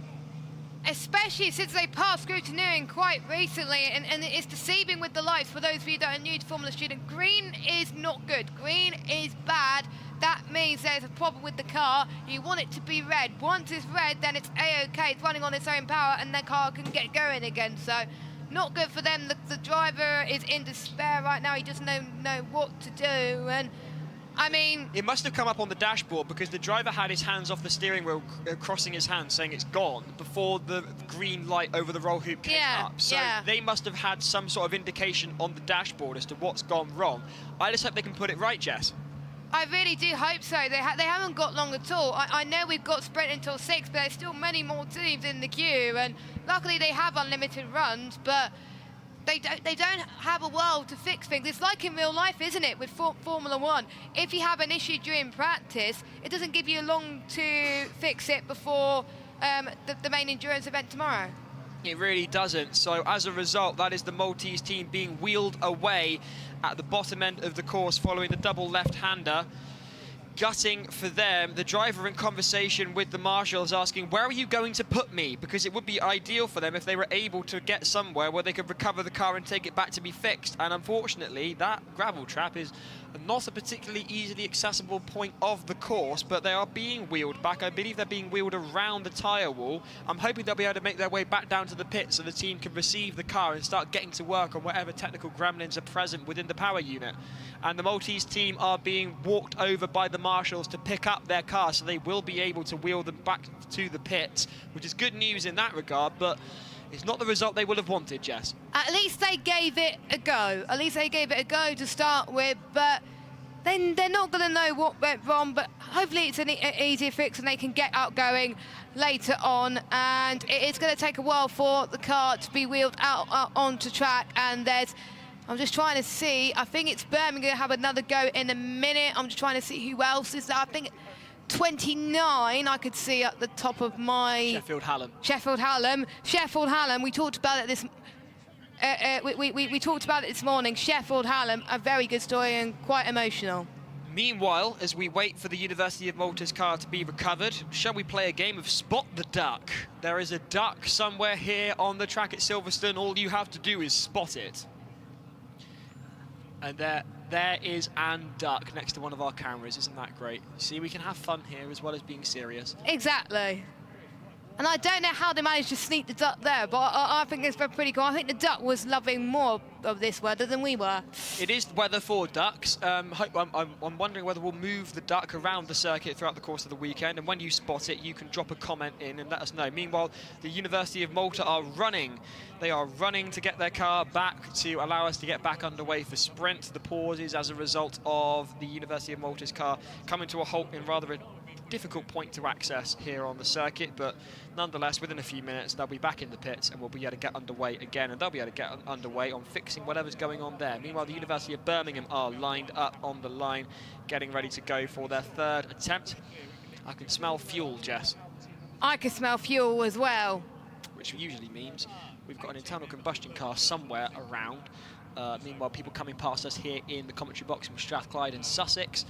Do give us a wave if you're coming past. Glasgow Caledonian as well, Birmingham City University. Plenty of universities here round about. Don't forget, it's not just the on-track action that matters here at Formula Student. Hey, Dynamic Marshals give us a wave. Without the Dynamic Marshals, also thanks to the Silverstone Marshals who is here as well, who's given up their time. So also the Purple Marshals and the Silverstone Marshals for making the track safe. And without these marshals all across the UK and around the world, no one would be able to go racing. So thank you to all of those as they're clearing the track right now. They are indeed. There's the wide angle. You can see the University of Birmingham lined up on the line, and then behind them Sheffield Hallam up on their thank you very much to the University of Birmingham giving us a wave there. Can they hear us in the cockpit? Yes, they can. They can hear us in the cockpit. They're giving us a thumbs up. Is that not the most annoying thing on the planet? You're there trying to concentrate and trying to... No, he doesn't find it annoying. We like that. Thank you very much. Honestly, I took part in the Women Esports Finals, which our host Cheryl was also involved in as well. And I find it distracting because I was able to hear the commentary box in the background of the headset, and there were some times where I was just spinning left, right, and almost spinning left, right, and centre because of the distraction. So, as we have just been given some. Hopefully some snaps very, very soon, but we've got more teams on standby to take part in the sprint event for Formula Student 2025. Hopefully we'll have more teams getting through scrutineering. If your team does make it through scrutineering, do let us know in the chat. We would love to hear a reaction, of course. We do have Monty and Cheryl around going through and keeping an eye on everything. So as soon as we hear some insight from them, we will, of course, let you know. We are... So, if you're from the University of the Basque Country, remember you're currently top of the timing board, and that means you're entitled to sit in the hot seat. The hot seat's kindly provided by one of our sponsors, Bentley. And away go the University of Birmingham onto their third lap now. It's so subtle, the electric power unit there, and all of a sudden we seem to have lost them on the cameras. And I can't hear any motor. Oh, they're still going. They are still going, thank goodness for that, as they come into the double left-hander at the top of the course, bringing themselves back round and headed towards the zigzags. That sea of cones can seem rather intimidating when you're sat only a foot off the ground behind the wheel of what are essentially experimental single-seat racing cars. Headed towards the second slalom of the course now are the University of Birmingham. Their first time competing at Formula Student in 7 years out on track. They've been consistently appearing, but haven't managed to get through scrutineering until now. Here is that tricky second slalom. The exit on this will set you up for the second half of the lap, so do please remember that, drivers. Pay attention to that one as they head towards the hardest corner on the circuit. Through the hairpin they go. Now onto the Mansell. This is inspired by the likes of Brooklands here at Silverstone. They come through the right-hander there, that unsettled Imperial to the point they lost it. No such trouble for the University of Birmingham, and across the line with a time of 1:09.723, which puts them in second place. I think it was about 5 or 6 seconds faster than their previous time, and here we go, the action is not stopping out on track. Sheffield Hallam, number 29, the sound of internal combustion engine is sounding brilliant. They're out on the circuit. They're going to try and see if they could be the fastest internal combustion time at the moment. A bit delicate. You say that, Jess. Is it me, or is that looking rather slow? Yeah, that's what I mean. They were feeling a bit... I wonder if it's just driver confidence or if it's just the car just slowing down a little bit. We'll have to wait and see as they go through the next turn. The power looks consistent, it's there. The case is... It's just driver. Is it stuck in gear, or is it the driver just getting to grips with the circuit and getting to grips with the car? Because the chances are this driver was not the driver that you saw earlier on in acceleration and skid pad for Sheffield Hallam. They'll have swapped drivers around. But I say that, Jess, as they are coming to a crawl, and they're back under their power. You can hear it here in the commentary box, you can hear it at home, and you can hear it at the cop stands. Back on the power then, as they approach the second slalom before that hairpin. Is there a problem with the powertrain, or is this a driver getting to grips with the circuit? I would like to err into the latter, just because it would be nice if they didn't have any problems as they head towards that hairpin now before approaching the Mansell section of the course. This is a new layout for sprint here at Formula Student, with this section here inspired by the likes of Brooklands and, of course, Luffield at Silverstone, and across the line with a time of 1:28.086. Power doesn't seem consistent, but maybe it is the driver just getting their eye in, Jess. I can't tell. I can't tell either. We'll find out in just a moment. But here goes Coventry, number 7 out. But yeah, I have to agree. They might just been uncomfortable with the gears and what gears to go in. Certain corners they might have over. Red Dot, Coventry stopped. Coventry have stopped indeed on turn 1 of the sprint circuit here at Formula Student 2025. A team that we have been watching with rapt anticipation over the past 12 months. An incredibly well-engineered car with a lot of power in the back, over 100 brake horsepower as a result of the tuning and, of course, the turbocharger that they've added to their engine unit. But right now, there's no horsepower at all because it's not going anywhere, Jess. It is not, and even after turn 1, which strongly suggests there's probably definitely an underlying problem. There has been some testing over the last few days. Maybe they just found something, maybe just something just didn't work altogether that they didn't know about, which is a bit unfortunate. Driver seemed to be looking over to the pit, to the wall, and trying to communicate with either a team member or the marshals, but they're clearly in conversation with someone, trying to work out what to do in this scenario. It may be a known problem. As the marshals have a look at the car, we'll have a look. Of course, we'll have a look, say the marshals, but I don't know necessarily whether the driver from Coventry wants them to have a look or whether they can get it going themselves. And here they are, they're having an inspection of the car, the driver in conversation with the marshals and nodding in agreement, and they are being pushed away. That is the end of Coventry's first attempt, and as well, not to mention, Malta are also being wheeled away simultaneously. We're picking up a few casualties already in the first hour of sprint, Jess. And the 2 of them seem to be internal combustion engines, so I mean, it might. I know there was a few teams that were struggling with the battery due to the wet. There's certain parts that might just fail due to the fact that it's quite damp conditions, because quite a lot of teams, Giles, are scrutineering in the dry yesterday, and there's a lot of teams that are past scrutineering in the daytime in the wet. So those teams might have done a bit better, it seems. But go for Coventry. Still a long way to go there, of course. They've still got time to fix it, which means we still might have more teams that could get there. Still no one beating Basque Country's time, though. We still got to see Knoxford Brookes out there on circuit.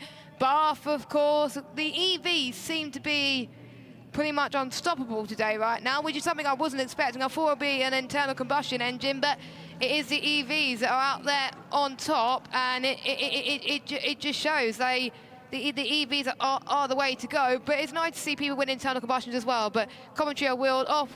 A good job to the Dynamics marshals there. And I'm just trying to see, I think, is it Leeds having another go? It looks like it. Potentially then Leeds, yes, that is Leeds being wheeled potentially into line to have a go. Coventry pulled away, oddly enough, by Lee. A lot of Lee is going on here at Silverstone.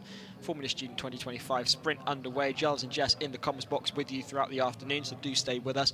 Unlimited runs means that this doesn't spell complete disaster, as it may well do in other years at sprint for these teams that are DNFing currently. I would also like to say a big thank you to Mr. Goddamn Awful, who has been consistently in the comments on the live stream, providing the time so that people can wind back in the comments and work out what times people have got. So thank you very much to Mr. Goddamn Awful for that. James Ganderton saying shout out to Robin Bales, Dynamics volunteer, for a lifetime of service to Formula Student. Zach Meyer says, so can they run again in this session after a DNF? Yes, they can, provided that the car works. If they got a DNF because of a mechanical problem, they're going to need to actually go back into the pits and fix that first. Rosie saying shout out to Exeter Uni lining up for sprint, cheering on from Cops. Big shout out to Rosie and Exeter. Run 1 would indeed be a DNF, as Jagadish has said. So let's go through the times for you now. The Basque Country are in the lead with a 102.213. Birmingham with a 109.723 in second. Imperial College London with a 110.504 in third. In fourth, it's Leeds with a 127.924. Sheffield Hallam are in fifth with a 128.086. And Coventry and Malta are currently DNFs. Yes, Zach, it is very forgiving, but at the end of the day, these are students who have designed and built their cars with blood, sweat and tears over the past 12 months. It takes a great deal of effort and energy, and as I say, yes, they've done a remarkable job to get this far, let alone getting to the point of winning through events such as what we're seeing now with sprint and endurance. Leeds coming up for another go of it around Silverstone. Do keep your comments coming in, whether you're watching at home or whether you're watching from the stands. Hello on the stands. It's great to see a packed out stand here at Cops Corner. Who are you watching? Who are you supporting? Where are you watching from? We've got Kean Butler watching in Australia. I dread to think what time it is in Australia. Kean, you are allowed to go to sleep, mate. Yeah, you are allowed to go to sleep. I'm just looking to see which other teams have passed Script that we haven't seen. A line racing from Norway has passed Script recently, so we'll see them on the track a little bit later too. That is impressive. Of course, we've seen Birmingham earlier on. We're yet to see for Bath, but we've got Leeds about to get going then, and they're underway, Giles. They are indeed underway, but rather tentatively to say the least. They just can't seem to get it into gear, but as soon as it goes into gear, it does go very well indeed as they approach turn 1, the right-hander. Through they go. They're back on the power now. The question is, can they keep it on the power as they head towards the first slalom of the course? There's then a double left-hander to follow at the top of Cops Corner. Live for Formula Student 2025, it is the sprint event, qualifying for endurance tomorrow. Through go Leeds, they're on the power. Their time to beat at the moment is a 1:27.924. This is looking better than that as they head through the zigzags, the 2 double right zigzags. As they now head down towards the change in surface on the circuit, you will lose a lot of grip here because you're going from the tarmac of the Grand Prix course to the runoff, and more often than not, the runoff is then sprayed painted black in order to print out logos for sponsors as they go through the second slalom. This therefore means that the car is incredibly unsettled because 1 minute it's got a great deal of grip with the actual tarmac, and then all of a sudden it's on the slick runoff areas. As they head through the hairpin turn, Jess, this is looking good for Leeds. This is looking like they are on track to beat their 1:27 through the Brooklyn section of the course and across the line with a time then of a 1:17.780, an improvement for the University of Leeds. It seems to me they just can't get going, but once they get going, they're okay. So they could have shaved like 6-7 seconds potentially. I think they might have a gear shift issue because as soon as they get out of first into second, they're away, and then they just hold it in second the entire time by the looks of it. So they may have a shifter issue or a clutch problem. It's not uncommon here at Formula Student. Meanwhile, lining up is the University of Exeter, their first time competing in dynamic events this weekend in over 10 years. A huge congratulations to the team from Devon, and as away they go with a controlled start. I hope it is just a controlled start. They're definitely having shifting issues, Jess. They can't get that car into gear. It is in gear now, and there is some power there. If they can just get it up into a gear that would see them round the rest of the course, they'd be all right. It's going, but not particularly quickly. I can't hear the revs at all, Giles, which means that they're probably not as confident with which gear it is to go in the car. I'd go as far as to say they can't get out of either first or second, if I'm being completely honest. Through the slalom they go. It's an ideal opportunity to talk you through the course. They don't seem to be losing power, they just don't seem to have a lot of it. So as they head through the hairpin of the double left, I should say. It looks like a hairpin, it isn't. I just hope they don't come crawling to a stop, Jess. As they go through the double left-hander, there is then a flick to the right, followed by a sharp open turn to the left, which then takes them into a 90-degree left-hand corner, taking inspiration from Formula E. They're now onto the double zigzags. It's right each time with a risk of clipping the inside yellows on the exit to get the apex. And the drivers at this point will see only a sea of yellow cones before sweeping to the right and then a high-speed left whilst crossing those different surfaces we were talking about earlier, which do hold that standing water. It's a wet track, you've got spinning wheels, and there's the fear of a gravel trap to the right as they lift through that left-hander. Then there's hard braking for a left-right hairpin-esque corner, which you can see here. They are then on to the second slalom. Make sure you get the entrance and exit right on this one. There is then a narrow sweeping left with a drainage channel across it, bringing you out in front of the grandstands, which they do now cross in front of, before the hairpin at the bottom of the course, one of the hardest turns on the course. There then follows, once they get through the hairpin, they are taking that very carefully, but then again, so would I. I say all of this as if I could do any better. I tell you now, I couldn't. They are now on to the Mansell complex, which follows it was inspired by Brooklands and Luffield here at Silverstone. It's a high-speed left and right, multiple surface transitions. There is then a 90-degree harsh corner with a short straight to finish across the line. That is Exeter through with a 2.03.554. If they can fix the shifting issues that I've got a funny feeling they've got going on there, because they've just come to a stop, Yes, I think there's something playing silly with that car, and the driver is shaking their head and trying to work out what is going on, and it's done, waving their hands to the marshal saying, I need some help pulling myself off. Something's gone wrong there. Yes, I think we saw them have issues in the acceleration, didn't we? As they stalled quite a few times. So hopefully with Exeter they're able to recover this and maybe just confidence a bit. Imperial up for another go. This is a team where they just want to finish endurance. They were taking it slower last time, but they seem to be taking it a lot faster this time around. They are back on the power. I suspect this may be driver number 2 for Imperial College London. Remember, we've got dynamic events all running with open attempts. They can have as many attempts as they want. Apart from tomorrow. On the Saturday, as they go through the double left-hander, headed towards that switch in the direction.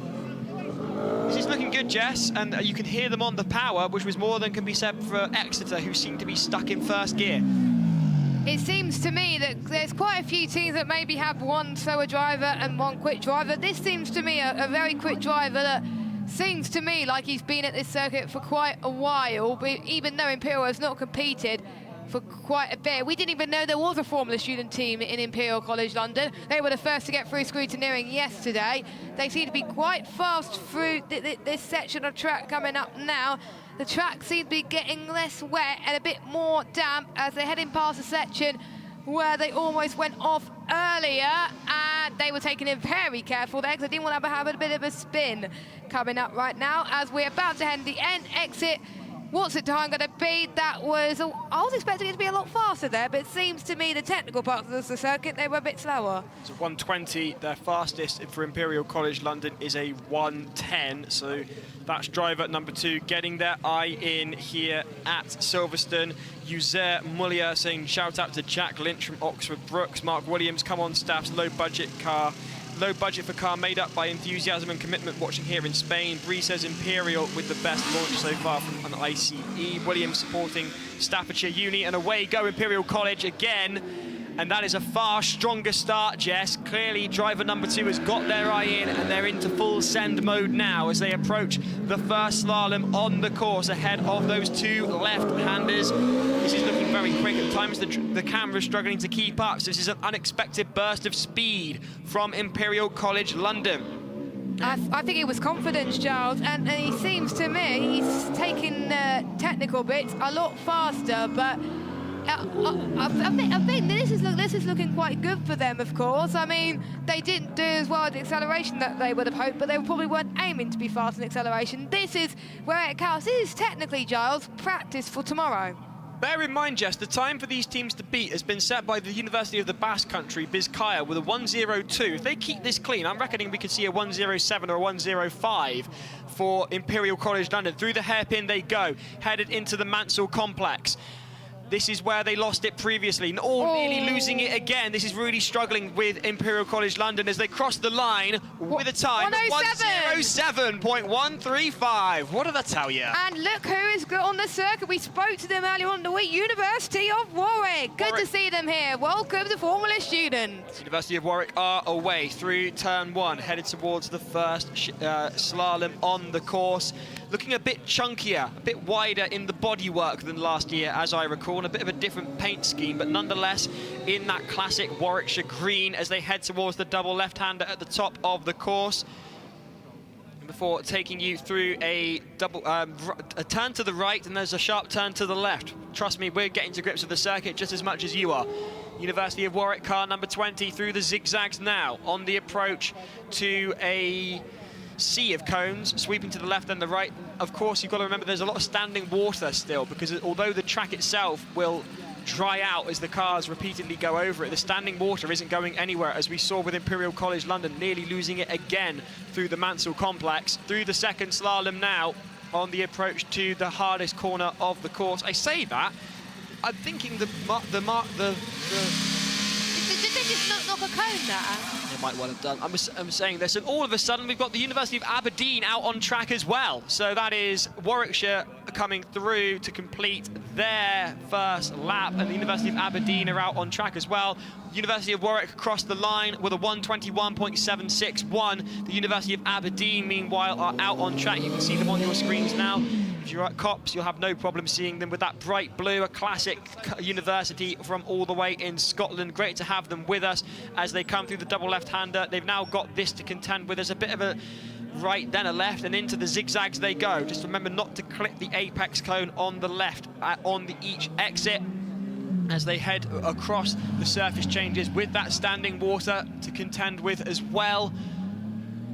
Coming past us here in the commentary box now on the approach to the second slalom. If they nail this, they will be set up well for the second half of the course, which features two of the most difficult corners of the circuit, that being the hairpin at the bottom and then those turns through the Mansell complex, which we've seen unsettle a number of drivers. Away go the University of Warwick for their second attempt. And we'll see what we will stay with the University of Aberdeen to see what they can post as their first time as they exit the hairpin onto the Mansell complex. They are very careful through that right-hander that they've seen the Imperial College London lose it on. That's a 1:18.078 for the University of Aberdeen. Back now with the University of Warwick, who are on the charge of their second attempt. The electric power unit in the back, buzzing to me like a strimmer if you keep your garden tidy. I'm trying to see where they are on the circuit. They're coming past, they're coming through towards the second slalom now, past the tyre walls where the marshals are stood in the centre of the course. This is looking quite good for the University of Warwick. This is looking like they are going to improve on their first time, headed towards that second slalom now. No such issues with the change in surface beneath them. The driver taking it cool, calm and collectedly. Just a bit slow on the exit of the slalom there. They've compromised the exit just a bit as they head towards the hairpin now, one of the hardest corners. That's hard corner number 1 done. Now they're on to the Mansell complex, which features hard corner number 2. Here's hard corner number 2. No problems for University of Warwick as they take it round across the line. And that is University of Warwick in with a 1:18.460, a personal best for the University of Warwick. University of Aberdeen are lined up, ready to go for their second attempt now. And away they go, Jess, sounding a lot harsher than they were on the first attempt. So they are putting the foot down and really maxing the engine out in those revs. Through the first corner onto the first slalom. They can take it left or right, but they will have to compromise one or the other, whether it's exit or entry. Through the double left-hander at the top of the course. This is looking quicker, Jess, I feel like. Yeah, it definitely looks quicker. You could tell from the start as well that they were putting the foot to the floor very quickly and they were able to get through these corners a lot quicker as well. So number 5, Aberdeen, done very well in former student last year, 2024.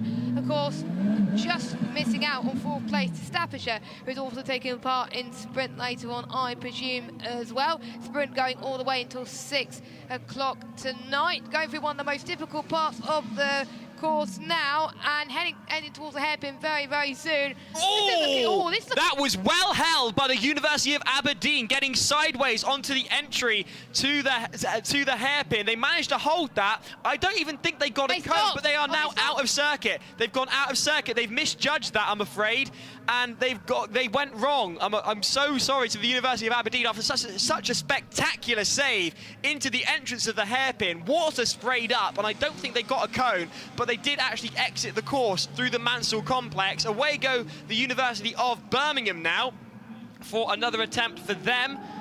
It might be, is it their second driver, Giles? This must be the second driver for the University of Birmingham. I'm trying to keep an eye on how many times Birmingham's gone, because obviously we're used to seeing them only go 4 times, but in this instance, it's open season. Unlimited dynamic runs are available. That was spectacular from the University of Aberdeen, if nothing else. Meanwhile, on track at the moment, as you can see, coming through the zigzags is the University of Birmingham. Their fastest time at the moment is a 1:09.723. That was their latest. Can they go better? Can they get in sight of the 1:02 set by the University of the Basque Country is the question as they head down back towards us here in the commentary box. Onto the second slalom now. This will set them up for the most technical part of the course, the hairpin, followed by the Mansell complex. We've seen the Mansell complex create a fair few issues for teams. Through away go Coventry past us in the commentary box, sounding nice and throaty as ever. Can they complete a lap is the question. Earlier on they were a DNF. They'll be hoping to rectify that now. Oh, Birmingham's had a bit of a slide there coming through the last section, but what's going to be for Birmingham? 1:12.6. Not their fastest, I'm afraid. No, not their fastest time, but looking outside our commentary box, we saw commentary got a lot further than they were before, and the engine just sounded a lot better. So whatever they've done to fix the problem, touch wood, as we have wood in the commentary box, it has helped them a little bit. Of course, commentary won sprint in similar conditions back in 2023. Looking to do the same here for sprint. If you qualify, if you do well in sprint, chances are you'll more than likely do well in endurance, but you have to survive more laps. Birmingham is there again for their second driver doing their second run, so that would be 4 runs maximum, but they do have unlimited runs. The fastest time will get wiped off, and then their time that they did then will get into it. But they're heading towards the final few corners now. We'll see how this team can do. They're almost at the end of this lap. This is looking very good for commentary. They take it very nicely indeed. What lap times are going to be for the number 7? 1:19.6. Not bad for their first attempt. They finish the lap. No DNF now. That puts them into 7th, does the University of Coventry. Meanwhile, currently running in 3rd is the University of Birmingham. They are attempting to beat their 1:09.723, their latest lap of 1:12.619. Through the slalom they go. They get the exit right through the slalom, onto the hairpin now, and then headed into the Mansell complex, which we've seen play havoc with the teams, and it's the first year we've run this section of corners on the exit of the hairpin. It gets very squiffy through that right-hand corner, well held by the University of Birmingham as they cross the line with a 1:05.762. That puts them into second, only 3 seconds shy of the fastest time from the University of the Basque Country. Impeccable stuff. The University of Birmingham was just out there on the circuit. University of the Basque Country is going out now. I know, I was just saying that the Basque Country are in first. Oh, right, okay, sorry. Basque Country are back then for another go of it. Can they get faster than the 1:02? Could they break the 1-minute barrier? We've seen it before. The track is drying out. These electric cars have got that instantaneous torque, that high torque off the line. Look at the way it goes, like a stabbed rat through turn 1. Onto the first slalom they go, taking it through now into the, taking a left entrance into the slalom and taking a right entry. Haven't had to slow down too badly there, compromising the exit to improve, compromising the entrance to improve the exit, I should say, through the double left-hander, onto that quick left-hander, right-hander, and through into the double zigzag now. The electric-powered car from Spain looking really quite good. They are currently topping the timing board with a 1:02 as they come past us here in the commentary box on the other side of the course, approaching the second slalom. Ooh, just a little bit of braking through the slalom, shedding that excess speed that they built up. Don't seem to be affected by the surface change underneath them. Onto the hairpin now as they go into the Mansell complex. This right-hander here has encouraged a lot of teams to step it out. They slowed down enough not to have any issues through there. They crossed the line, and that is a 1:04.537. They are in sight of their best. Very, very consistent indeed. Yeah, I think about only 2 seconds off their previous best as well, so it shows that the Basque Country mean business here in Formula Student 2025, and I think they were even faster than second place at that time. Look at this! Malta are back, and they are sending it sideways off the line. Exuberant as ever, the University of Malta. They do never let us down, provided their powertrain works. And they are on to the first slalom of the course, headed to the double left-hander at the top. If anyone listening is able to provide us with some water here in the commentary box, that would be very much appreciated. As Malta continue on their way, they've got past where they stopped earlier. They've already improved on their DNF previously, and they're doing so in dramatic style. Looking very good are the Maltese team. And there's a problem. There is a problem. There's a shake of the hands from the driver, but the red light is still flashing on the roll hoop. So what is the problem? Because it doesn't. They're pulling off. They are pulling off the circuit, and there's the green light, Jess. What's going on? I don't know what was going on, because the first few turns, they seemed lightning fast, and it looks like they were going to beat one of the times, but they got a bit further than they were before, but that doesn't mean that they're still a problem. They can keep going throughout the day, provided they don't mind sacrificing a time, but it would help if they could post a time in the first place. But the car doesn't seem to have the consistency to even post one lap. No. This is unfortunate then for the University of Malta. Meanwhile, shout-outs to do in the commentary. Fox and Stoke saying, yes, Aberdeen, you can do this. Good recovery. Nathan Wisink asking, have Stoke been? No, they haven't. Aussie Alba saying, great drivers and good luck to all watching from Western Australia. Meanwhile, Rowery Clark saying, we need Cardiff Racing. I am wondering where Evie is. Not my sister, the car. Meanwhile, Matt's Engineering and Restoration says, watching from home and supporting all teams who have made it this far. While Williams says, Scotchegg loves Staffordshire, let's go. And Alison Foster says, get in, Imperial. Well done, Dan. So proud. Keep your comments coming in. Powertrain department are blaming electric over in the University of Malta. Shout out to the commentators, and Blim Blom says Alanix. Shout out to Miyuki Panda and Blim Blom. So clearly fans of Miyuki Panda are being encouraged to come on and say her catchphrase. So that would be that's nice. And she is around, so if you are at Silverstone, if you do see her, give her a wave. Meanwhile, Monty, if you're about and you can hear us, I'd be interested if you could kind of grab an ear of someone from the University of Malta and find out what's going on there. Meanwhile, the University of the Basque Country are lining up, ready for another go once they clear the Maltese car yet again. The marshals in orange clearing the Maltese car out of the way as the Dynamics marshals in purple, including Mike Mansell, who the Mansell section of the circuit is named after, putting his hands up in cheer. There we are. Thank you very much, Mike. He's running off to help the Motorsport UK marshals clear the Maltese car. Something is very much not right with the car from the University of Malta, which is a real disappointment because it was looking very exuberant there. Meanwhile, TJ, the social media manager for X Racing, coming past us. He hasn't got a clue what I'm talking about. There you go, TJ. Hello, mate. There we are. Yet again, the University of Malta are running out with their push-pull rod to get the car. I'm calling it the push-pull rod. It's not the same as what you find on the suspension system, but regardless, it's what it does. They're pushing the car off the track with that bit of metal there that they put over the roll hoop. Meanwhile, don't give up Malta, says Yanika. We are watching from home. Joao asking, where are the University of Bath? Good question. We would like to know as well. Gitesh says, I'm looking forward to the Brookes car, aren't we all? They have something to prove after a bit of an issue in acceleration. We've actually yet to hear whether they rectified the high voltage problem that they had. So here we go. Basque Country is on yet again to try and improve on their lap time. Of course, you could keep up with who's doing well in scrutineering on FS stats. But right now, here is the Basque Country, who is on for their second attempt with their second driver. Into the double left-hander already. They've already cleared the first slalom. They are looking on an absolute send. Can they get through in under 60 seconds is the question. It's a high-speed course, but incredibly technical as well. But this is looking incredibly promising indeed. Getting the tail out, but managing to hold it well through that change of surface beneath them with the standing water to contend with as well. As they come through onto the second slalom now. This is looking very positive indeed. They take the right exit from the hairpin. I won't lie to you, there's a Hornet in the commentary box, which makes life a bit more difficult for myself and Jess, but their life isn't particularly difficult for the University of the Basque Country by the looks of things as they come through the final corners of the Mansell complex to cross the line in 59.409. Wow. It's the fastest time we've seen so far at Formula Student 2025. Absolutely impeccable.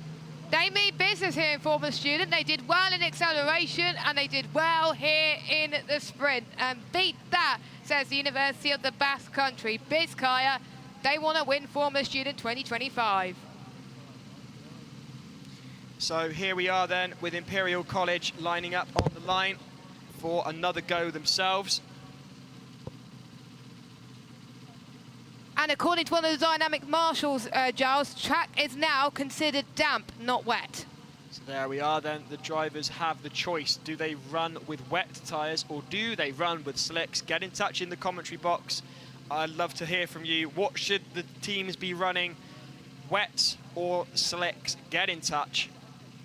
Meanwhile, we're checking our backs here in the commentary box because that Hornet is massive. It is massive, and I do not want it to sting either myself or Giles. I know there are, because I will say this. We've had loads of wasps. We've had a load of wasps, and I know there are teams around with bug spray. If anyone fancies bringing some bug spray to us, you can have a shout out in the commentary box. It's away go Imperial College London. Imperial Formula Racing are off for another attempt of the sprint circuit. Car number 97, one of the teams to watch this year. They've done very well in the static events. They also got through scrutineering first on Thursday afternoon by 3 o'clock as they head through to the double left-hander of the course. Looking very tidy through there. Looking a little more tentative now, maybe slowed down just a bit. It's a highly complex, highly technical circuit that does encourage speed. You've got to manage to manage it quite well. And it seems to be, I can't tell, of course, this is their unlimited runs now, so I can't tell if it's their first driver or their second driver, but it seems to be, yes, I agree, they're a bit more tentative, but in some parts they're doing absolutely well. They're trying to carry as much speed as they possibly can. They've done quite a lot of runs in at the sprint. Oh, there was a bit of a slide there. Nice held there from Imperial College London. And if they could do a lot of laps here, this will bode well for endurance tomorrow, which is their main goal, to finish endurance for this event, which scores a lot of points. Up to the line they go. 1 minute 8.516. I told you this was good. I'm trying to see if it was their faster time. Only 1 second slower. 0.6 of a second slower, and away goes Sheffield Hallam for another attempt, roaring past us here in the commentary box. We're reliably informed there are also Hornets up in the stands as well. So, guys, we feel your pain. You're not alone. And that is, unfortunately, we also feel the pain of Sheffield Hallam, who are coming to a stop on circuit. They hadn't even got through to the first slalom of the course, and they are now going a little bit, but is that just a bit of freewheeling? Yes, they are struggling to get going, are Sheffield Hallam. Not the result the team will have wanted. I can't tell. Do you think the engine's got? They're trying to get the engine revving again, so it might be stuck in gear. It looks like the Marshall is probably coming to the car now. He is trying, bless him, to get the car back into first and second gear, but it's just not working for Sheffield Hallam. It's a shame, their first time they've been in, well, past scrutiny for many years now, and I believe it's 7 years since we saw Sheffield Hallam out on track, or is that the University of Birmingham? I think it was University of Birmingham it's been 7 years for. So it's been a while since we've seen the Sheffield Hallam car on track, and it looks really well put together. It would just be nice if it would go. Yeah, and it's not going right now, and I think if it were course endurance, they would only have a few moments. Oh, they're still going.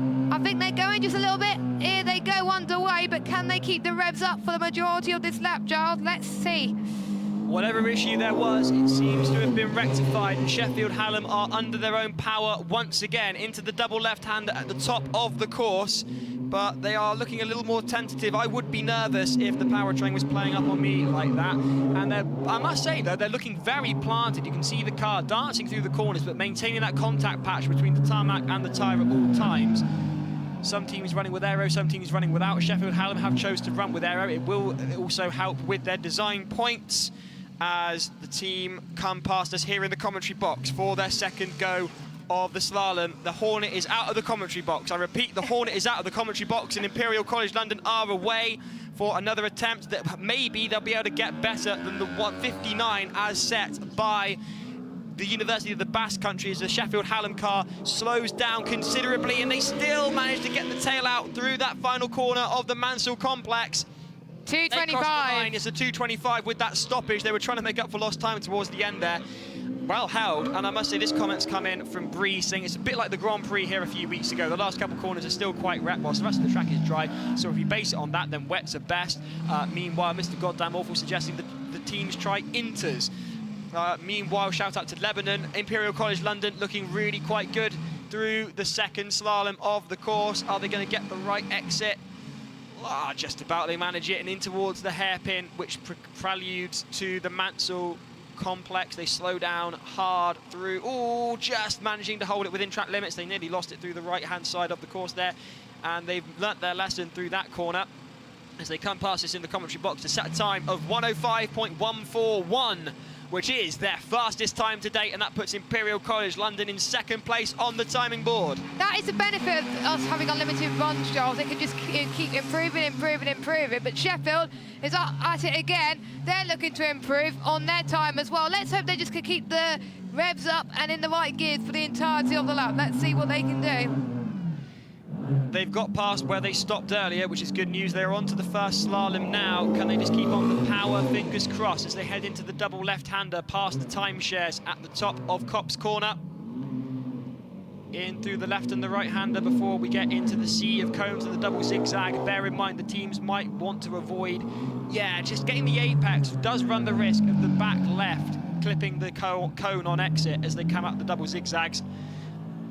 Putting the power down now through the surface change and on to the second slalom. This is vital to get right as it will set the teams up for the most complicated part of the course. Onto the hairpin now. They're going to need to shed that speed, and they do so really rather well. Oh, I think there may have been a cone there. I'm not 100% sure, but they come through into the Mansell section of the course. This is a corner that's caused issues, and that was well held indeed by the University Sheffield Hallam driver. That was, oh, what a save that was. Impeccable driving from the driver from Sheffield Hallam, and that is a 1:06.547, their fastest time, only 8/10 shy of putting themselves into third place.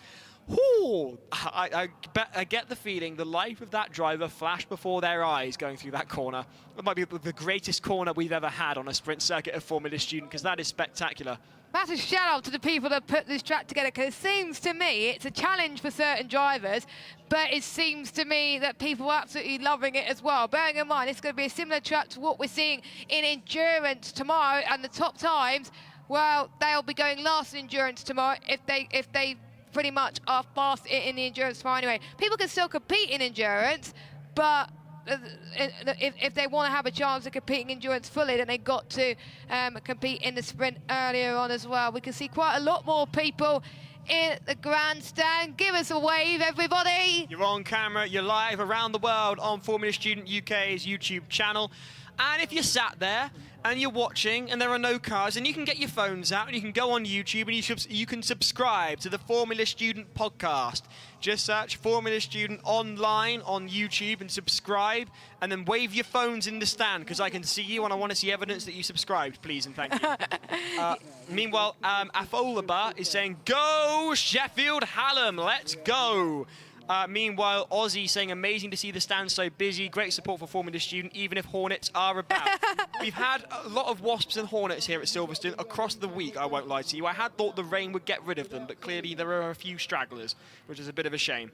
Yes, and we always have to keep out of the way of Monty. Yes, unfortunately, the poor guy's allergic to them, which has played havoc this week for us here in the media team. Meanwhile, if you're sat on the grass verge at Cops, you're on camera, and we're back to the stands now. So give us a wave if you're on the stands. We could even start a Mexican wave. I do wonder, does anyone fancy starting a Mexican wave? Does anyone want to try that for us? I don't know which way they would do it, mind you. If you're looking at the commentary box, start on the left and go to the right. Mexican wave. 3, 2, 1, go. Yes! Yes! We've actually got one. Come on, keep it going. We can see it through to the end. You utter bunch of legends. We'll have that. That's fantastic stuff. If that's not the spirit of Formula Student, I don't know what is. I'm loving that. Yeah, I think we had a Mexican wave on social media as well, organised by Chris. So we got one on social media and we got one live on stream, which is great to see. If you're wondering what's going on, there's no cars on circuit because no one is ready to do a sprint yet. There's quite a few teams fixing their cars. We want to know ideally what's happened to Malta, because we want them to go out on track very, very soon. Of course, you can keep an eye on which teams have passed through scrutineering on FS Stats. If you search FS Stats on Google, you can go on the scrutineering section and you can find out who has passed. If they pass break, then that means they've passed scrutineering altogether. 19 teams have done it so far, and I haven't checked in a while, so there might be more teams going through it as well. And a few people passed as we went through the lunch break too, so it's great to see, because then they get to take part in endurance and sprint, which is one of the biggest points of the weekend. But oh my, I'm just still loving that Mexican wave that we just did there. Well, Graham and Drew is saying much the same. Let's go Mexican wavers. Let's go Leicester Formula Student. Molly Brooks says go Hull. Joanna says Lebanon. Whilst KSN says go Exeter. Let's give you a recap whilst we've got a bit of lull in the proceedings.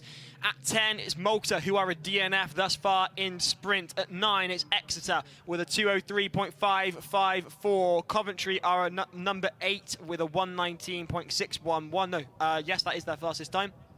P7 is Warwick with a 118.460. Leeds are at 6 with a 117.780. At 5, it's 111.812 for Aberdeen. Sheffield Hallam are a 106.547.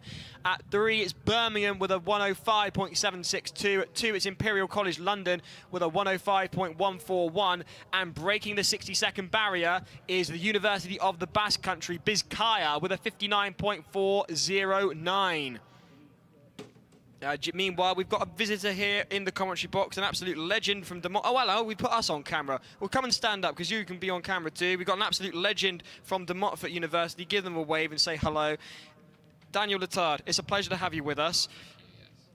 Daniel Letard, you've been with De Montfort for a while, and things have been a bit up and down over the course of the week, and it just gives you an insight into what's going on with the teams that aren't necessarily out on track yet, because you guys have been working night and day. Yeah, just so many issues, some bad luck here and there. Chain of events of different things that have happened, not really in our control, some of it in our control. We're just working really, really hard, and the team's been really brilliant at banding together. So yeah, hopefully we can get out definitely for endurance. Hopefully, we'd like so. But we'll see what happens for the sprint. Hopefully we can get in before the end. I've got everything crossed for you, I must say, because I've been following your progress, because you guys compete in the sim racing as well, and it's been a real pleasure to have you with us, because the car is impeccable. I know you guys have overcome a lot, both emotionally and physically, to get the car here.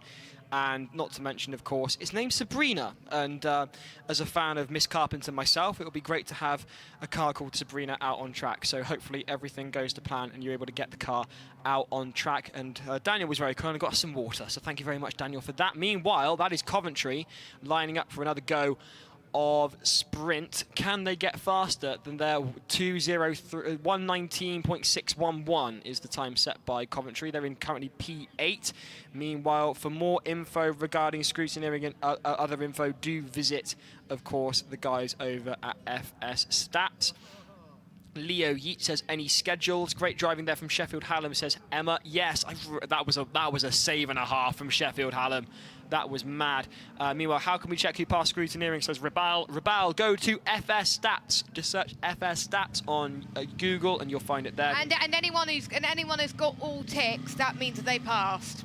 That's how you can tell if they passed scrutineering or not. Coventry coming up to the line, firing up then for another go of sprint. They will sacrifice. Have they done their 4 runs? They will have sacrificed their fastest time to do this.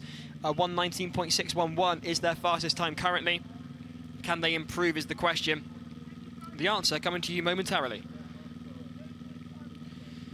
As the marshal talks the driver through the course. It's a conversation between the MS UK marshal and the driver from Coventry. Clearly a rather engrossing conversation by the looks of things. Yeah, I think it must be one of their second drivers, we don't know, but they are underway here for sprint, and that looks like a really fast car making through the walls, turn number 1 and 2. That was quick. It was quick indeed, Jess, and away go Coventry onto the first slalom now, and that there is, of course, the compromise on entry to get a better exit, or you compromise your exit to get a better entry as they go through that one into a double left-hander now. They're onto a flip to the right before a sharp turn to the left, then onto the double zigzags, the sea of cones, reaching out in front of the driver. No issues so far for the University of Coventry. No clones clipped on the exit of the zigzags. The drivers will then head on to the sweeping curve to the right and a high-speed turn to the left across standing water, which I'm hoping is currently beginning to evaporate. We've got a damp track on our hands at the moment. Through the second slalom they go, a bit slow through there, but rightly so, because you've got to get the entrance and exit right, and you've got to make sure you do it properly. We saw Modena not complete it properly a few years ago, and they got penalised as a result. Into that left-hander. Oh, nicely done there through the hairpin. Not a lot of speed lost through there. Onto the Mansell complex. Taking it tentatively through that right-hander. It's proven rather difficult for a number of teams, and across the line they go with a 110.001, which is indeed their fastest time, putting them into 5th thus far here at Sprint.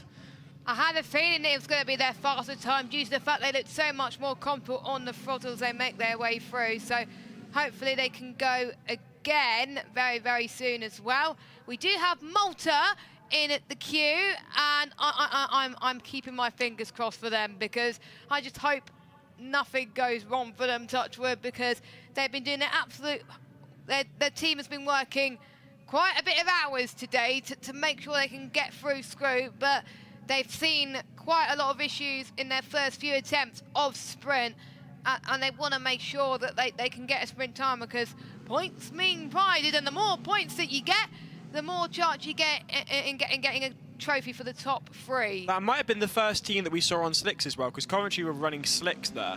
That paid off really well for them, because they put a 1:10. Their fastest time prior to that was a 1:19, I think. So that paid off really well for them, and it's going to pay off again, because here come Coventry yet again, and this is what we're saying about the unlimited dynamic runs, because they will now put up their 1:10 as we have it, but bear in mind this might be another driver going through, but I think this is the same driver, so this driver will sacrifice the 1:10 now in the hopes of beating it, backfiring off the line now.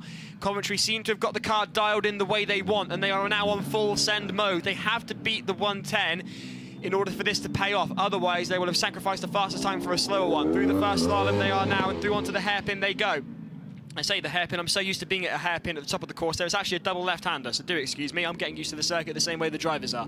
Now on to the double zigzag they go. Bear in mind, they've just got to keep it clean through here, because on the watch the right of that car. The left as the driver sits in the car. You've got to get the apex right on exit, but you do run the risk of touching those cones, which will add 2 seconds to the time. Headed towards the second slalom now. This is looking really quite promising for Coventry. Well, that's not a great exit from the slalom. That will have slowed them down by a few tenths, if not a second. The University of Malta are back out again.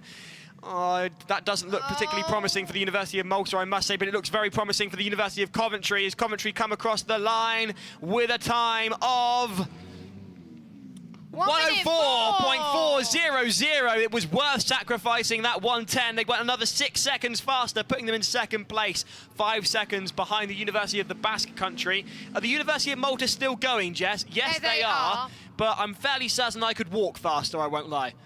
Yeah, I think we saw last year there was one team that was going really slowly for endurance. They just wanted to make it through the end of the endurance. They didn't care how slow they were going. Bolton, now known as the University of Greater Manchester, although we do have permission to refer to them as Bolton here in the commentary box, because it's a lot easier to say than the University of Greater Manchester every time. Thank you, Greater Manchester.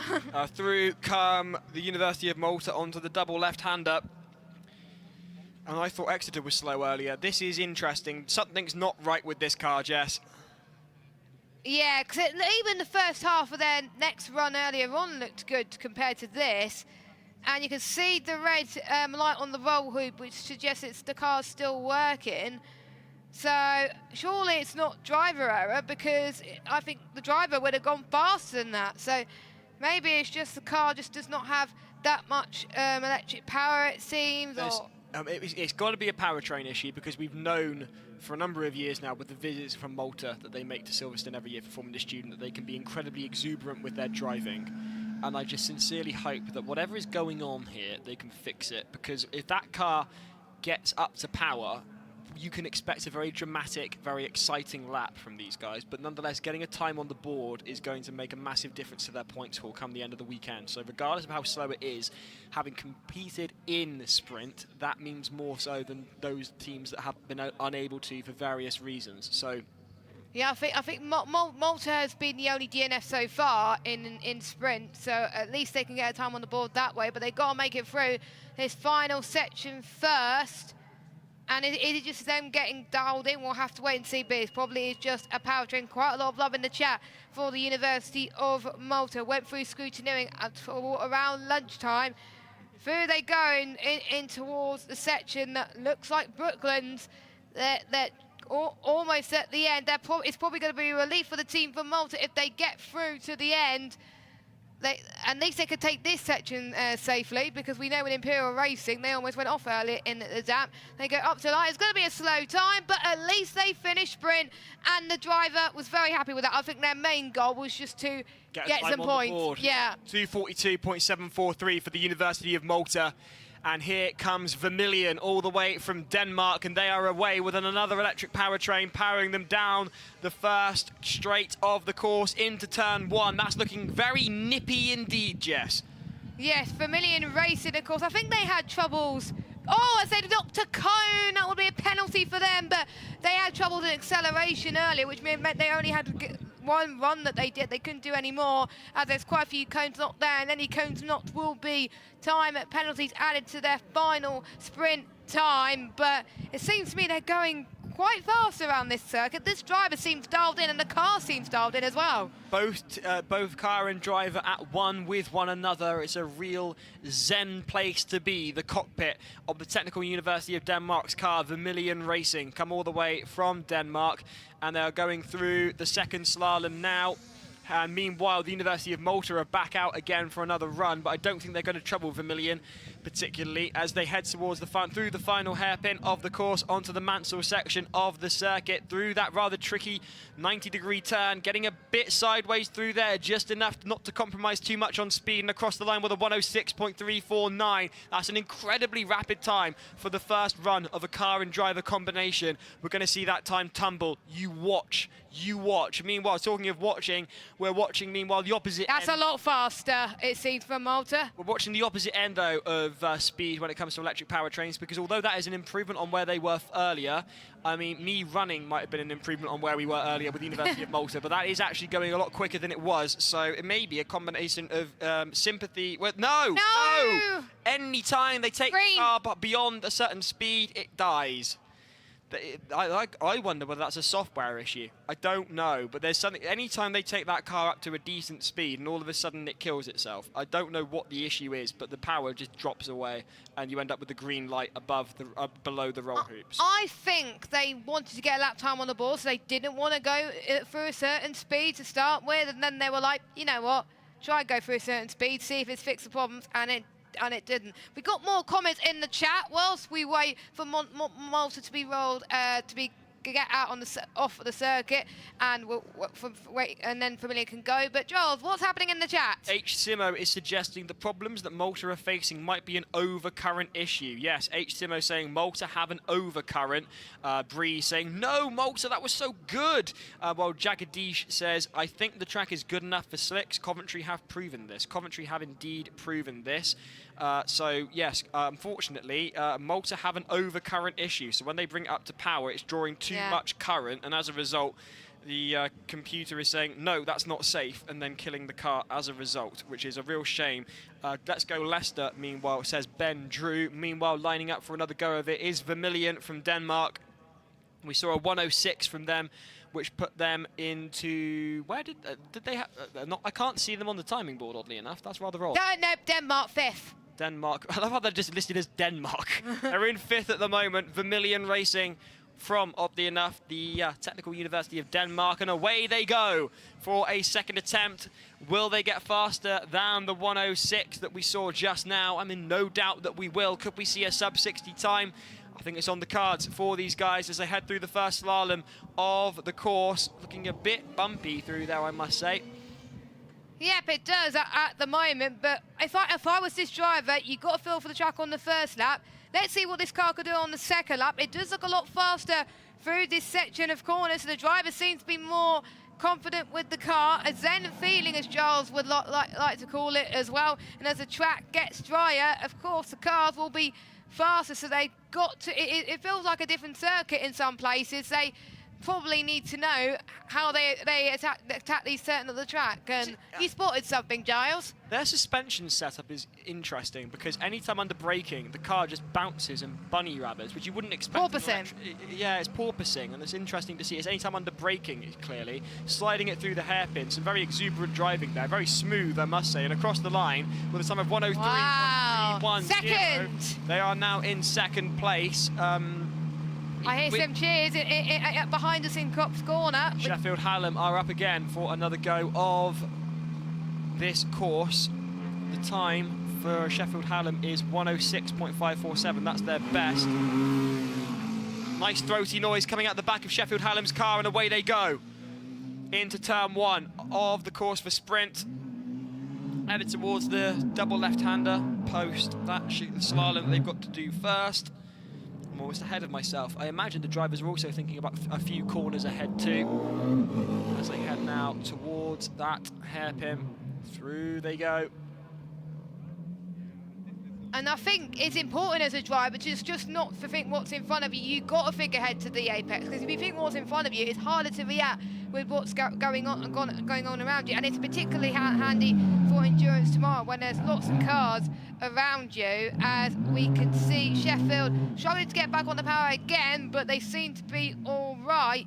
It's not going to, I don't think it's going to be their fastest time, but it looks like they're feeling more comfortable in some parts of the track, so we'll see what they can do with Sheffield Hallam. Don't forget, this is way above their unlimited run, so their fastest time will be gone. Current time is a 1:06.547. If they go slower than that, then it won't be ideal for Sheffield Hallam, as it looks like they took that corner a lot slower than I would have thought it would have been. They go up to the line, and it's going to be a 1:14.032. The gamble did not pay off. It didn't pay off. Tell you who else is gambling? Birmingham. They're back again for another bite of the cherry. There won't be any cherries left if they keep biting like this. A couple of cars that we're interested to see still. Nottingham and, of course, Staffordshire, as well as Cardiff. Have yet to see any of those make an appearance. We saw them earlier in acceleration. And away go... And Bath. University of Birmingham for another attempt for them. Their fastest time so far, the University of Birmingham, has been a 1:05.762, so they're gambling on improving on that, from what I can gather, unless they've got their slower driver in from earlier, in which case they'll be sacrificing their slower times. The time that you sacrifice is based on the driver's fastest time, so it's not done as the team's fastest time, it's the driver's fastest time. So that may well be a case of, as we saw earlier there with Sheffield Hallam, it was driver number 1 or driver number 2 who was slower earlier. They may not have lost that time that we saw earlier. I'll tell you who will know all about this is the Dynamics. They've got Dynamics marshals, have got a lot of maths to do. We're trying to guide you through it as best we can. Leicester are here. Leicester are coming up to the line for their attempt on track for sprint.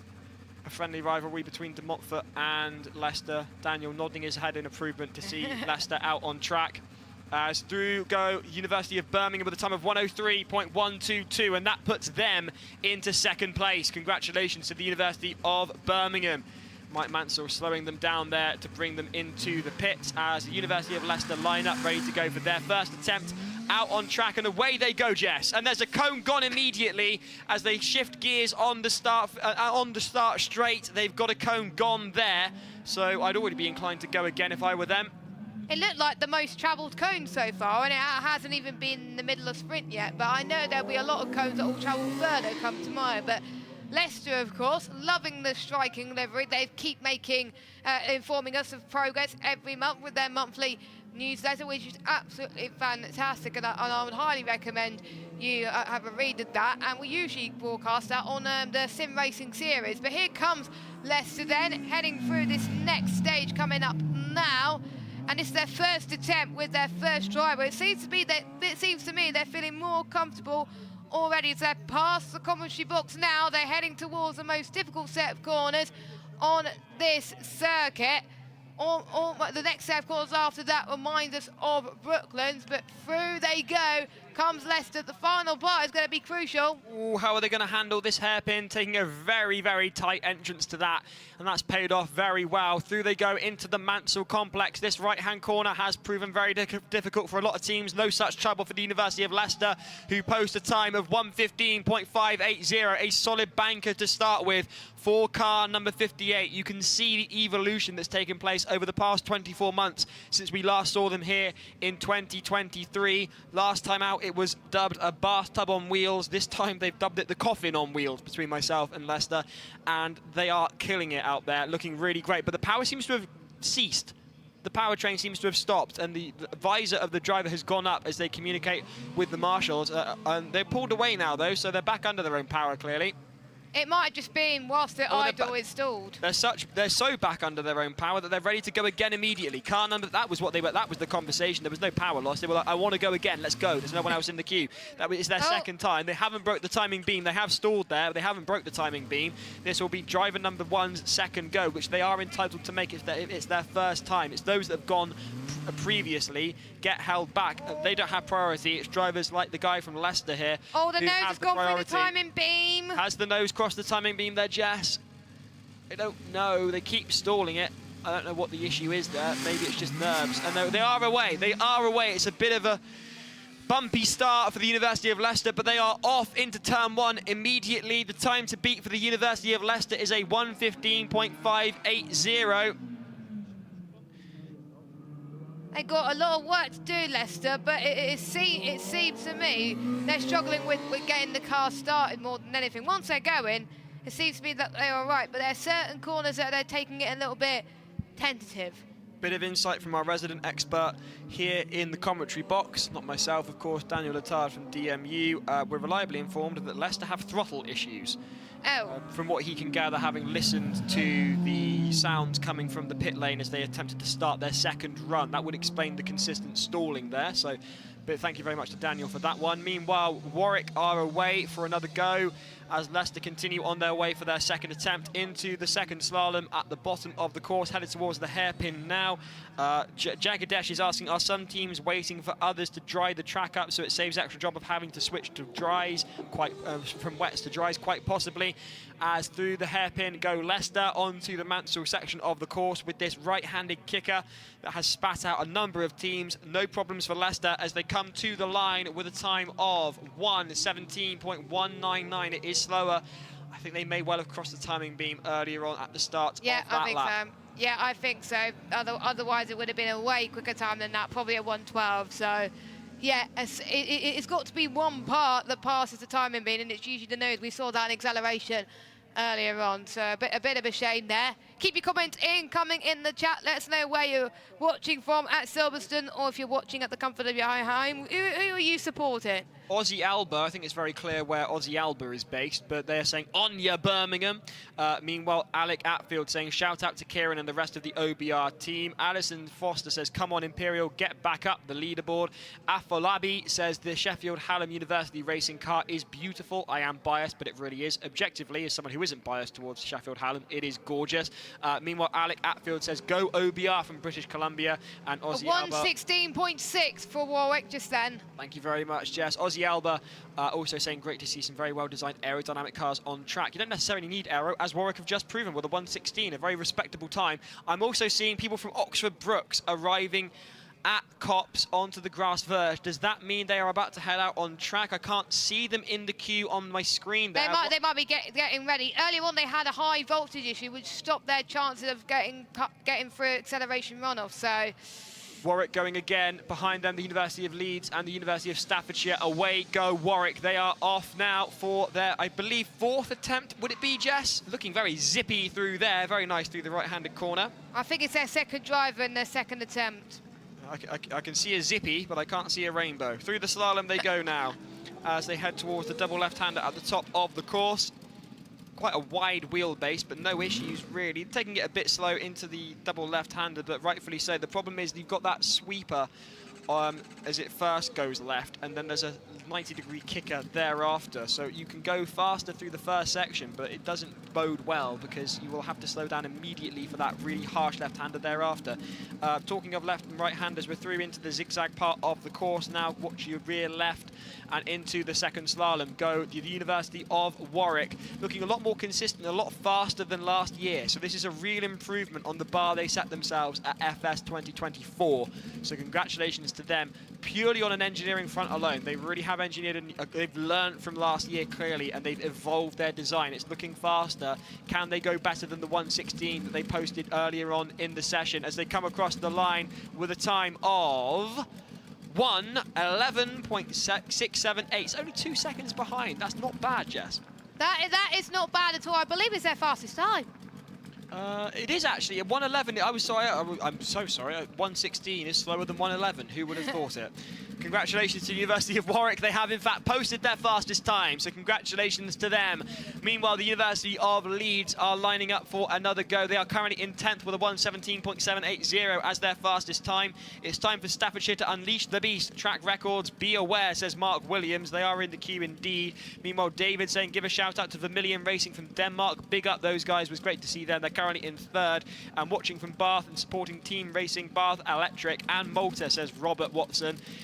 Where is OBR? We're wondering that. There's a rumour going around that they might actually be back in electrical scrutineering, having had to fix the high voltage problem. Meanwhile, high spirits for the University of Leeds as they head out on track once more for another go of sprint. into the first corner and headed towards that first slalom. Taking it nice and gently, not too exuberant, but at the end of the day, as Malta proved, if you finish, you finished. And if you finish, you score points. And it seems to me that the power seems to be a little bit more consistent than the last runs, because you could see they were struggling to get it into first or second gear, but now it just seems like that. It seems to me that it's that was very nicely through there from Leeds. I'm liking this. This is looking good. This is looking good for Leeds. Into the zigzags now as they approach the commentary box on the other side of the course, and the second slalom as they contend with that surface change beneath the car. The painted surface losing all traction beneath them as they head on to the off run from the Grand Prix circuits. There's not actually tarmac there, it's a different material. Very, very quick on the approach into the hairpin. Well handled. Oh, just about held through there. Sideways on the exit of the hairpin. Into the Mansell. They hold it through there. They are on the ragged edge and they cross the line with a 110.002. And that sends them all the way to 7th. A fantastic drive. Spectacular for Leeds. Loving that. Meanwhile, here comes the University of the Basque Country yet again. Their fastest time is a 59.409. That will be contested then. They put that up as a sacrifice to go again, have the University of the Basque Country. Yes, it is. The sun is starting to come out, so I don't blame him. If you've already got a lap time on the board, maybe it'll be fine as long as your car doesn't break down. Touch with the Basque Country has been the team to beat in a dynamic event as throughout the entirety. They've been the most consistent throughout the dynamic event, and they're looking to keep it that way in the sprint. They've got a 59 to beat. I don't know what the fastest time in the drive was last year, but we know the Basque Country did well there last year as well. Seems to me they're approaching it a lot faster than they did the last few times, which means the track is getting a lot better. We know that Leeds are lining up for another go, so as soon as the Basque Country is done, Leeds will go racing once more to improve their lap time. Here comes Biscaya up to the line. It looks quick, but it's a 1 minute 2. The fastest time is a 59.409. That was slower. And away go Leeds yet again. They know what they need to do now. So I wonder if they changed a bit in the car, which allowed them to start the car quickly. I don't know, Jess, but what I do know is I love this Leeds driver. I love the driver. Those last few corners on that last lap from Leeds were some of the best I've seen a Formula student. I've been coming here since 20. Well, I don't know. I would love to know the name of that driver. Fair play. Car number 63, University of Leeds, out on track, internal combustion from up north, looking very nice into the double right-handed zigzag now, and on the approach coming towards us in the commentary box. We can see them now with our own eyes rather than on the screens. You can see them, no doubt. Oh, looking sideways through there. Really, they know where the apex of performance is for this car, and they are now just on it. Can they get the correct exit from this slalom now? I don't know whether that was the way I would have gone myself. They're headed towards the hairpin now. Watch, there's no quarter given. They don't really back off. Maybe it's more of a back off than I was expecting. They're stopped. They're stopping, Giles. They may have sent it just a bit too hard, Jess. Oh, hang on. That's a driving frustration. Has that got stuck in gear? Yes, it got stuck in gear. Heartbreaking for what was looking like a really rapid time. Twisting it through the final few corners with a 121.822, but that was on track to be such a spectacular time until the mechanical problem there. They managed to get it fixed just by reshifting it, but Uni of Leeds.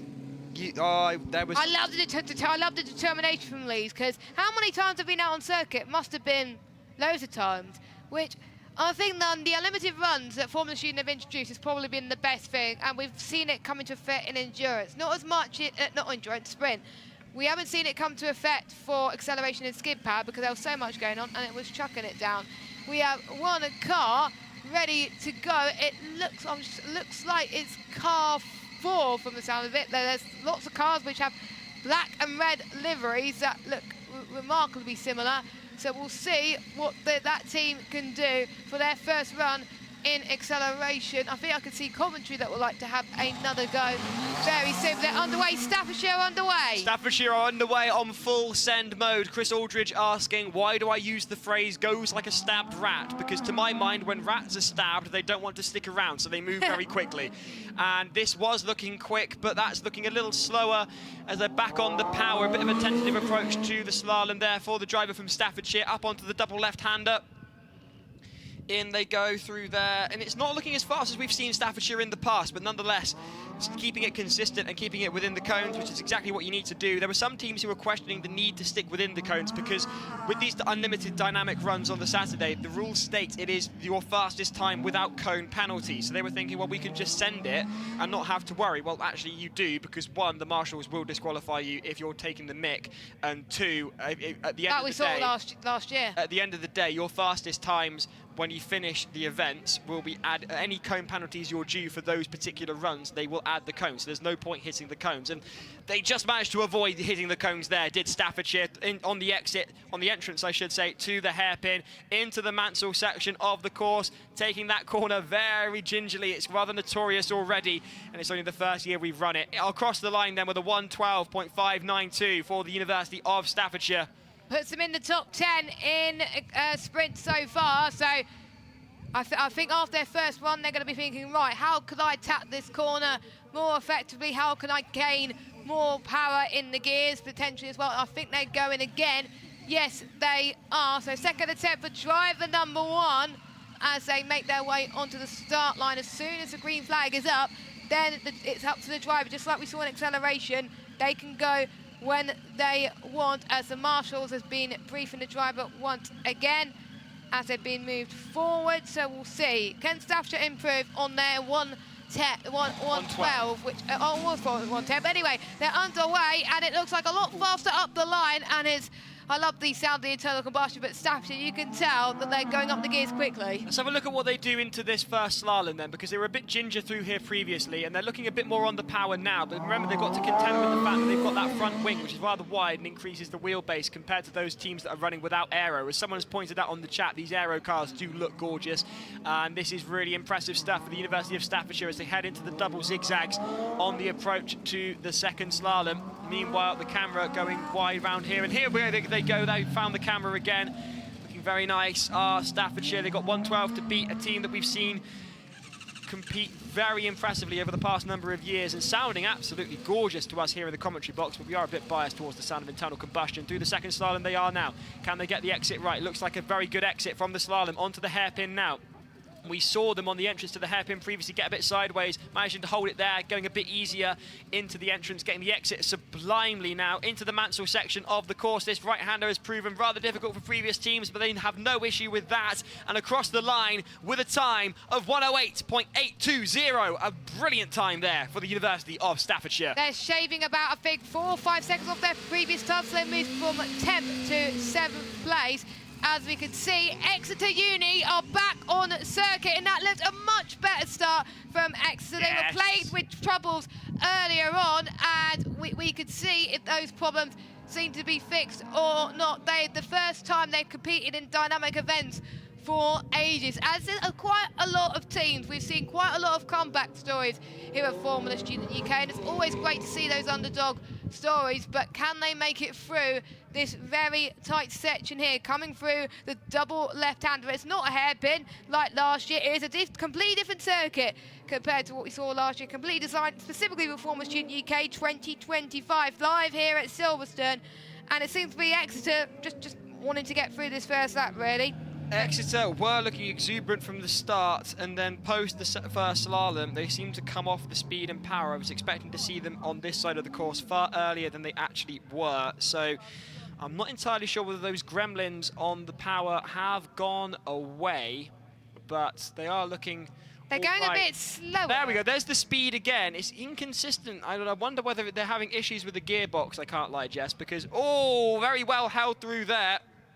And I must... there's a Hornet again. Yeah, we've got a Hornet back in the commentary box, but all eyes should be on Exeter rather than the bugs that we're dealing with here in the commentary box. Oh my God, I think I got it in my hair. No, you don't. It's gone. It's fine. There we go. Back on track. We've got Exeter who've crossed the line with a 1:24.803. Congratulations to the University of Exeter. If someone could provide some bug spray here in the commentary box, that would be great. Yes, I think they're about 40-50 seconds quicker than their previous best, so hang it in there, and they're not going to go again, it looks like. So up next, does that look like Denmark? Vermilion Racing? That is Vermilion Racing. The question is, of course, should Vermilion run on slicks? If I were them, I would do. The track is really drying out now, and I really would suggest getting those slicks on your cars if you haven't already.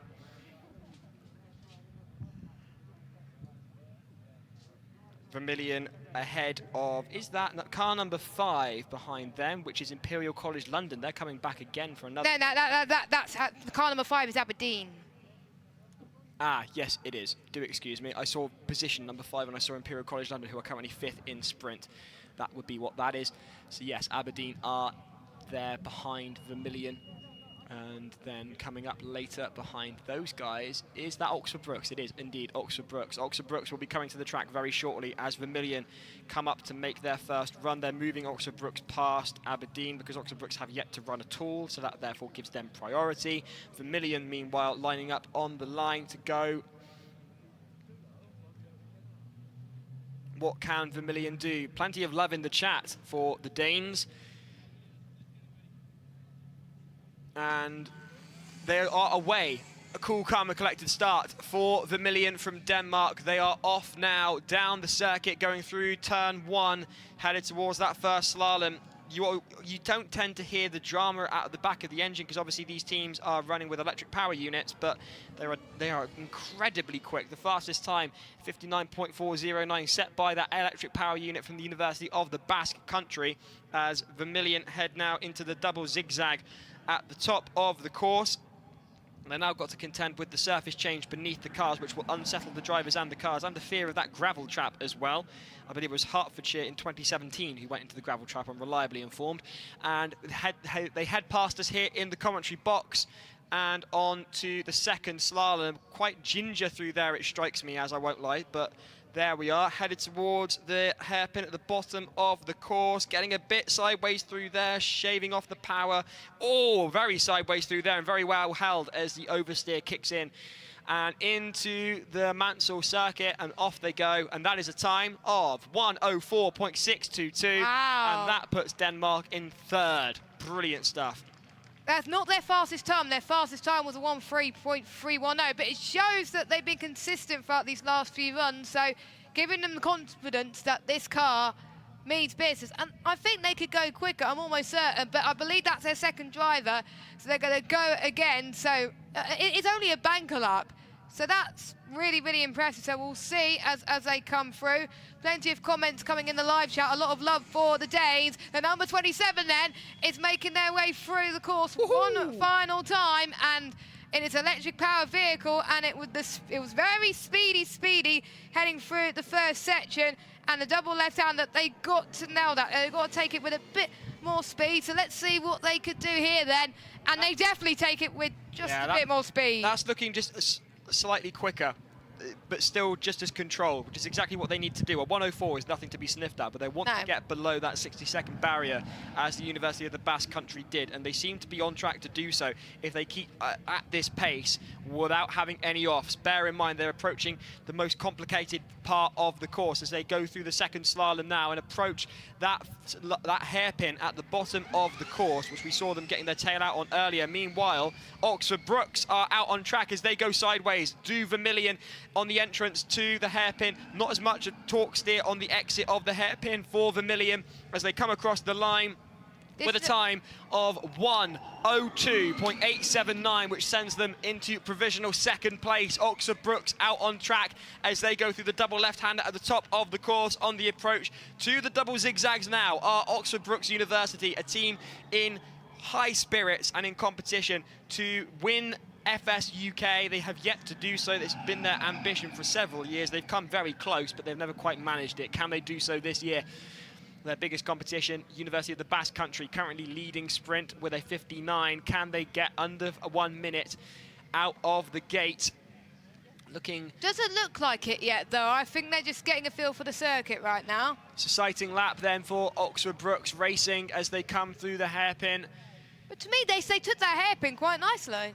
It's without drama, this run, I must say, but it's a exciting lap for the first driver from Oxford Brookes to compete in sprint as they head to the final corners and across the line with a time of 1:08.881. That puts them into 8th, and that's just their sighting lap. So very fair play to Oxford Brookes University. University of Aberdeen, meanwhile, lining up for their go. The car number 5. I know Jojo will be watching with rapt anticipation, as will the vast majority of those from Aberdeen up in Scotland. I'm also loving the change in typeface on the nose cone. Uni of Aberdeen. Loving that. And that was my attempt at a Scottish accent. Oh, they just got the nose. They just passed the timing line, so that's going to be quite a slow time for them. They got to get going. They're trying to get the engine going. The revs are on. Off they go, and this time will be inhibited greatly by that breaking of the timing beam, as Jess pointed out there. I would use this to get some temperature into the tyres and just find out where the apex of performance is for this car on this circuit. But they are looking a little slow there through the first slalom, I can't lie. In fact, is that a car struggling with its power unit, or is that a driver trying to get their eye in? I wonder if it's a driver trying to get that eye in at an almost dry circuit. You can see the first part of the course, almost dry, but obviously the circuit at the moment is, by the clerk of the course, damp right now. It was wet earlier. We thought it was going to rain for the entirety of the day, but that's why you do not predict the weather forecast. And to be honest, I'm glad that it is stopped raining here at Silverstone. I think this is not going to be a fast time from Aberdeen so far. They just want to get their starter lap in, and I think it's still their minimum run. That's more like it. They got a bit more speed through there. Aberdeen potentially struggling then, or just getting their eye in. I wouldn't like to judge if they are indeed getting their eye in, because trust me, it's not as easy as it looks driving these things. They are bespoke. As we found out last year from Giles' VT. Yeah, that too. Do check it out. It's on my YouTube channel. How hard is it to drive a Formula Student car? Answer, very. And here it comes, Aberdeen through the final throws of the sprint course into the Mansell complex. This right-hander has proven incredibly tricky. Nicely done through there by the University of Aberdeen, and coming across the line with a solid 1:35.021. The sun is burning through the clouds. Sun cream is out. Shorts are on, and the drivers are being instructed to stop as up to the line come Oxford it's green. University. It's currently green on the roll hoop. The Dynamics members of the team in the pink Hy-Vis just trying to fix something in the cockpit of the Oxford Brookes car, as far as I can see. Meanwhile, in the background there is the University of Bath Racing Electric team. Great to see them back. Team Bath Racing Electric. And then behind them is Birmingham yet again, from what I can see there. Yeah, it is Birmingham. They're not giving up, are they? The car's red for Oxford Brookes. Oxford Brookes back under their own power then as they bring the car up to the line. They really do need a win here. They didn't manage to get into the final of cost, whereas their nearest rivals, the University of the Basque Country, did. They need to make up the points deficit as a result by essentially winning sprint, and they can only do that by beating the University of the Basque Country, who have set a fastest time of 59.409, and away go Oxford Brookes University. The pressure and the heat is on as they head towards the first slalom of the course. They take an entrance from the right. Through they go, approaching the double left-hander now at the top of the course. As you can see here, looking very planted are the team from Oxford Brookes Racing. No doubt a number of their supporters will be on the edge of their seats or even standing up. I certainly would be as they head into the double zigzag now on the other side of the course. It's looking consistent and it's looking collected. The question is it quick enough to beat that 59.4 as set by the University of the Basque Country? I'm not sure just yet, but do remember there is always the old adage, look slow is quick. They could be on for something quite special here if they keep it consistent through the most complicated part of the course. Here they go, entering the hairpin. Round they go. Torque vectoring will help them out through these complex corners. This is the hardest corner of the circuit. Through the Mansell complex they go, and across the line with a time of 59.945. There is 5/10 of a second in it before they are topping the timing board. Whoo! Bring it on. I think the issues that they had earlier, hopefully they fix itself. So that was definitely a sight lap for Oxford Brookes to be like, is it working? The first lap was like, yes, let's put the hammer down, and that's exactly what they did. And they've got to do well in dynamics, because otherwise they're not going to do as well. And speaking that, even with the 5 extra points that the Basque Country got in the runoff, they still topped acceleration this morning. So It's not just the 5 extra points from acceleration to bear in mind, though, because as we were saying at the very start of this broadcast, the University of the Basque Country are in the cost final. whereas Oxford Brookes are not. Exactly, and that's going to make a huge difference, or say a significant difference to the points. The trouble is there's only 5 or 10 points in it in these cases, but it adds up to make something different. University of Aberdeen, talking of something different, an internal combustion powered unit all the way from Scotland, and boy howdy do they look good for it. Hopefully the power is consistent this time for these guys.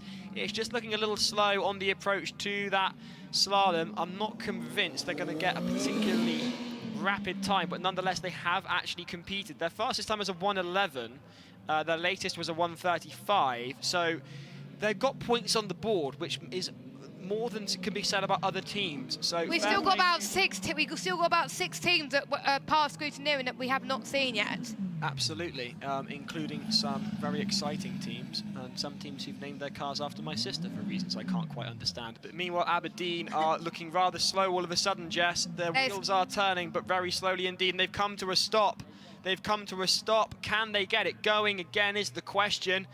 You can see the heat radiating off the exhaust on the car there, and you can see that the temperature here at Silverstone has increased dramatically in the past hour as the sun has come out and it's breaking through that cloud cover, raising the temperature of the track and drying the track out in the process, which will mean that drivers who go for it now will have a better chance of posting faster times than those who ran at the start of the event. So I imagine we might be seeing not only those 6 cars that we haven't seen yet who passed scrutineering, but those that were running earlier today coming back because we've got those unlimited runs. So keep your eyes on the track. It's currently 9 minutes past 4 as I've got it here in the commentary box. Plenty more action to come.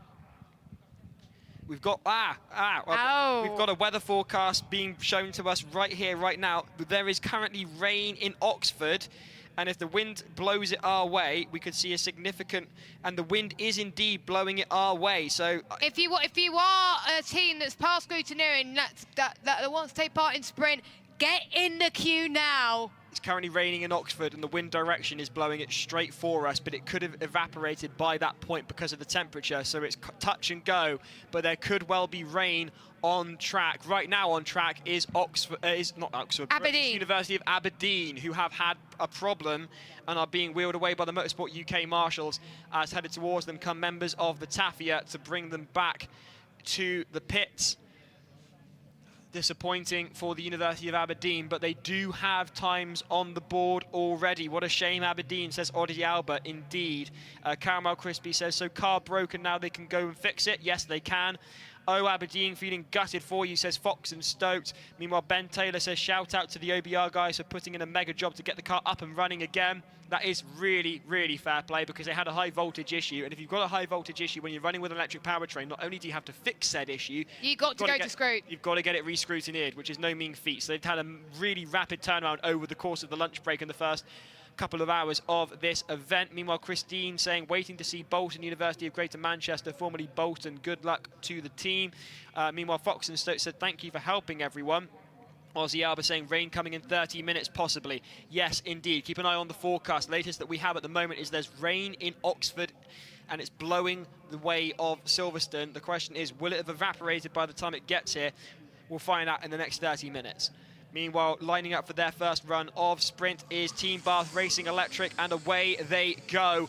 That was quick. That was a quick start off the line into turn 1. And that's looking quite planted there, Jess. I'm loving the livery as well as they head towards the first slalom, taking the right entrance and going through on the left, out on the right. Perfect stuff.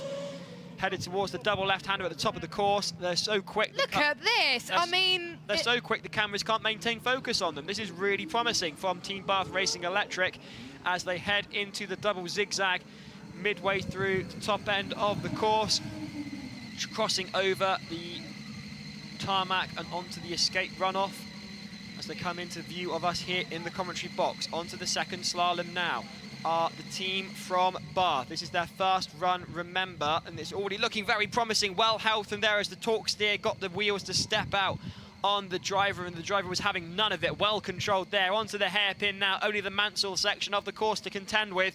This is an incredibly difficult right-hander. Can they handle it well? Yes, they can indeed. Incredibly clean and across the line with a time of 103.711. That is how you do it. That was really impressive from Bath.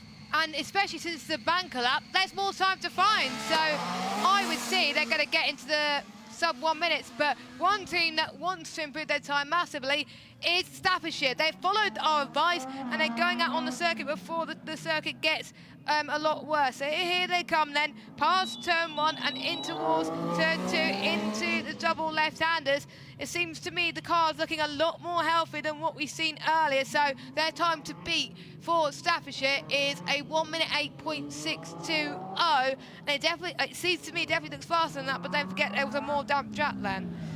The conditions have improved dramatically, but they might be about to get a whole lot worse if the rain on its way from Oxford does arrive in the next half hour. Bath are on another go, their second run, looking even quicker out of the gate. Staffordshire got a time to beat of 108.820, so essentially 109. They're into the final throws of this lap. Into the hairpin they go, keeping it steady through there. Not a lot of power lost, and into the final corners through that rather unpleasant right-hander in the Mansell complex and across the line with a time of 103.913. Really impressive there from Staffordshire. Liking that. What have Bath got to say in reply? They posted a 103 with their first ever time, and that was a sighting lap. Surely they can go better. Surely they can break the 60-second barrier. The University of Birmingham will be hoping to do so. They're going yet again. These unlimited dynamic runs are really playing into the strategy and the point scoring here at Sprint. As you can see on your screens, the University of Birmingham coming through into the double left-hander at the top of the course. Meanwhile, in our view in the commentary box, we can see Bath cross the line. What is the time going to be there? It's a 102.813, an improvement for Bath, but not quite what they need to top the timing board. Meanwhile, they're determined to top the timing board. They've been in orbit around it throughout the afternoon. It's the University of Bath who, it looks to me, Jess, are doing rather well. Yeah, Birmingham seem to be a lot more tidy, and I think the more runs they do, the more runs they can improve. I just like the unlimited runs because A, we got action on circuit, and B, we're not talking to nothingness throughout this lap. And Birmingham, it seems, oh, look at that. That was a nice control at that corner there. And it looks to me it's going to be a faster time. The time to beat for them is a 1 minute 3.122. Can they beat their PB? Oh, that was close. It's 103.696. 6 tenths slower. Staffordshire have been attempting to go and then have stopped. And they're trying to get the car restarted, but there's a look of frustration on the face of the driver who's parked right outside the commentary box, which would be great for an interview, but isn't ideal for a fast lap time. Not sure what's gone on there. They're trying to get the gears on. It looks like, here they go, but since they pass the timing beam, it's going to be a slow time. So I think just warm the tyres and get another cycle lap in. Does that smell warm to you?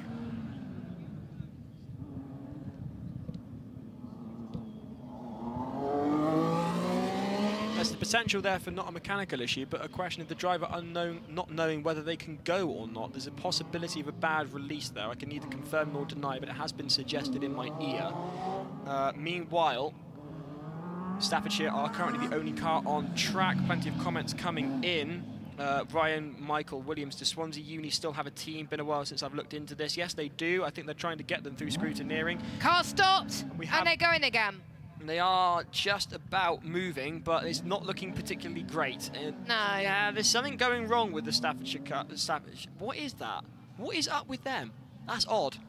Because as soon as they get back on the power, it's not like it's slow or sluggish. It's there. But I say it's not like it's slow or sluggish. But that's looking a lot slower than they had been previously. Staffordshire may want a visit to the pits when they get in from this lap, if I were them. Yep, for an update on Swansea, they haven't been through scrutineering yet, and if they haven't passed quite a lot of stuff, if you're wondering what's happened with Swansea. So if you want to find out more about scrutineering, go on to FS Stats. As car number 4, post a time of...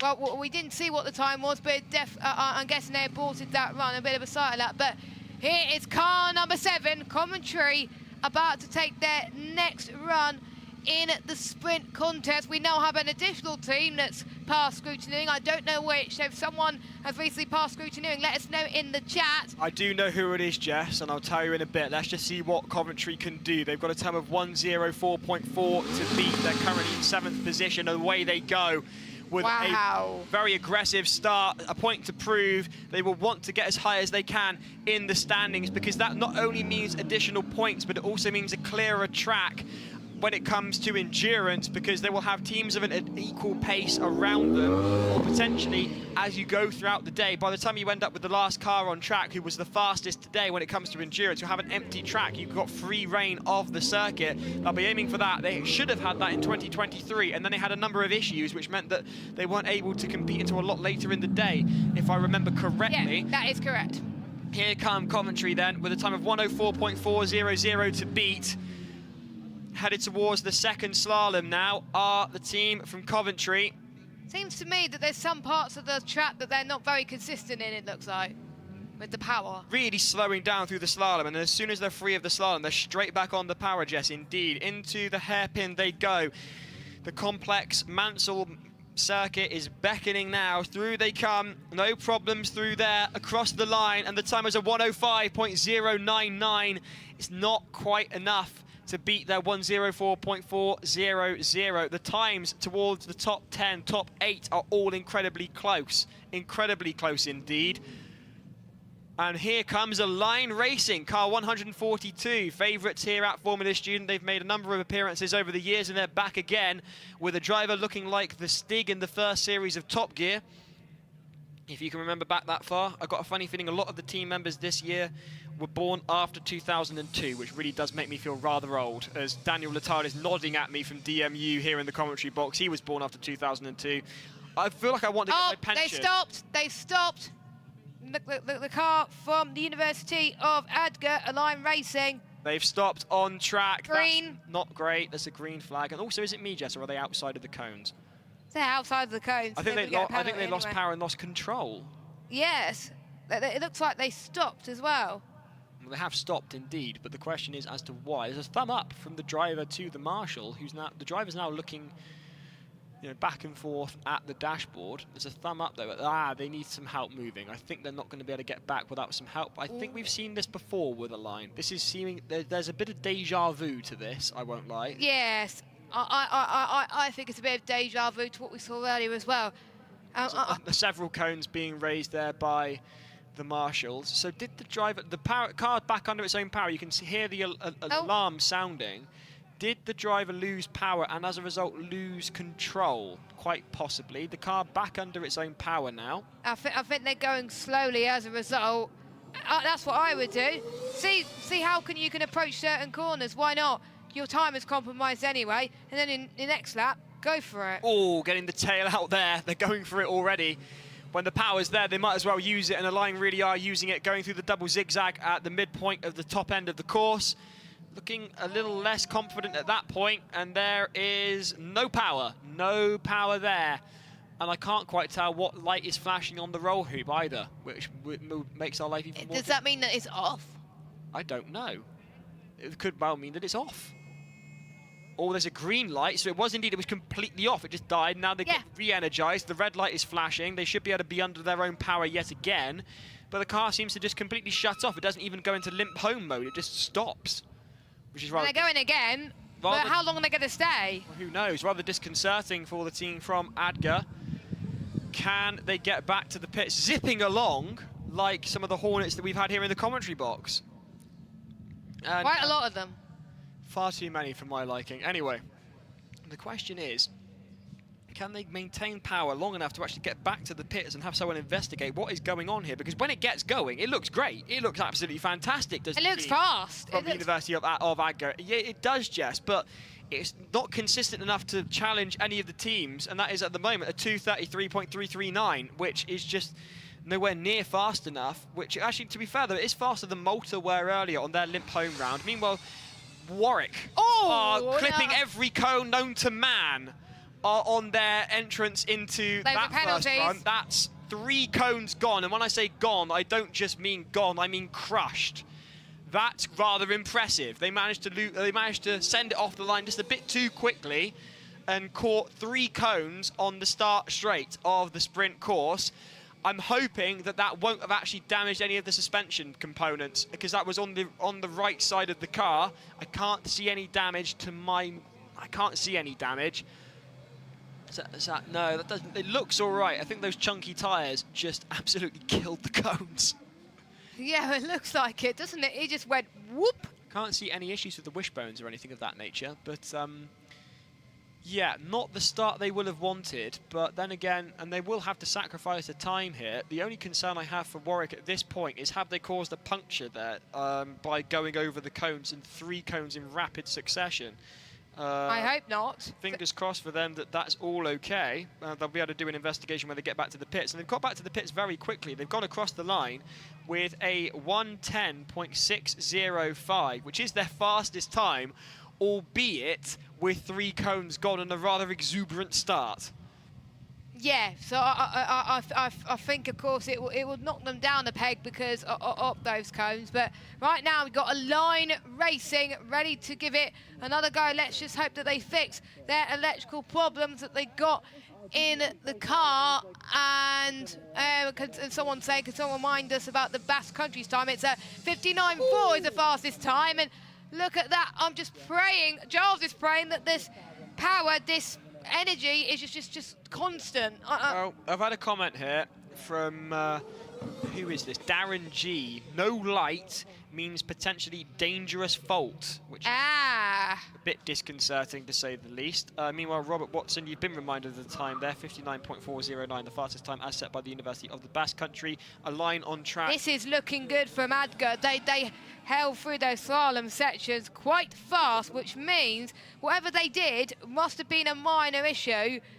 Or they managed to fix it quite quickly, so fair play. They never went back to the pits. They never went back to it must have been that it was just off. It's just weird, though, because an electric car, when it suffers a fault, it goes into limp home mode where the green light starts flashing. We haven't seen that. They go through the hairpin with no issues at all as they approach the Mansell section of the circuit into that really rather difficult right-hander. Oh, they're going a bit slower. To lose power now in the final throws of the lap. Just when they needed it to cross the line, it was looking so promising, and they've stopped mere meters from the finish line. They get going again. It would have been a fast time. That's about 4 or 5 seconds added on there, and that's a 1:17.280. I do also need to correct the graphics. They're not British, they're Norwegian.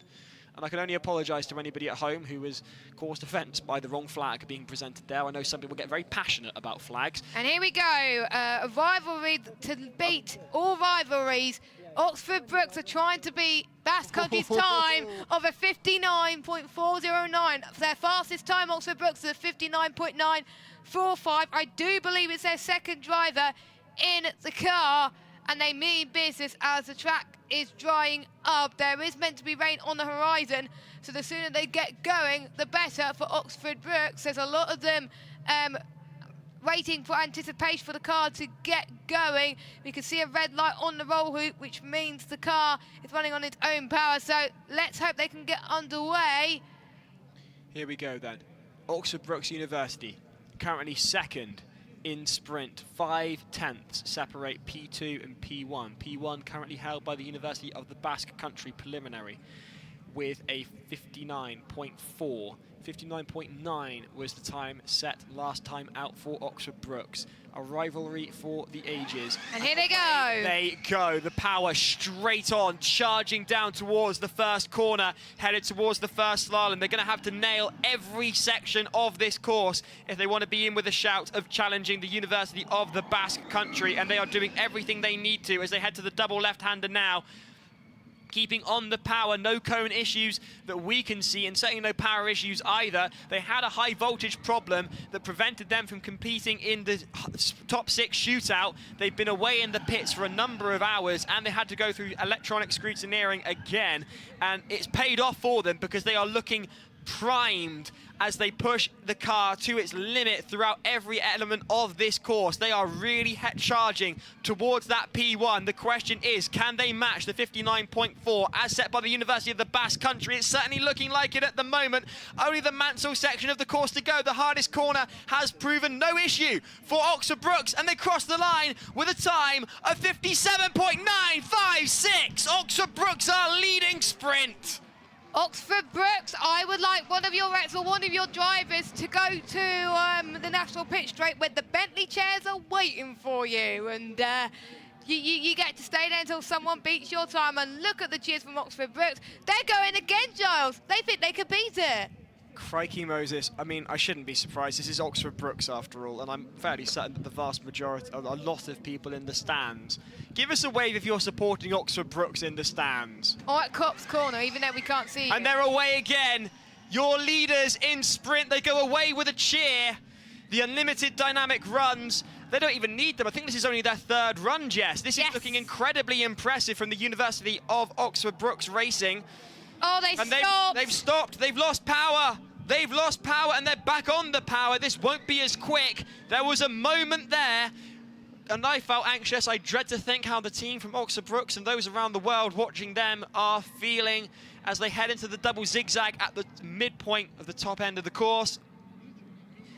They are currently leading, though. Your leaders in Oxford Brookes with a 56.956. And that 57.956 is nearly it's a second there or second and a half faster than the Basque Country. So the gauntlet has been laid down. This won't be as fast after that moment on the approach to the double left-hander where they lost power, but they are incredibly controlled when they are on the power. This is really tidy stuff. And they're slowing again, Jess. They are slowing again, or were they just being a bit cautious through these final corners? But I've got a funny feeling that, no, that's nowhere near as fast as they were. What's the time going to be? 1:11.093. For any other team, that would be incredibly respectable, but for Oxford Brookes, that's a time that signals trouble. And I would suggest that they might want to go and get someone to look at that. Yep, I think so, because if it's an electrical problem, they may have to go through scrutineering again. Right, 94. That is a new team that we haven't seen before. It is the University of Greater Manchester who recently passed scrutineering. Otherwise known as Bolton, for those of us that aren't used to this name change that the university underwent back in December. They have kindly said that we can call them Bolton, so fingers crossed they'll be on the line very, very soon. Yes, indeed, and we could see them. I think this means business for them. Acceleration, they didn't take part in acceleration, but they got 2 more chances to take part in dynamics. You're watching the Formula Student 2025 competition. We just had acceleration a couple of hours ago. Now we're going to sprint, which is going to last all the way till 6 p.m. tonight. That means we've got an hour and a half still of action to go, and I thought we had Bolton. Yeah, we do have Bolton. They're not quite on that line yet. They're being instructed. Ah, right, okay, yeah. They haven't run in this event before, so one of the Dynamics volunteers for Formula Student is there just guiding them through what they need to do. Talking of what they need to do, Oxford Brookes, what you need to do is identify some of the issues that may be occurring there, and additionally get one of your representatives over to the hot seat. We are also still doing the hot seat, and you are the fastest car on track by some way, 1.5 seconds. So I think that Monty's trying to find a representative, it seems. So you're entitled to sit in the hot seat. So Oxford Brookes, if you're sat up there in the cop stands, don't sit up there. Come and sit in the comfy Bentley seats and feel smug that your team's the fastest. Meanwhile, car number 94, we've got a queue developing now. We've got Leicester and Malta all ready to go, and here comes Bolton for their first attempt. They have swapped from last year's rubber belt drive, which seemed to play havoc with any potential for a fast time from Bolton. They've swapped onto a chain drive now. It's the first time we've seen them competing in any dynamic event this weekend. It's great to see them back. Favourites of ours here, both at Formula Student at Silverstone and the Formula Student Sim Racing Series. Yes, which the finals were on Tuesday, and a massive shout out to Atlassian Williams for hosting us on Tuesday. It was an enjoyable event, and I think for one of their drivers, it was the last time they competed. And here they go, underway for the first time. They're competing in sprint. Looking really quite rapid and a bit bumpy off the line there into that first corner. They've got cones for sure. Have the University of Greater Manchester, formerly known as Bolton. It's like the artist formerly known as Prince. And they've got more cones. They've got one of the slalom cones. Have the University of Greater Manchester, Bolton. They're always rather dramatic and they're always fun to watch, regardless of whether they're slow or fast. Can they post a decent time is the question and keep the power on throughout. They're looking a lot faster than they were last year. Really nicely to see as they come in through towards the double zigzag, coming into the view of the commentary box here. Meanwhile, Monty's back. Hello everyone, sorry I've been so quiet this afternoon. I've been doing a load of podcasts. However, on my walk here, I gather you were looking for the driver of car 63. Oddly enough, yes, I was. Fantastic, I've pulled him along with me, so I'll let you guys have a chat with him. I'm going to go and look and see what our hot seat looks like. Ooh. All systems go here for sprint at Formula Student. So let's just see what Bolton can post as their first lap time as they come across the line momentarily. Here we go then. It's a time of a 1:16.907, a solid banking time for the University of Greater Manchester, formerly known as Bolton. Meanwhile, Leeds are here. Hello, Leeds. Hello.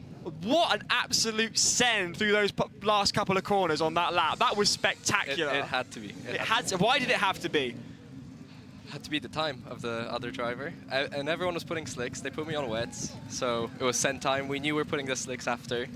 It was a really impressive time, I must say, given the conditions. That it was just beginning to dry out. You were on the wrong tyre, essentially, and you really did send it through those couple of corners. How did you manage to hold it?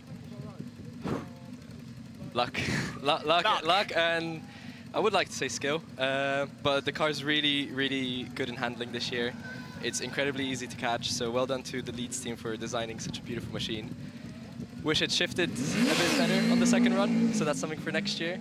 That second run was onto a 04, I've been told. But yeah, we're now gonna run on the slicks, so should be going even faster. Hopefully. You going back out?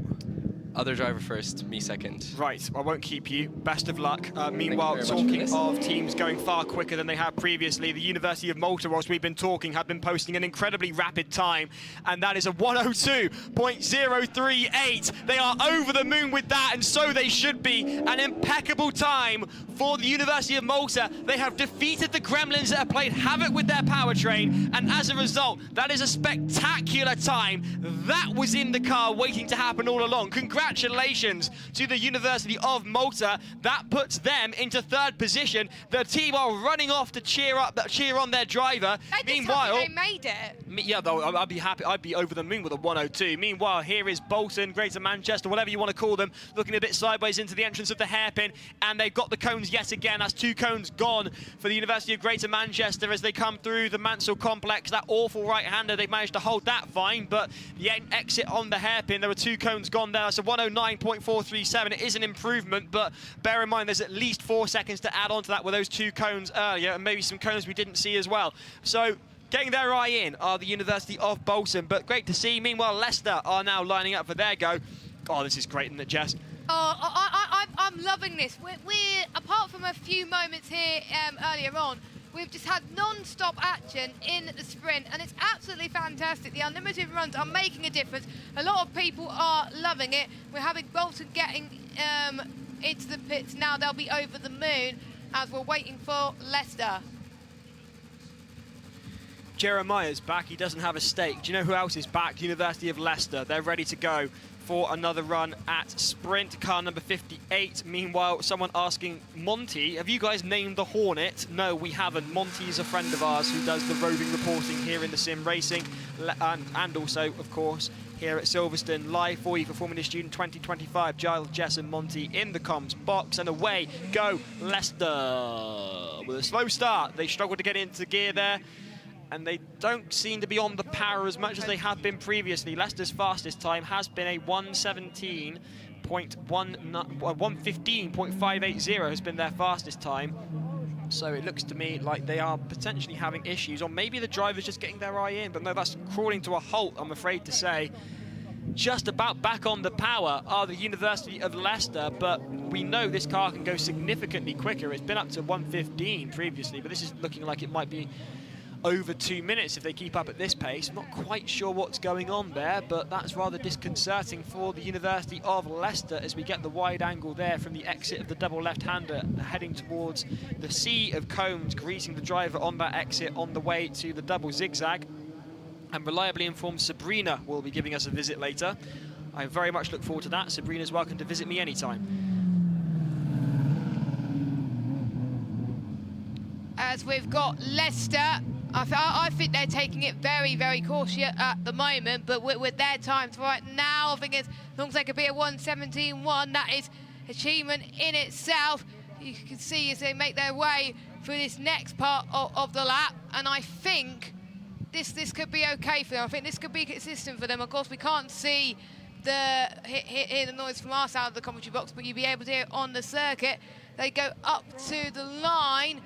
And what's it going to be for the University of Leicester as they make their way towards the Brookland-style part of the lap then? And it's going to be improvement, a 1:42.0.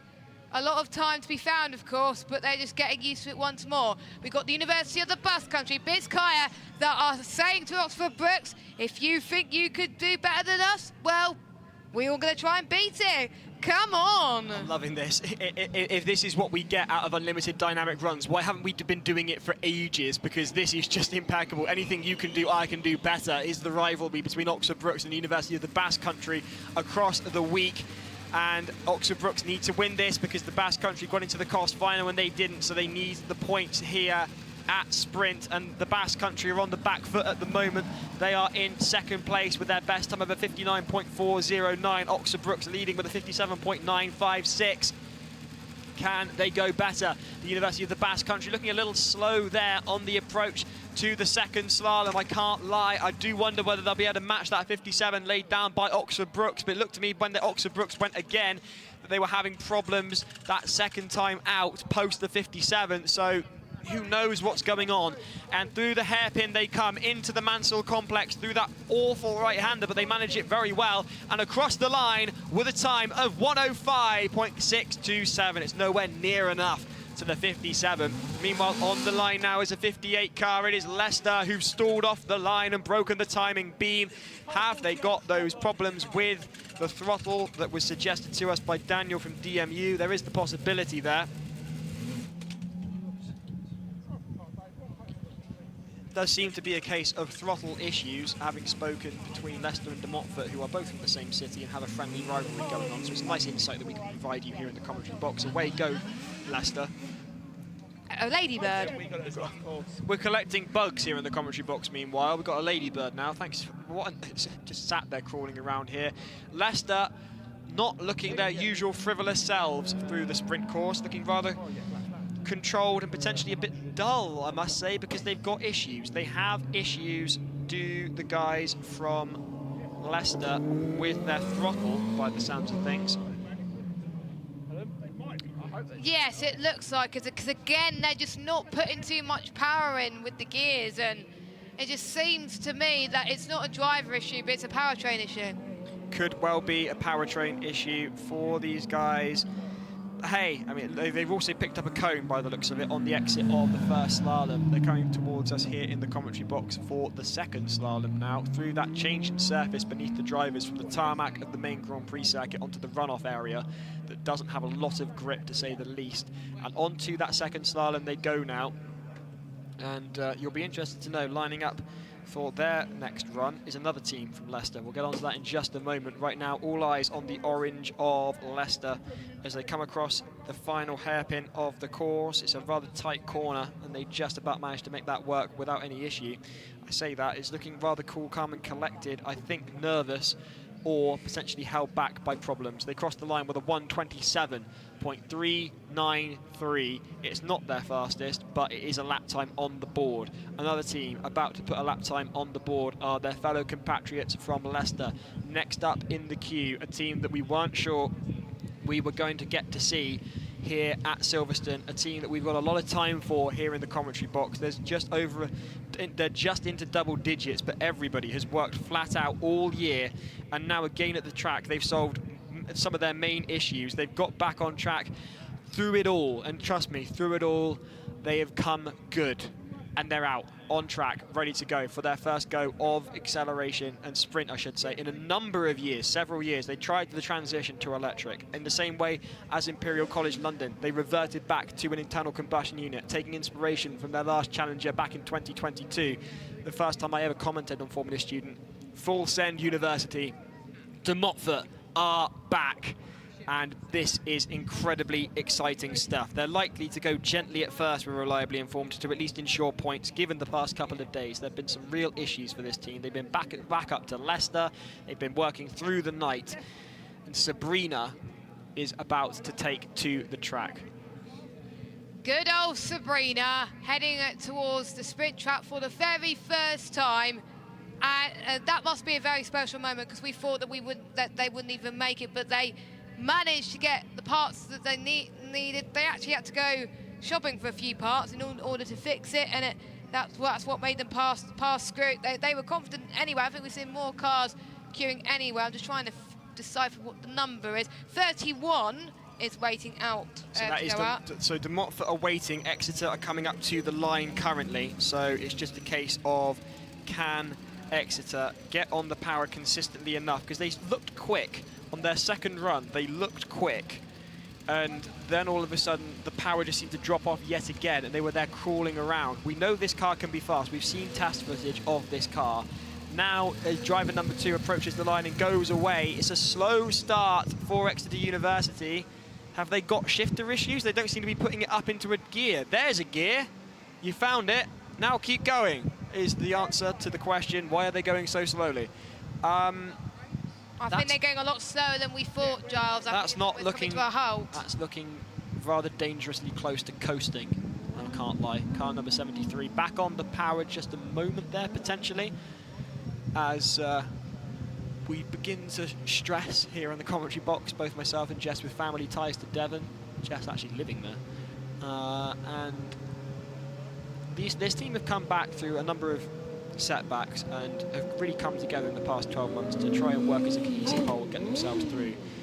Yes, if Monty could run off and find out the answers to the question of why has that gone wrong? Why has that gone wrong? Oh, you've got... wait, in which case Monty's back already. I mean, he never really left, but he is back. So, Monty, what's the issue with Exeter then? So they're having downshift issues, so I believe they were trying to start this one from second or third gear and try and get around the whole lap in one single gear, and it would appear that ambition is greater than adhesion here.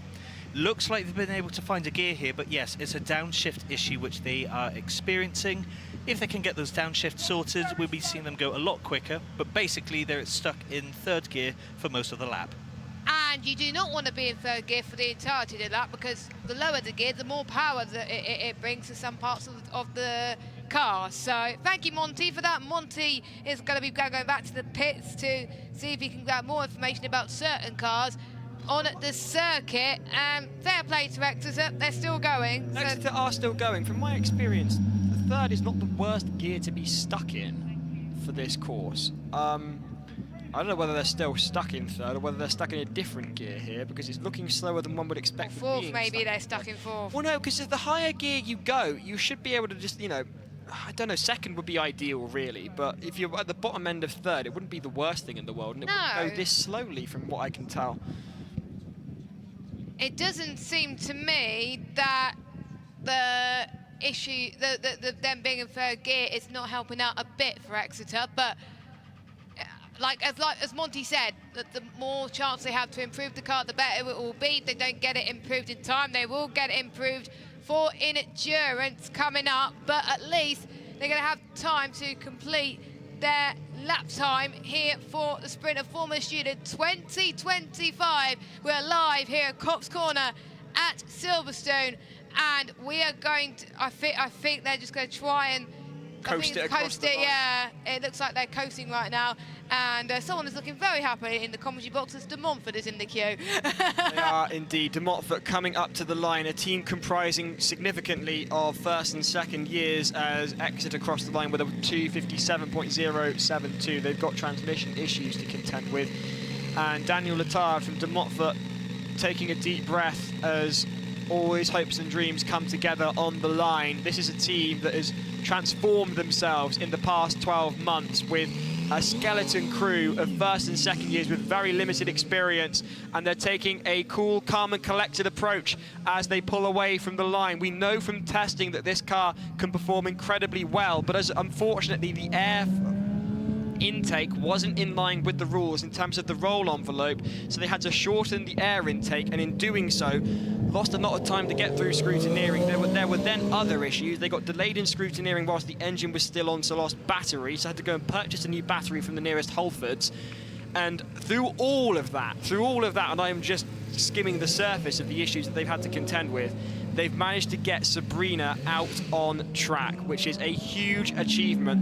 They're coming back towards us here in the commentary box now on the approach to the second slalom. They've already completed the first slalom, the double left-hander and the 2 zigzags, going over that change in surface beneath the car. Daniel nodding consistently, just watching the car come through. And this is what we need to talk about. It's the fact that this means a huge amount to the team members. It's only when we have people like Daniel who are so invested in these teams that you realise how much blood, sweat and tears and life work has gone into this, as here they come across the final corners to complete their first lap of sprint. And that is Sabrina across the line with a 1:14.351, a glorious sighting lap, and they have got themselves ahead of their arch rivals Leicester. A wonderful time then for De Montfort. Meanwhile, Can we get thoughts from him very, very quickly? would you like to come on, Mike? He can't. We're reliably informed the poor guy can't speak right now. Exeter, meanwhile, have got to choose one gear and stick with it.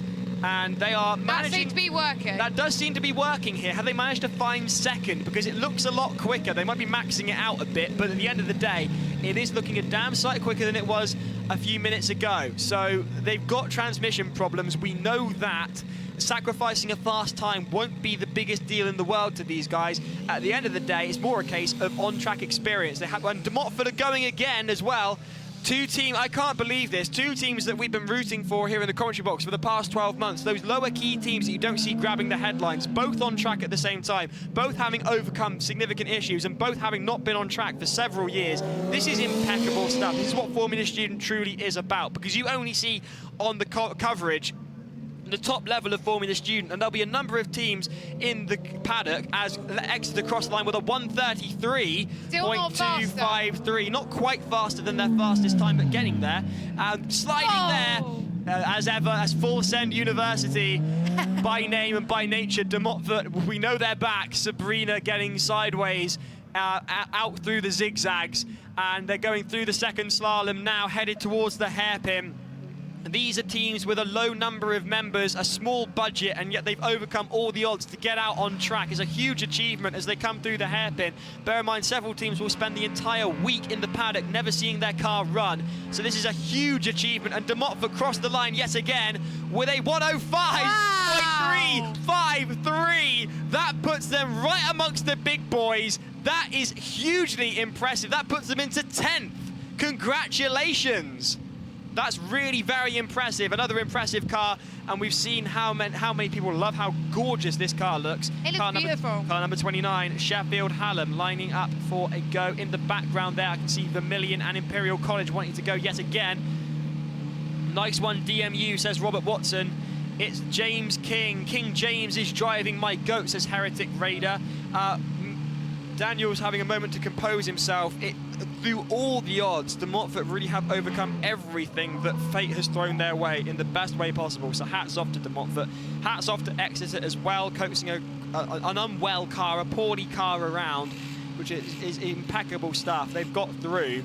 We're yet to see some of the teams that we saw earlier in the day, Jess. I don't know where they are. Sheffield Hallam have crossed the line to start another lap. Looking a little bit bumpy. Away they go, though, and into the first corner.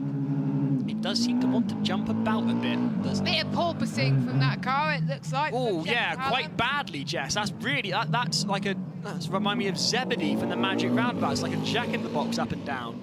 How is he able to control the car with all that suspension? The suspension system doesn't.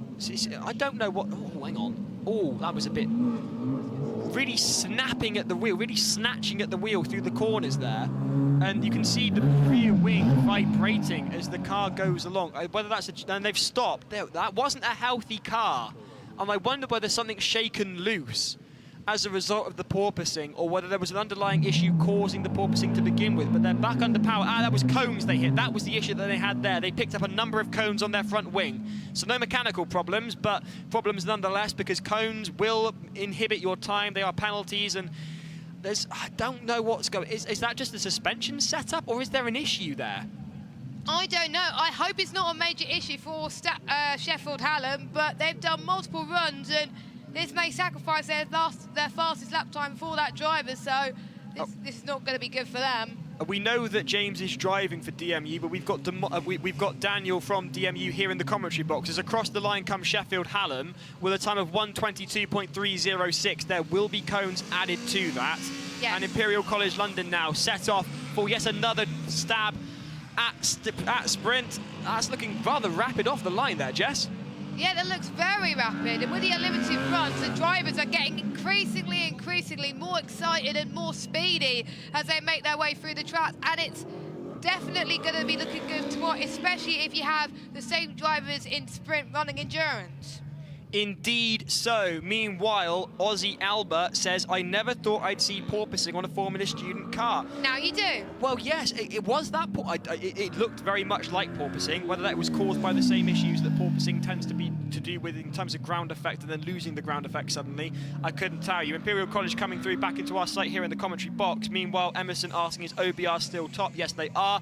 And away go Vermillion from Denmark. They are on the charge. Big shout out to the Danish. Some of them are subscribers to the Formula Student podcast. Make sure you subscribe to Formula Student online. Search it up on YouTube as Imperial College London come through the hairpin on the approach to the corner. They're not to cone. On the exit of the hairpin, they've caught cones there. This is the corner they hate so much. They lost it here on their first lap.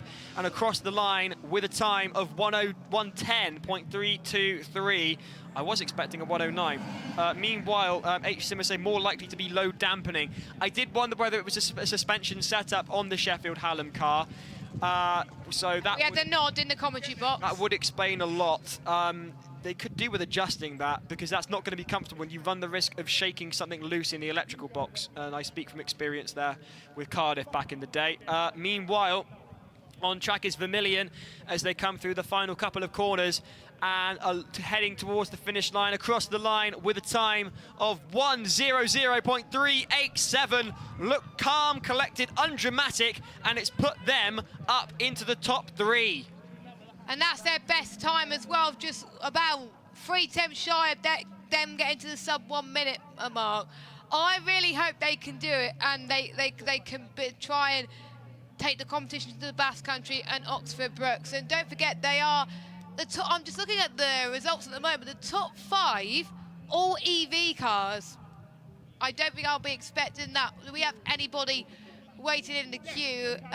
Doesn't look like it. There will probably be a few teams going again.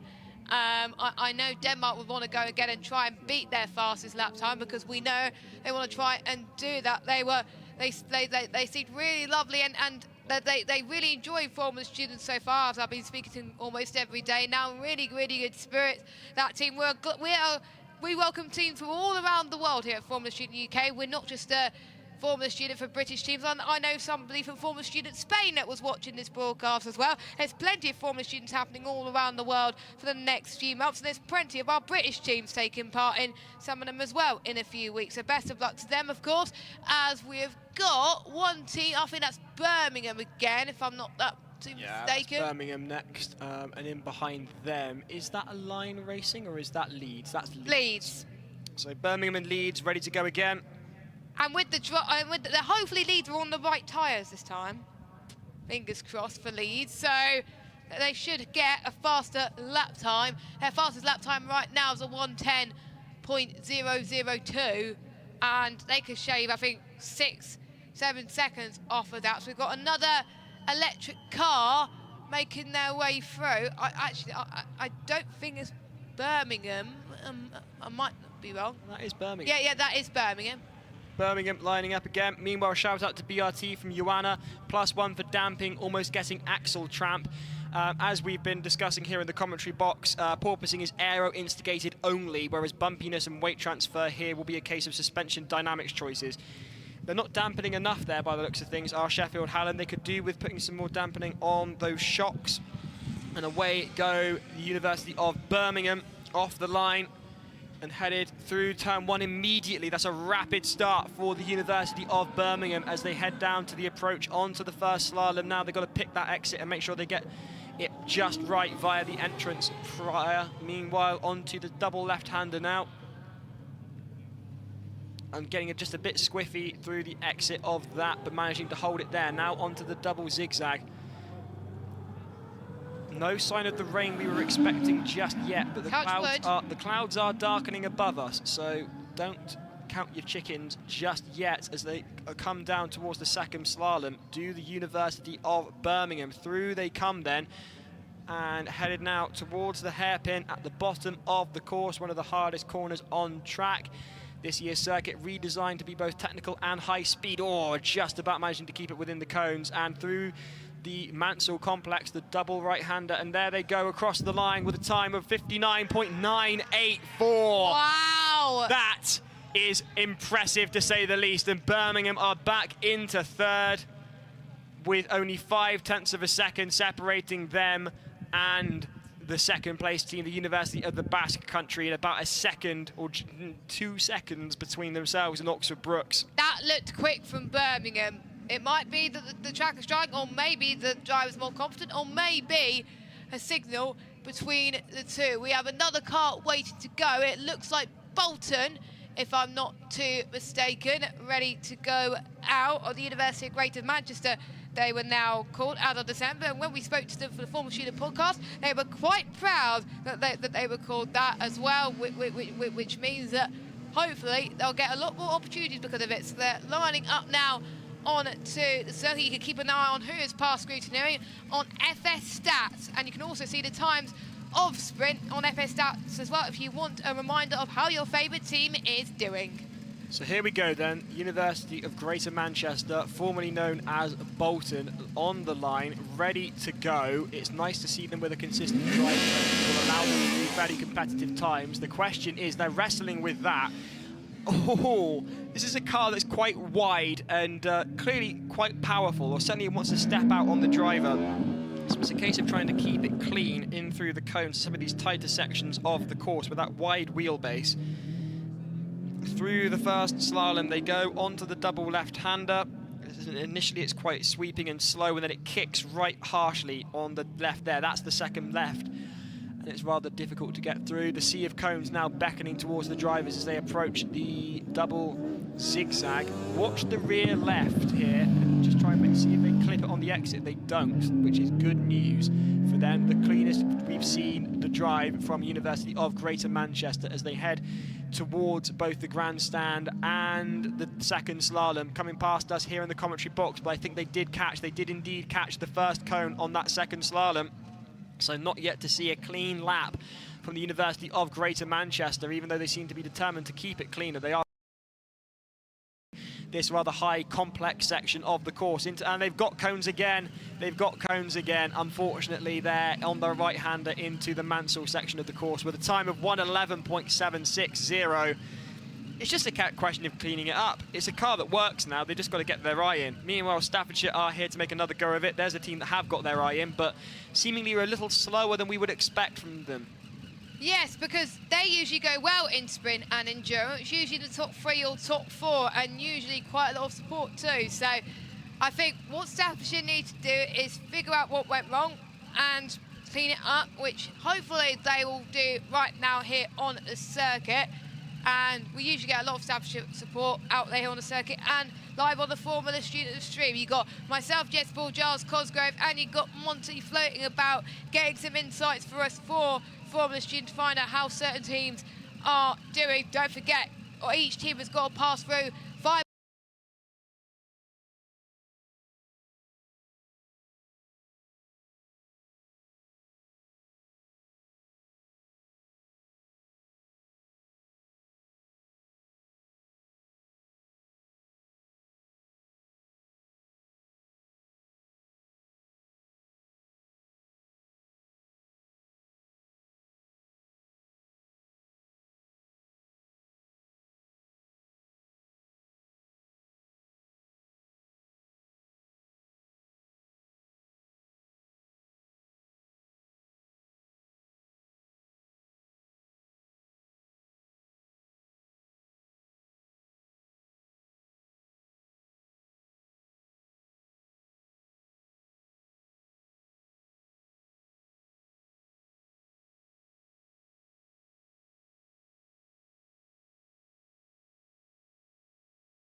It seems to have frozen. Meanwhile, Staffordshire out on track. We're going to keep commentating in the hopes that those online can hear us. We know you can hear us here at Silverstone. Staffordshire out on track yet again, headed to the double left-hander at the top of the course. Back through immediately, a very rapid time already from Staffordshire, looking far more planted and far more powerful than they have previously. We're back live. The stream is back, so welcome back if you're just joining us on YouTube. Apologies for that, don't know where it went, but we're back again. Headed past us here in the commentary box on the approach to the second slalom are Staffordshire, the car with a shark on the nose. It's become an iconic part of their livery. They're looking on for a really positive time here. I believe they are currently the fastest internal combustion car out on track. Can they go better than their 103.913 is the question. Through they come, headed towards the finish line with a time of 1:00.312. Yes, they can! And that puts them into 4th. It puts them into 4th and right amongst the electrical vehicles. That is really nice. And away go the University of Greater Manchester. The University of Bolton are off. Backfiring there. Can they keep it clean? Can we have one clean lap from Bolton is the question. And I know they're not technically called Bolton anymore, but I had special dispensation from the team because it's rather difficult to keep saying University of Greater Manchester whilst you're in the throes of commentating on a motorsport event. Yeah, because we've known them for Bolton for so many years. It would be, if we were commentating on dressage or something, it'd be a lot easier, but oddly enough, this is motorsport, and they're motoring along. Bolton headed towards the second slalom as they go through the double zigzags, and they've got cones again. They've got cones again, do Bolton, and here comes the second slalom for them now. And here we go, we've got a team about to get ready. It's Yuri, but whilst Yuri is going out there on the circuit, you can tell that Bolton is going faster on this lap that we've seen in quite a while. The time that they got to beat is a 1:09.437. Let's just hope that they are quicker, heading towards the Luffield style part of the lap then. What's it going to be for the Greater Manchester? 1:06.846, which is their fastest lap time this weekend. And here we go, the University of West of England are out there on track for the first time this weekend. But what an amazing sight to see. And it really is an amazing sight to see. These guys... Oh no! Spoke too soon. That is disastrous out of the gate for the University of the West of England. They're back under power now, though. It's a hybrid power unit. I'm not entirely sure they're running the full hybrid power unit. I think they're intending on running that in Spain in a couple of weeks' time and using Formula Student here in the UK as basically a large sighting lap. The power looks to be inhibited yet again, and they've come to a stop for a second time at the top of the course on the double left-hander. The driver waving his hand, I've got this, I know what I'm doing, but that's unfortunate, and I don't know whether they'll be able to complete a full lap if this keeps up, Jess, but they're back under their power again. They're back onto it immediately and headed towards the double zigzag as they come in towards our site here in the commentary box. As they come through, we can now see them. And the question is, will the power maintain? They sound great when they are under power, but it doesn't seem consistent. No. It's not a phrase we keep saying a lot today, I won't lie. Car 121, their first time out on track.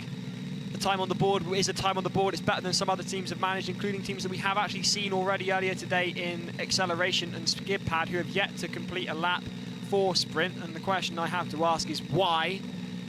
If you're one of those teams, you could let us know. I'd be very grateful. Across the line, go Yui with a 1:34.843. They can definitely do faster, but again, they've stopped right in front of us this time here in the commentary box. That power unit has got issues. Here's De Montfort. They're going again, but Montfort are on their way now, through into turn 1. They're just trying to keep it slow and steady and not rock the boat too much, because their boat has been rocked dramatically over the course of the week. So you may not see the usual exuberant, leave it all on the tarmac driving that we get from De Montfort previously. It's the first time we've seen them out on track since 2022. And this driver now just getting their eye in. I believe it is Ben behind the wheel. It is indeed, going through the double left-hander.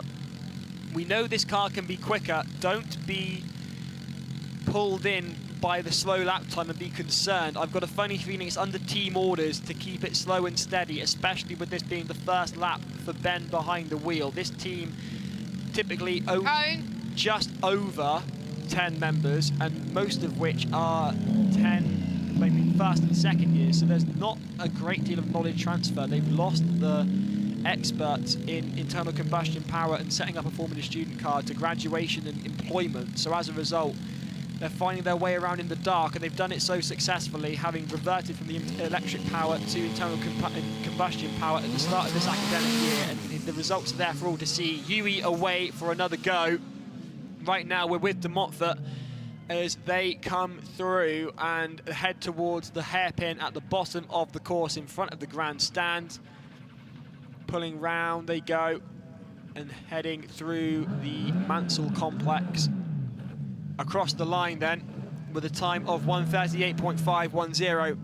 It's slow, but it is a time, which is more than can be said for other teams. Yui, another slow time previously. The power doesn't seem to have given out in this instance as they go through the double left-hander now. And that's looking a lot better, Jess, I must say. The question is, can they keep on the pace? It's dancing through the corners like Torvald and Dean. It's looking great like when the it does Bolero. Exactly, it's giving the Bolero on tarmac. And if they can just maintain it to the end, this will be a really solid lap time. I'm seeing under 1:10 if they can just keep going the way they are, but more that seems to be a case of, can the power unit keep going? And through they go, along past us in the commentary box. The second slalom is complete, only the hairpin and the Mansell complex to come. The Mansell complex named after Cardiff alumni Mike Mansell, who set it up this morning, brand new for a Formula Student 2025. Through that really difficult right-hander, they just managed to hold it, and they crossed the line with a 1:14.753, a vastly better time for the team from Yui.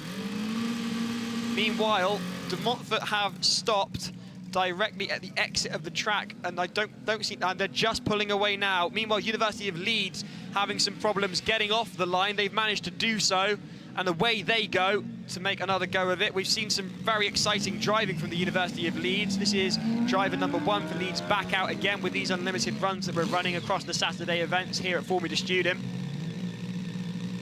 Meanwhile, Yui were told to wait because De Montfort were blocking the exit from track, and now they can't get back under their own power. The University of Leeds sending it through the double zigzag.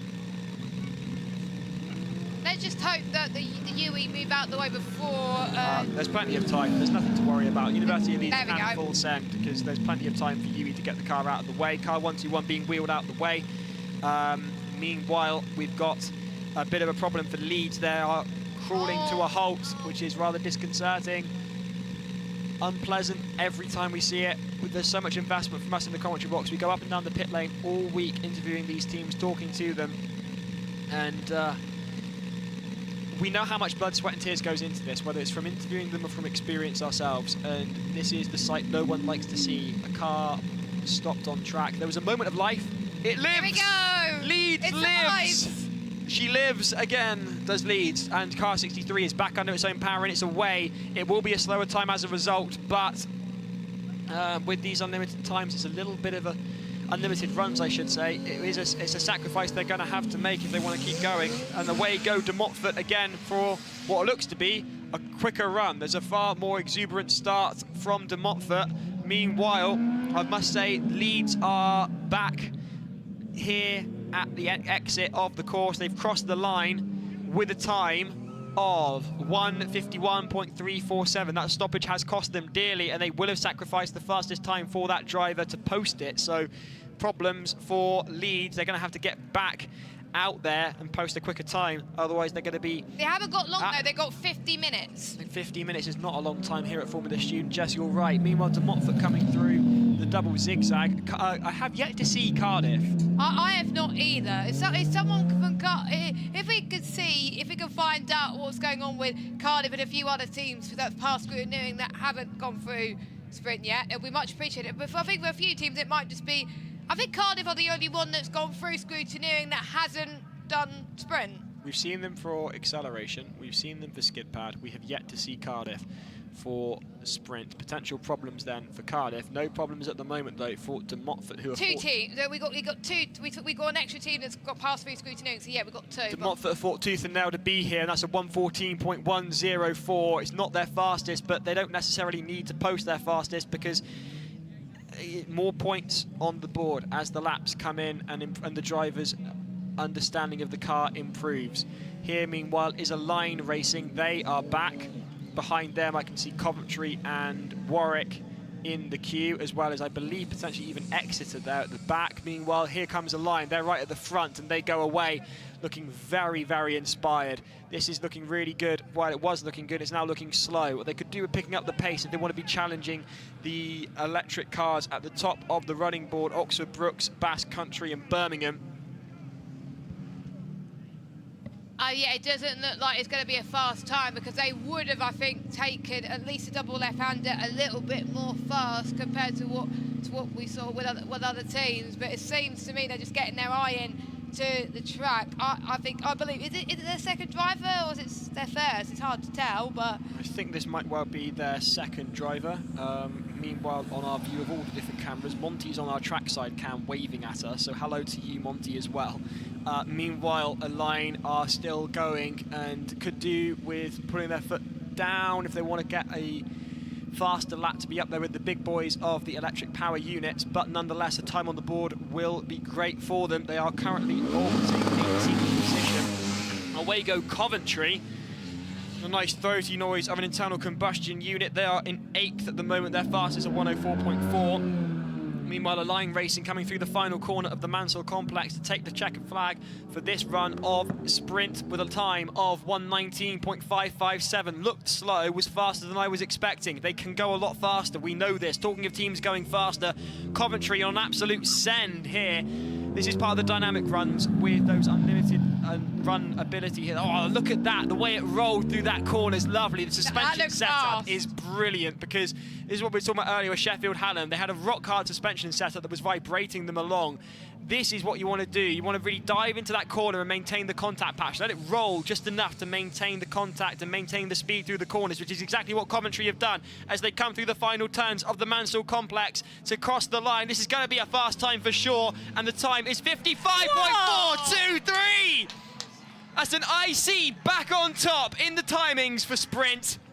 And the gauntlet, Oxford Brookes, has been laid down, and it goes to Coventry, and the media officer from Coventry is cheering outside the commentary box. She's over the moon, rightfully so. Meanwhile, a line are back out on track. This is looking good for a line. They are trying to post a quicker time to put themselves up into the orbit of those teams dominating in the top 5, which are EV. There's a real mixture here, and I know a lot of people question why Formula Student in the UK runs both EV and IC in the same class, but you can see here there's a lot of competition going on between the two teams. They're evenly matched. IC, EV, EV, EV, IC, EV make up your top 5. So there's a real mixture here in the top 5. Away go Warwick, another electric powered car. A line again, slow and steady. It looks slow, but it could be fast. It really could be, so don't write them off yet. I've been proven wrong before, and I probably will be again as they come through the final corner. The final hairpin, I should say, and through the Mansell complex, that really difficult right-hander, and across the line to post a time of 1:17.301. Meanwhile, Warwick are out on track right now. This has to be a faster time for Warwick because otherwise they will lose a quick time in order to post this one. So as for the pressure of these unlimited runs. And oh, I see a green light. just Oh, about. there's two lights. There's a green light and a red light on Warwick's car. That's interesting. There's a red flashing light. One would presume it's a dual system. So if the red flashing light is there with the green light, it's good. If it's just the green light, it's bad. The good news is it's flashing red as they come through the rather difficult right-hander sideways through there. Very nicely done across the line with a 107.587. That was brilliant. To see how far Warwick have come since last year, that alone is a fantastic story. Congratulations to them. That's put them right amongst the big boys. Really great stuff for Warwick. And speaking of big boys, Coventry set the gauntlet, and Oxford Brookes is like, you're not going to have that fast time. We're going on that circuit to try and beat it. Oxford Brookes are lining up for another run. They have been beaten out of the top spot by Coventry with a 55.423. And not only was it a 55.423, it looked as clean as a whistle. So now then, what can Oxford Brookes do in reply? Hello, and we are here. Oh. Okay. Yeah, but we're on the screen. We're on the screen. Okay. We are here with Elliot, who is the genius behind the hot seat. Can you tell us a bit more about the concept? Well, thank you very much. The concept around the hot seat really comes from watching cycling on TV and downhill mountain biking and that kind of thing, where you have a hot seat for the fastest rider and they get to sit in it until someone goes faster. And the idea is just to create that little bit of theatre, that little bit of tension, where the person in the hot seat is watching what's going on track and seeing if they're getting beaten. And then, as someone goes faster, they take over the hot seat, etc., until you get to the end, and it's the person who's left at the end who wins. And and it provides an opportunity for teams to come and sort of do their socials and publicise what they've achieved. And equally, it provides an opportunity in the event that we don't have action on the track for commentators to come talk to the teams. They can thank their sponsors, they can explain all the hard work that they've done. So it just kind of provides a bit of a focus for the teams that are successful, and hopefully just provides that little bit of impetus and that little bit of encouragement to go better. Particularly now we've also got the genius idea of doing the unlimited runs. So we've just seen Oxford Brookes be evicted, and so now what I'm hoping is they'll go out, do some extra laps and try and reclaim their place on the hot seat, and we'll see come 6 o'clock who's left sitting here. It is a very comfortable seat, to be fair. It's lovely, and we should really thank Bentley, who've provided the seats today. They are the overall Dynamics sponsors for the overall Dynamics prize, and it's great that they can support this. Absolutely, I can attest to the comfiness of the seats, and again, if that encourages people to drive that little bit faster so they can sit in these nice seats, then all the better. That you hear that. That is a very big motivation for the students. And thank you for your time. We really appreciate it. Thank you so much. Guys, there for that one. Meanwhile, you've just missed a rather exuberant drive from Sheffield Hallam, who went sideways several times there and also crashed at one point briefly. I say crashed. They came out of the circuit limits and took a number of cones with them. Oxford Brookes' time, they couldn't go better than Coventry. It was a 57.956. So they couldn't quite go better. Coventry still in the lead then with a 55.423. They're entitled to a seat on the hot seat. Imperial College London lining up for their go on sprint yet again. The queue beginning to build now. It's like the bottleneck, like we saw in acceleration. It is. Don't get it. 40 minutes to go, and Imperial College are away again. And it seems to me that they're getting faster and faster every lap they do. And of course, it must be declared dry now. Must be. I must say you would be a little bit conservative if you were running with wet tyres in these conditions by our assessment here in the commentary box. I can see Liam from Cardiff. Does that mean that, Liam, are Cardiff coming out soon, or are you just here taking photographs? You don't know. Wonderful. Thank you for that. That's really helpful there, mate. Meanwhile, out on track at the moment is Imperial College London, who are determined to get themselves right back up there. They started out very well because they were one of the first cars out here. Their fastest at the moment is a 105.141. That's a whole 10 seconds slower than Coventry. That's how quick Coventry are. Meanwhile, Vermilion heading out on track again. And that is full send from Vermilion as Imperial College come through the Mansell complex to complete another lap for them with a time of 102.5276. That's really good. Really good. 102.576 for those guys from Imperial College, taking them into 8th position. Meanwhile, out on track at the moment is Vermilion, who are on a send at the moment, really pushing it to the limits of what the car can do within the confines of this circuit. That was very nicely done then through that section. That looked like that the car was in control throughout the entirety, and it's definitely going faster than in the last few laps. Their fastest time is a 1:38. I'm gonna just touch a bit words. bouncy through there, just a bit bouncy, Jess. They come through the hairpin into the Mansell complex, through the complicated right-hander there, and across the line with a time of 59.187. Yes, very nicely done. And as you said, Jess, it was going to be a sub 60. They were so on for it, unless they made a mistake, and they managed to keep it very clean. In 3rd place now. They've beaten the Basque Country. Meanwhile, the University of Aberdeen lining up on the start line for another go of it. You can also see UWE in the background there alongside Staffordshire, and I think that might be Exeter in the background as well. So plenty of cars to come, 40 minutes to go. An absence of one key player in the realms of Formula Student UK, where the question is Cardiff?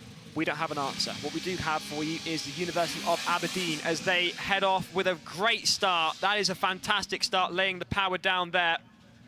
And away they go towards the first slalom. They'll be looking for a fairly decent time now. Their best at the moment is a 1:11. I'm fairly certain they can do better than that as they come through the double left-hander now at the top of the course of Copse Corner. It already looks better than what we've seen in the last few laps for Aberdeen. So I think maybe a 1:07, 1:06, maybe even quicker than that potentially, as they seem to be going faster and faster every lap for quite a few laps actually. They've been improving consistently. It's just been a while since we've seen them, but that looks a little slow there, but they're back on the power now. So whatever was going on, maybe just a bit of conservatism from the driver to avoid hitting any cones. Away goes Staffordshire as well for yet another run through the second slalom. The team from the University of Aberdeen headed towards the hairpin at the bottom of the course. Round they go. Wide exit there just as you need to do it, and through into the Mansell complex, that appalling right-hander that's caused so much drama for so many teams. No issues for Aberdeen though, and they crossed the line with a 1:09.948, their best time by 2 seconds. Congratulations to Aberdeen. Staffordshire coming through the double zigzags now, headed towards us back in the commentary box and on the approach to the second slalom. Through the slalom they go now. The question is, what entrance are they going to make? Because they've got to make the best exit as they head towards the most complex part of the course with that hairpin at the bottom, followed by the Mansell complex. And through the hairpin they go, no trouble for them there. All that they've got to contend with now is this right-hander, and that's posed no problems at all. And they cross the line with a time of 59.512. They are immensely pleased with that. It puts them into 5th. It's so close in the top 5. Staffordshire with a 59.512, the Basque Country with a 59.409, and Denmark with a 59.187. And meanwhile, Oxford Brookes are there in second with a 57.956, and Coventry with a 55.423. That's more like it from Exeter. Has Exeter fixed the transmission problems? Don't jinx it. And it looks like we do have some word that the IC seem to be catching up. And you're right, we've got a mixture of ICs and EVs in the top 5, I would say. So I think the ICs, the internal combustion engines, are not giving up here, which is great to see. And they've already through the double left-hander already, is Exeter. So I think from myself and Giles, we are hoping that Exeter could get through this in a fast time. Their fast time at the moment, they're currently sitting bottom with a 1:24.803. They've got to be consistent. This is looking like a very tidy lap from the University of Exeter, which was a county that I've lived in for over almost 20 years now. Has become my home for quite a while. Exeter's about an hour away from me, but I don't care, because Exeter's the only university in Devon that's taken part in Formula Student FS class. Here they come then, through Brooklands. What's it going to be? This looks like going to be a time that's going to challenge for the top 10. It looks really neat and tidy. What's it going to be? It's going to be a 110.114. Puts them into 16th. A lot better. It's incredibly close. Incredibly close are these teams. And away goes the University of Leeds with an exuberant start. They're off. These and seats here is are really comfortable, aren't they? Yeah, they're not bad. Yes, they're amazing. They're amazing. We should probably hand this over to the current top team, though. Yeah, that's a fair point. Coventry, come on in here, guys. You're the leaders.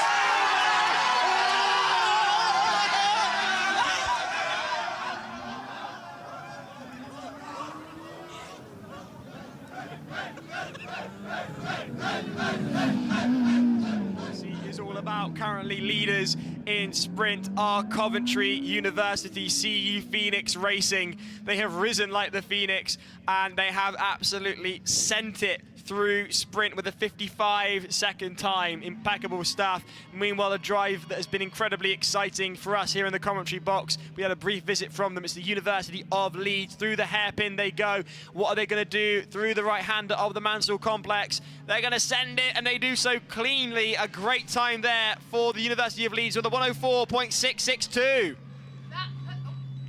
That puts them into the top 10. Just behind Bath, 2 seconds there. De Montfort about a few tenths difference there. So Leeds are looking quick. Here we go then, a team that also is looking to get into the sub 1 minute. The University of Bath, whose livery looks like a Williams from the early 90s, which does look pretty cool. They're going to look to see if they can challenge the highest EV car, which is Oxford Brookes with a 57.956. Here we go then.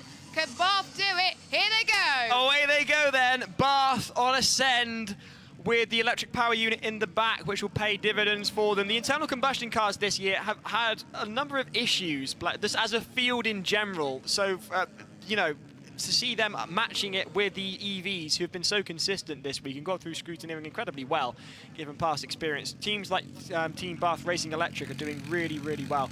And through they come onto the double zigzag at the midpoint of the top end of the course. And they come across the surface change now and headed towards the second slalom. Now this sets you up for one of the most complicated parts of the course. So this slalom is vital to get the exit nailed. And it looks to me like Bath might well do so. Yes, they do. No time lost on the exit of the slalom for Team Bath Racing Electric.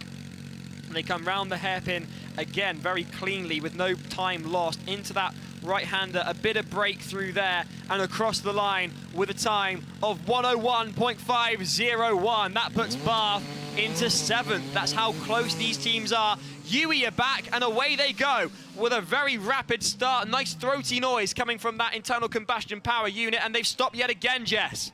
They've been pretty much plagued with problems all weekend long. They even just got through scrutineering, but they can't even make it past turn 1 and 2. That is a bit frustrating. A team that, again, that we want to see them do well, because I don't think they even got through scrutineering last year. So I think they've got a lot of work to do here. I think the car is still stationary. I think the driver's still going to try and get it going, and they do, thank goodness. I think most of their laps they still got going anyway as they try and make it past this section. And I think once they get the power down, it's fine. It's just a shame that it just it's stopped. not there when required. And like that. Just like that. That's really disappointing for Uwe. Meanwhile, Jacob asking a question that I would like the answer to. What happened to Cardiff? Yes, I'm wondering the same thing. How many zip ties do you think are on Hull's car, says Joe Philp. I wouldn't know. 90s Williams with Damon Hill was peak F1, says Jessica. Go Team Bath Racing Electric, says Robert Watson. Well done, Cov, says Caramel Crispies. And Coventry are bringing the energy, says Jessica. Talking of energy, Uwe seem to have found some. They're back under power and they're back on lapping round the Silverstone sprint course here at Formula Student 2025.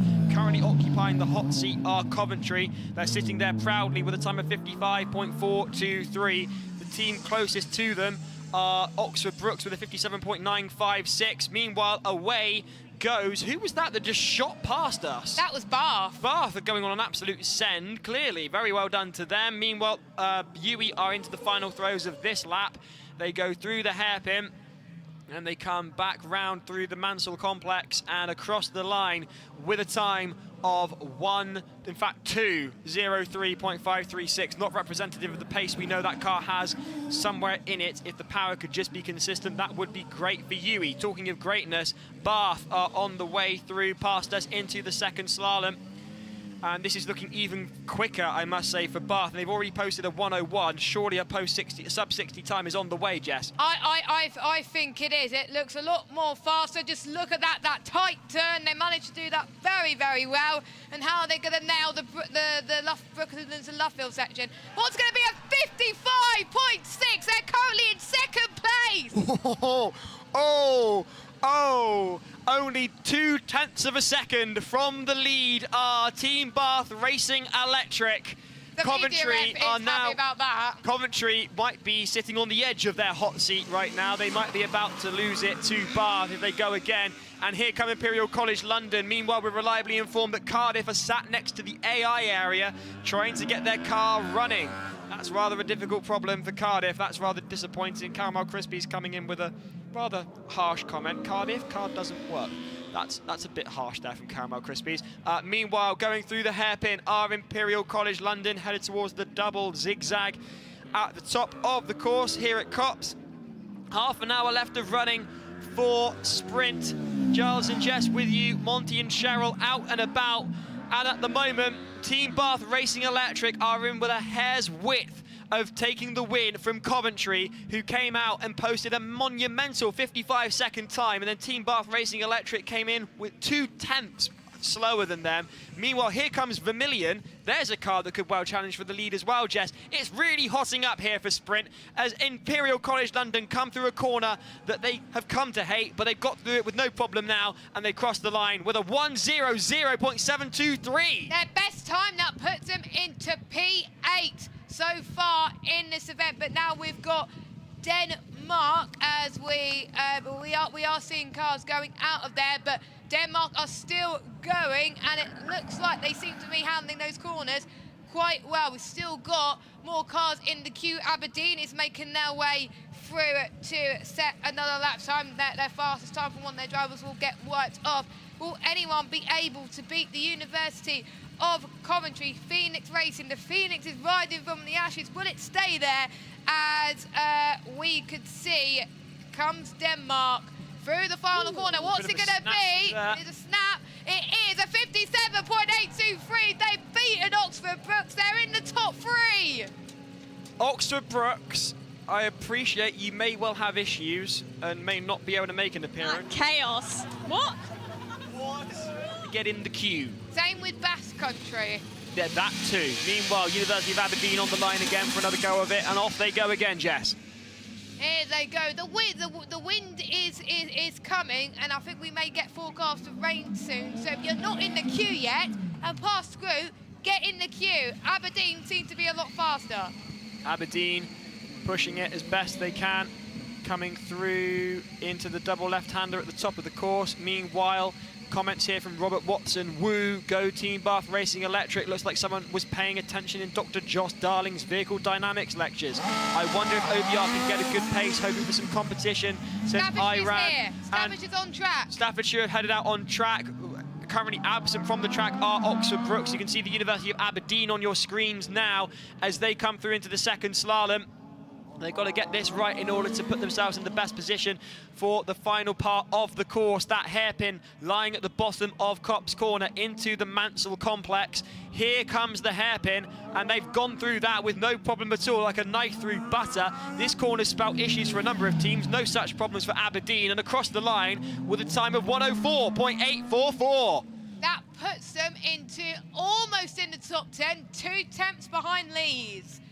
And we have got another team. We've got a line racing ready to go, but we've got another team out there on the circuit.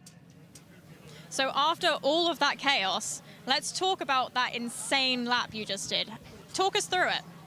Well, after waiting for what felt like about 3 hours, waiting for the rain to come, we finally got to the line.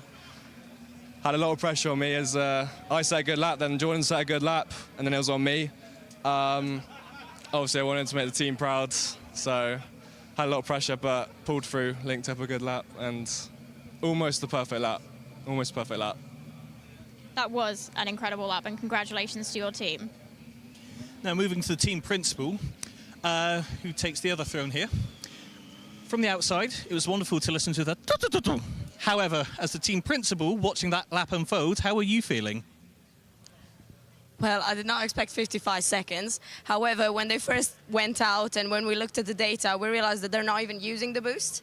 So we just told them, do not get out of the second gear and just keep it redlining, because the boost only comes after like 7,000 RPM. And the power is pretty much flat between 8.5 and 12,000 RPM. So that's what they did, and I mean, 10 seconds off was just amazing. Fantastic, fantastic performance, guys. You are currently in the hot seat. Fingers crossed for the rest of the hour. Back to the comms box. Thank you very much to Cheryl and Monty. You join us back on track. Giles and Jess here in the commentary box. That's a line racing out on track. And we're going to provide a bit of conjecture now. We've got a funny feeling Oxford Brookes have got problems. And this is only conjecture based on our ideas and hypotheses in the commentary box. But they're running down the timing board. They were in second. They're now down to fifth. They haven't come back to defend their position. And that seems unlike Oxford Brookes. So it would suggest to us here in the commentary box that there might be issues with Oxford Brookes' car. Yes, and well, the tight team I want to see is Basque Country as well. We haven't seen them in a while, so we want to see them try and get the faster time. They're probably going to leave it till late as a line race go up to the line at 1 minute, 0.4. This is impeccable. P8 out there on the circuit, so I think they'll be very pleased with that. I don't think we've got any cars in the queue. Not at the moment, and I think it's well worth just looking on FS stats if you can, and looking at the timings, because it is so tight across the entire field. 19 cars have run, and it's incredibly tight across the field. And some teams are huge outfits with a significant amount of funding and years of experience, and some teams have come back against all odds with just over 10 members made up of first and second years, and they're challenging the big boys, and that would include De Montfort. And we have one of the drivers from De Montfort here who has done an absolutely impeccable job to get the team where they are today, and he celebrated his birthday yesterday in the big photo on the pit lane. Congratulations, because I did wonder whether we get to see De Montfort out on track. Yes, no, it's been such a tumultuous day. You know, yesterday did not go quite well. I suppose it did actually go quite well. Managed to make it through 4 out of 6 parts of scrutineering, and then today has been just totally downhill from there. The engine has been not starting and then starting and cutting off, and then suddenly, I guess a couple of hours ago, we fixed it, and we got through noise, we got through brake, and then before I knew it, I was sending it onto track. So I'm just so happy that Big Send Uni's back. Big Send Uni is back, and there was a moment, you were being fairly calm and cautious compared to what we've seen from De Montfort in the past, but there was still a sideways moment coming through one of the zigzags. So you're still maintaining that consistency, the legacy of De Montfort's name here at Formula Student. The fastest time has been a 1:05, so really nice to see. What are you hoping for? Are you going to go, well, there's 20 minutes left, there's no queue. Are you going to go back out, or are you not going to risk it? To be honest, given the level of the car, probably not. We're a bit heat-soaked from turning the car off and then getting the second driver in, so temperatures got a little bit high, so I think we're going to leave it for today and just count as lucky stars that we made it on track at all, to be honest. But I'm just so happy that we made it. Not to play devil's advocate, but there will be a greater distance involved for endurance tomorrow. If you're already getting heat soaked at this point, how are you going to contend with endurance? I mean, I've got Daniel just being like behind you, don't worry, I got it covered. But are there any plans to, or is it just a case of just taking it slow and steady during endurance to make sure you get over the line without overheating? Yeah, to be honest, so we've got a couple of plans. Obviously, we'll look over the car tonight and see if we can, maybe there's perhaps an airlock or something like that. But to be honest, we kept it in, or I personally kept it in second gear the whole time and was absolutely revving it, pretty crazy. So in endurance, you know, should we make it out for that, we'll sort of lift and coast, bit of third gear, and just try and complete as many laps as we can, I think. Sounds like a plan. Thank you very much for joining us. And Thank you, sincere Giles. Congratulations. Happy birthday as well. Appreciate it. Thank you. Meanwhile, if you are in the cop stands, congratulations, you're on camera. So give us a wave. There's a lady in a red coat. There's a man with a black baseball cap. I think it's a Goodwood cap. So you're on camera now, and there's the lady. Right now, though, we have a VT from a team that we seem to have been missing throughout this afternoon's coverage. So hopefully we'll be able to compensate for that with this VT. It's Cardiff and Cheryl. I am here with Gibbo, the team principal of Cardiff. So I heard that you've had some difficulties with the car over the last couple of weeks. How many engines are you on now? 3, 4-ish, but that's kind of what testing's for. We always kind of prepare for that. We aim for about between 6 and 8 weeks of testing before the competition, so that gives us time for problems to happen and us to fix them before we get here. So it's unfortunate it's happened, but it's better to happen before than to happen now, so we can kind of get those out of the way and make sure that we still have time to test to make sure we get the reliability we hope we need to finish endurance. And although we haven't covered as many kilometres as we'd like, we're still quite confident that we should be passing scrutineering today and then kind of getting out on track tomorrow morning, hopefully. That's awesome. So how close are you to completing scrutineering now? So we've got fuel behind us right here, so that's kind of in the middle. So we've done 3 out of the 6 stickers. The next one is tilt test, then we'll go to noise and then brake test finally. So we'll be out here in the sun for the rest of the afternoon. Hopefully it doesn't take too long. Not too many more hiccups that we could have, hopefully. Are you wearing your SPF? Oh yeah, no, I mean, I started with 30, I'm up to 50 now, so it's cooking. Oh, bless you. So I heard you have an interesting name for your car. And I heard that the cover-up is the fact that you plan to go to EV next year. But what is the real reason you called the car EV? Well, the EV, obviously, we were planning, well, originally, way back when, we were planning to go electric this year, but instead we're doing one more combustion car. We're going electric next year, so it's a play on that with EV, and we've had many combustion issues, so maybe we should have gone EV in the end, but we've also named it after our very dear friend and alumni, Giles Cosgrove's sister, Evie Cosgrove, so I'm sure Giles will love that one. Really, he's got to say that in commentary later. I do really love how you actually admitted it this time. That makes me very happy, and I'm sure it will make Giles happy too. Lovely. Well, good luck for the rest of the event. I'm rooting for you guys because I have a bet with Giles. Lovely. So yeah, I can't believe you bet against us, but here we are. He didn't want to jinx you in case you didn't win. There you go. But yeah, thanks for your time, and like I said, good luck. Awesome, thank you very much.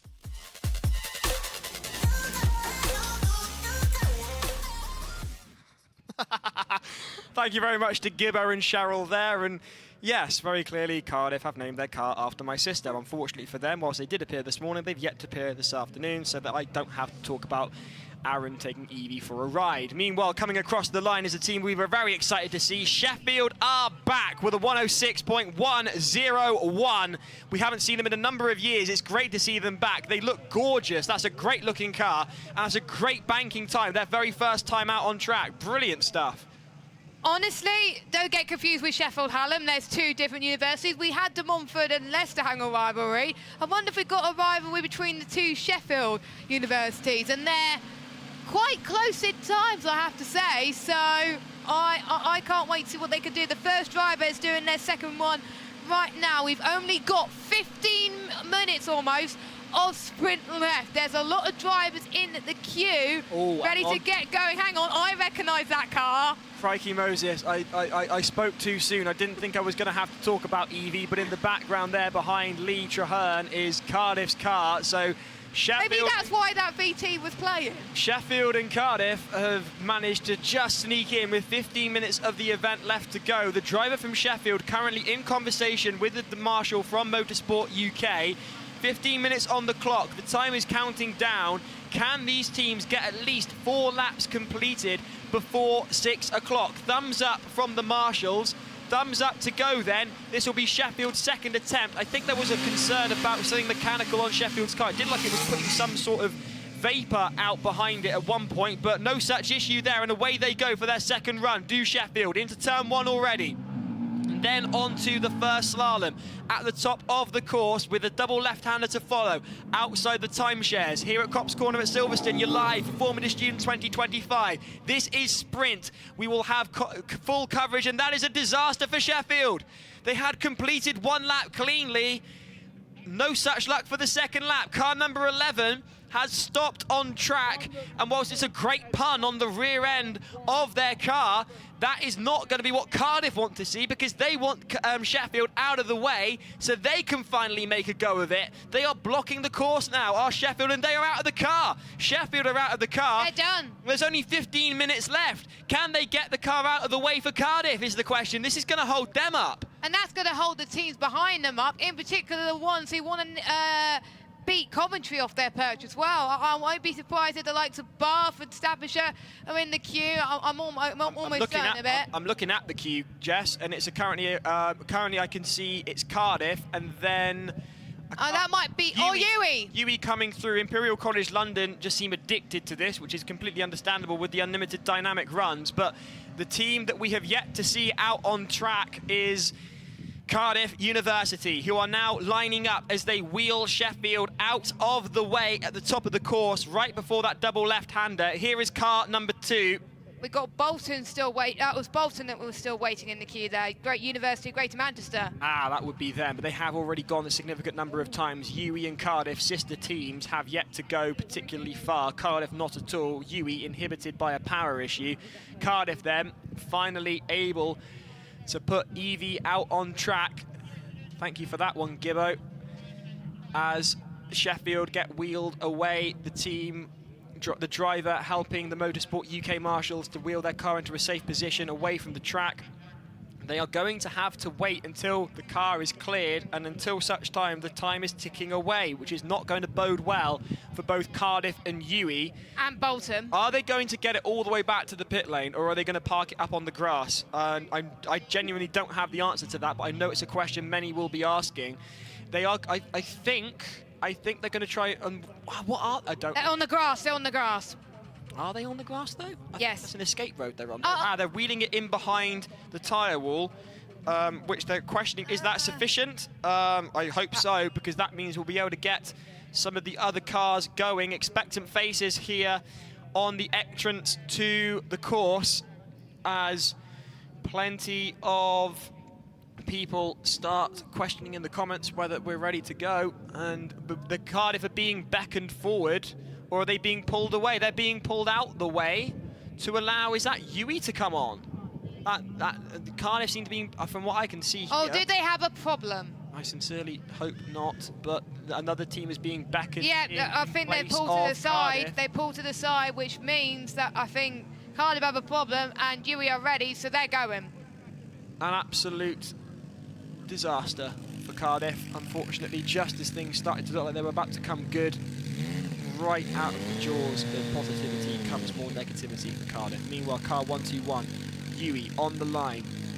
The iconic red and white always reminds me of Hesketh. Sponsorship there from Ansys, Babcock, and About Energy, amongst others. And away go Uwe, hopefully for a clean lap, uninhibited by powertrain problems. They have disappeared for a while, so one would think they've gone to the pits to rectify those issues.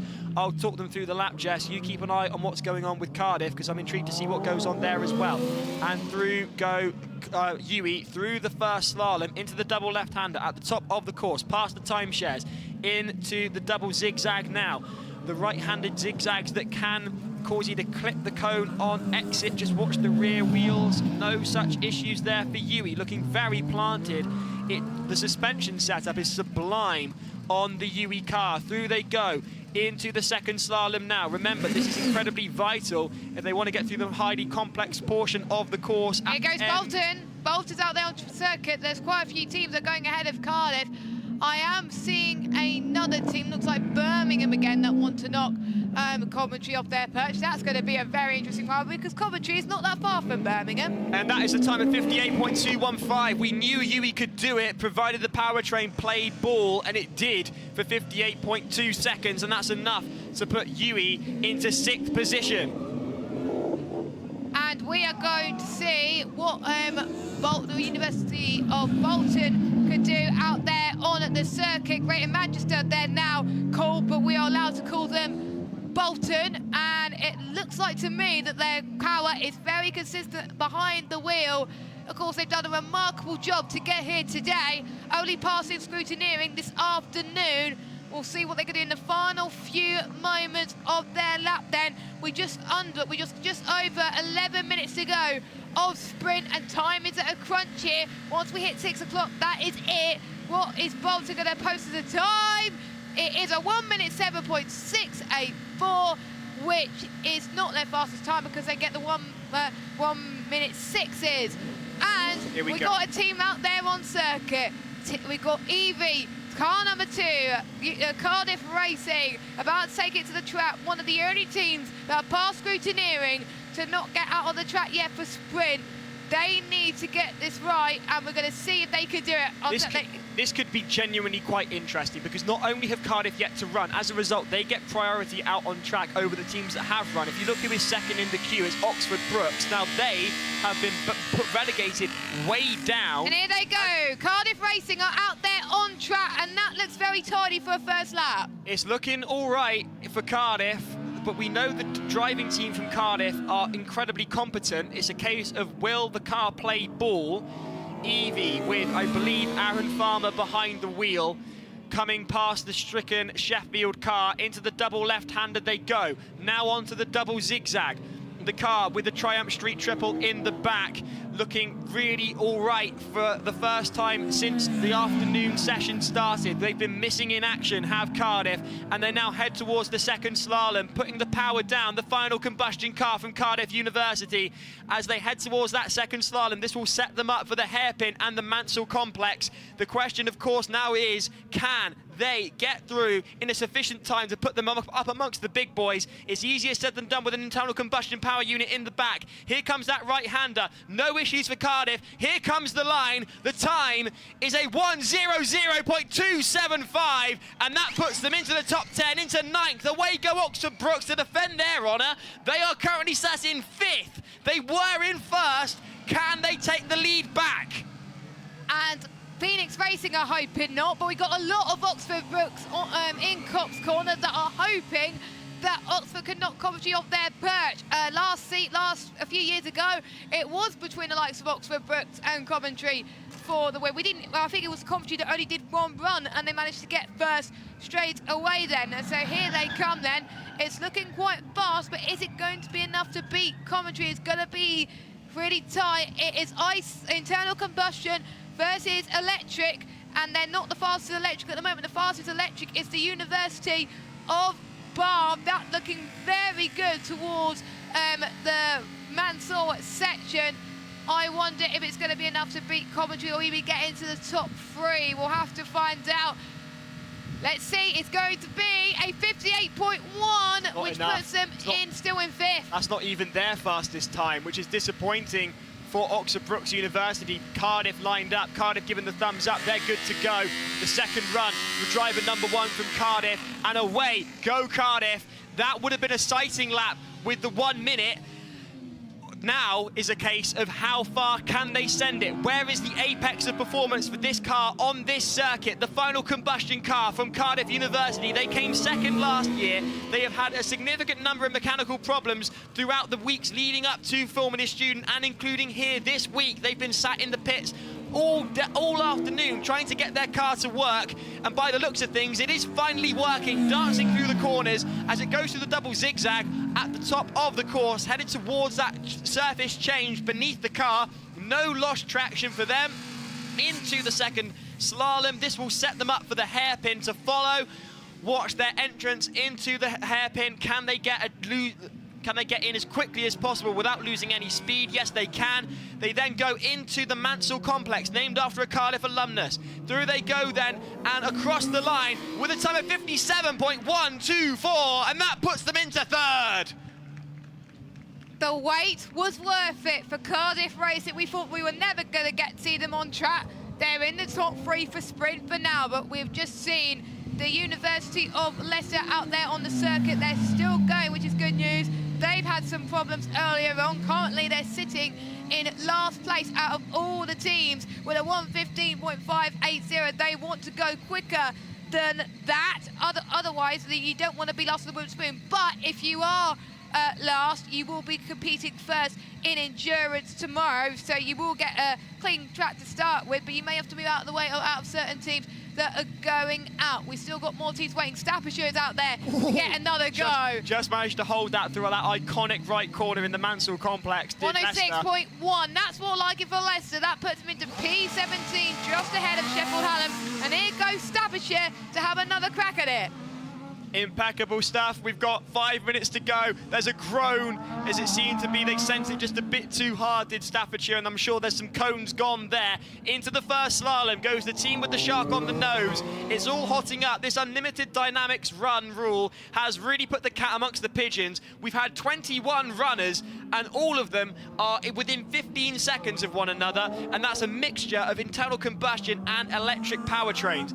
Excellent stuff here as Staffordshire come back into the view of the commentary box through the double zigzag, headed over that surface change and onto the second slalom. Yes, indeed. Of course, Staffordshire sitting in fourth, and they're not that far off Cardiff time.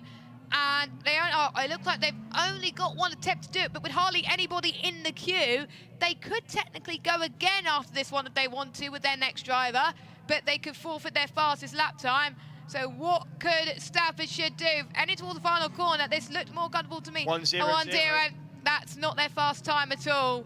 Hopefully it's not the fastest time getting rid of from their fastest driver at the moment, but they're not going again. It looks like they're not. I think there's a chance for one more team to get up there. I'm just seeing the gap between the likes of Cardiff, Staffordshire, Denmark, Oxford, Brookes, all in the 57s. Then we've got Uri. I have to say, I'm really impressed with Uri. We thought we weren't going to see them hit the fast time, and they did it. Uri and Cardiff, I'm impressed with those two. To be completely honest with you, going into this week, I didn't think we were going to see a field of cars this strong and this close together. I know. I thought we were going to get about 5 cars through with the way it was looking initially, and this has been an immensely strong sprint session, so congratulations to everyone who got through scrutineering. The most we've ever had in quite a while, actually. Certainly when we've been commentating. Yeah, exactly, yeah. Now there's 4 minutes to go on the session. Your top 3 as things stand. Cardiff in third with a 57.124. Bath in second with a 55.600. And Coventry sitting pretty in pole in P1 on the hot seat with a 55.423. And we've got the University of Greater Manchester that I will believe will either be the penultimate team or the last team to have a go. So they're the only teams that could knock Coventry off their perch, but they've got a mountain to climb to their 19th. So they got to get their best lap possible. I do hope they sent their fastest driver out there on circuit right now. One would hope so. One would hope so. They are approaching the line now. R. Bolton. I know that the great University of Greater Manchester, but it just makes my life easier. It makes both of our lives easier, and Monty's. Exactly. I can actually see on one of the other cameras that you're not currently seeing on stream, Coventry sat on the edge of their hot seat, just waiting for the clock to run out to claim victory in sprint. Currently, the only team on track is the University of Greater Manchester. Bolton have gone away and heading off down the track. The hope for Bolton is to keep it clean, and they looked a bit squirmy through the first corner, headed towards that first slalom on the track there. But at the moment, this does seem to be going the way of Coventry University Phoenix Racing. Here they go then, do Bolton through the double left-hander. They don't seem to have the pace to be able to contend with the 55.423 set by Coventry. So, as the clock runs out, unless Oxford Brookes put us in a surprise appearance before the clock does indeed hit 6 o'clock, this is going to Coventry. Meanwhile, here is Bolton. Can they get a clean lap in without any cones is the question for these guys as they head towards the second slalom. That will set them up for the hairpin at the bottom of the course. Here at Formula Student 2025, car number 94 on your screens now. On our screens, I can see Monty beginning to hype up Coventry. They know they're minutes away from claiming victory in sprint. All that stands between them and victory is 60 seconds, and a team from Bolton who are so determined to get through cleanly. And I think that was a clean lap from Bolton. Congratulations to them with a 108.115. That is incredibly clean. And there it is! They've done it! Coventry have claimed victory at Sprint at Formula Student 2025. They've gone mad in the hot seat. A huge congratulations. Here's Cheryl and the team.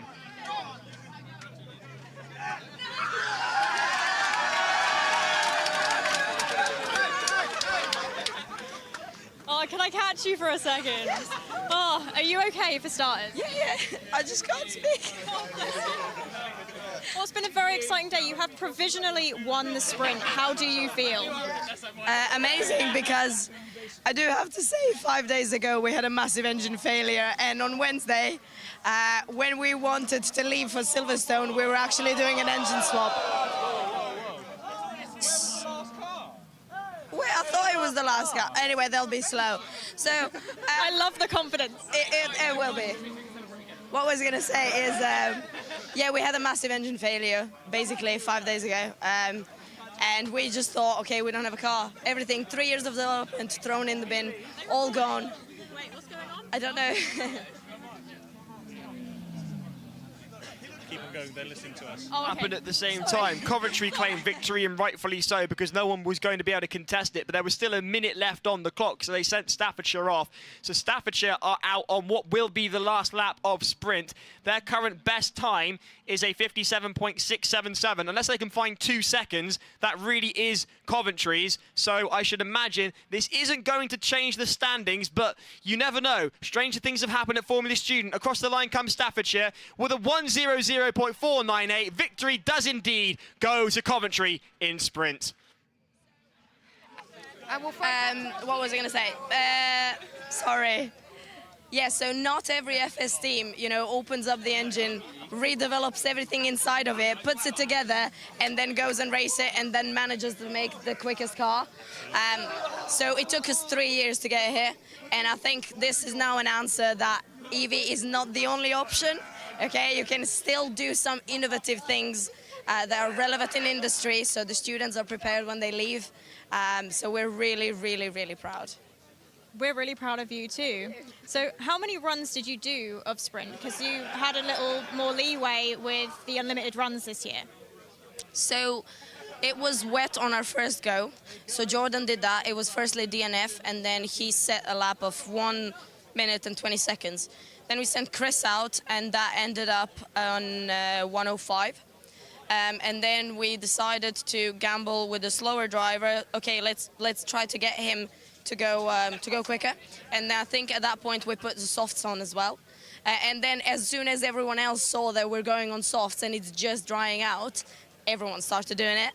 And then, yeah, he went out. Didn't manage to beat the fastest driver.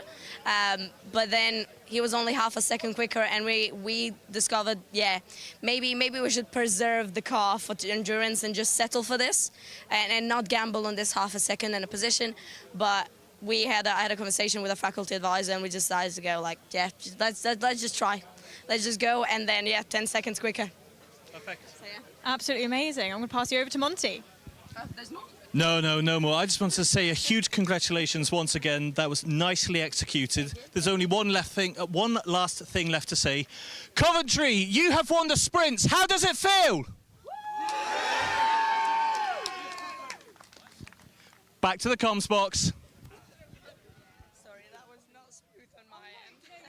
Was it me, or was someone from Coventry wearing leather trousers? Isn't it a bit wet for leather trousers? Congratulations to Coventry. That was an absolutely impeccable way to take victory in Sprint. Huge congratulations to everyone involved. And that brings to an end the Saturday of dynamic events here at Formula Student. Live from Silverstone, you can see the Motorsport UK marshals there heading off for a well-earned rest and a cup of tea.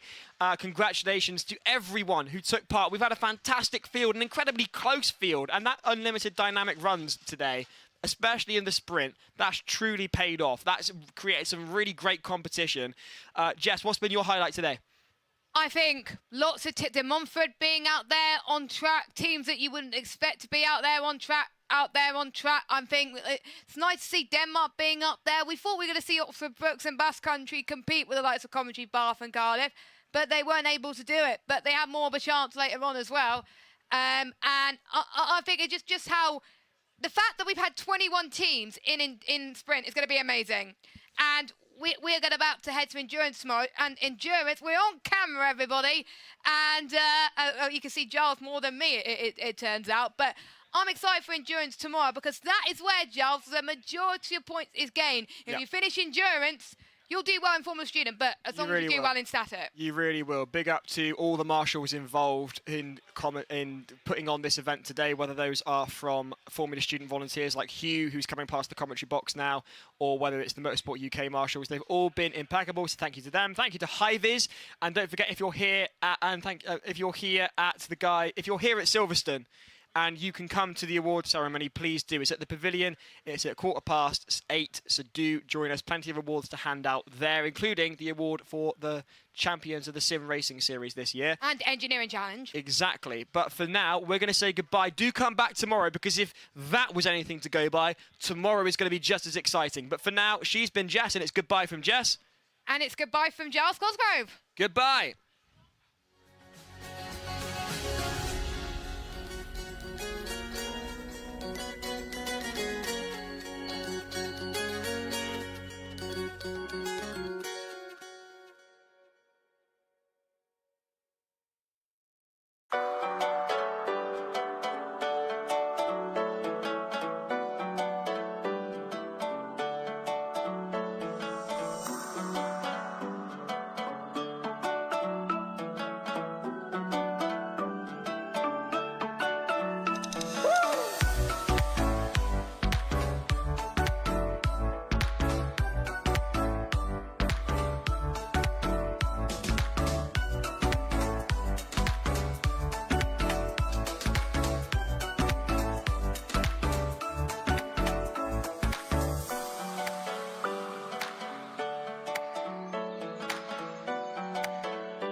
The end of the first day of dynamics for Formula Student.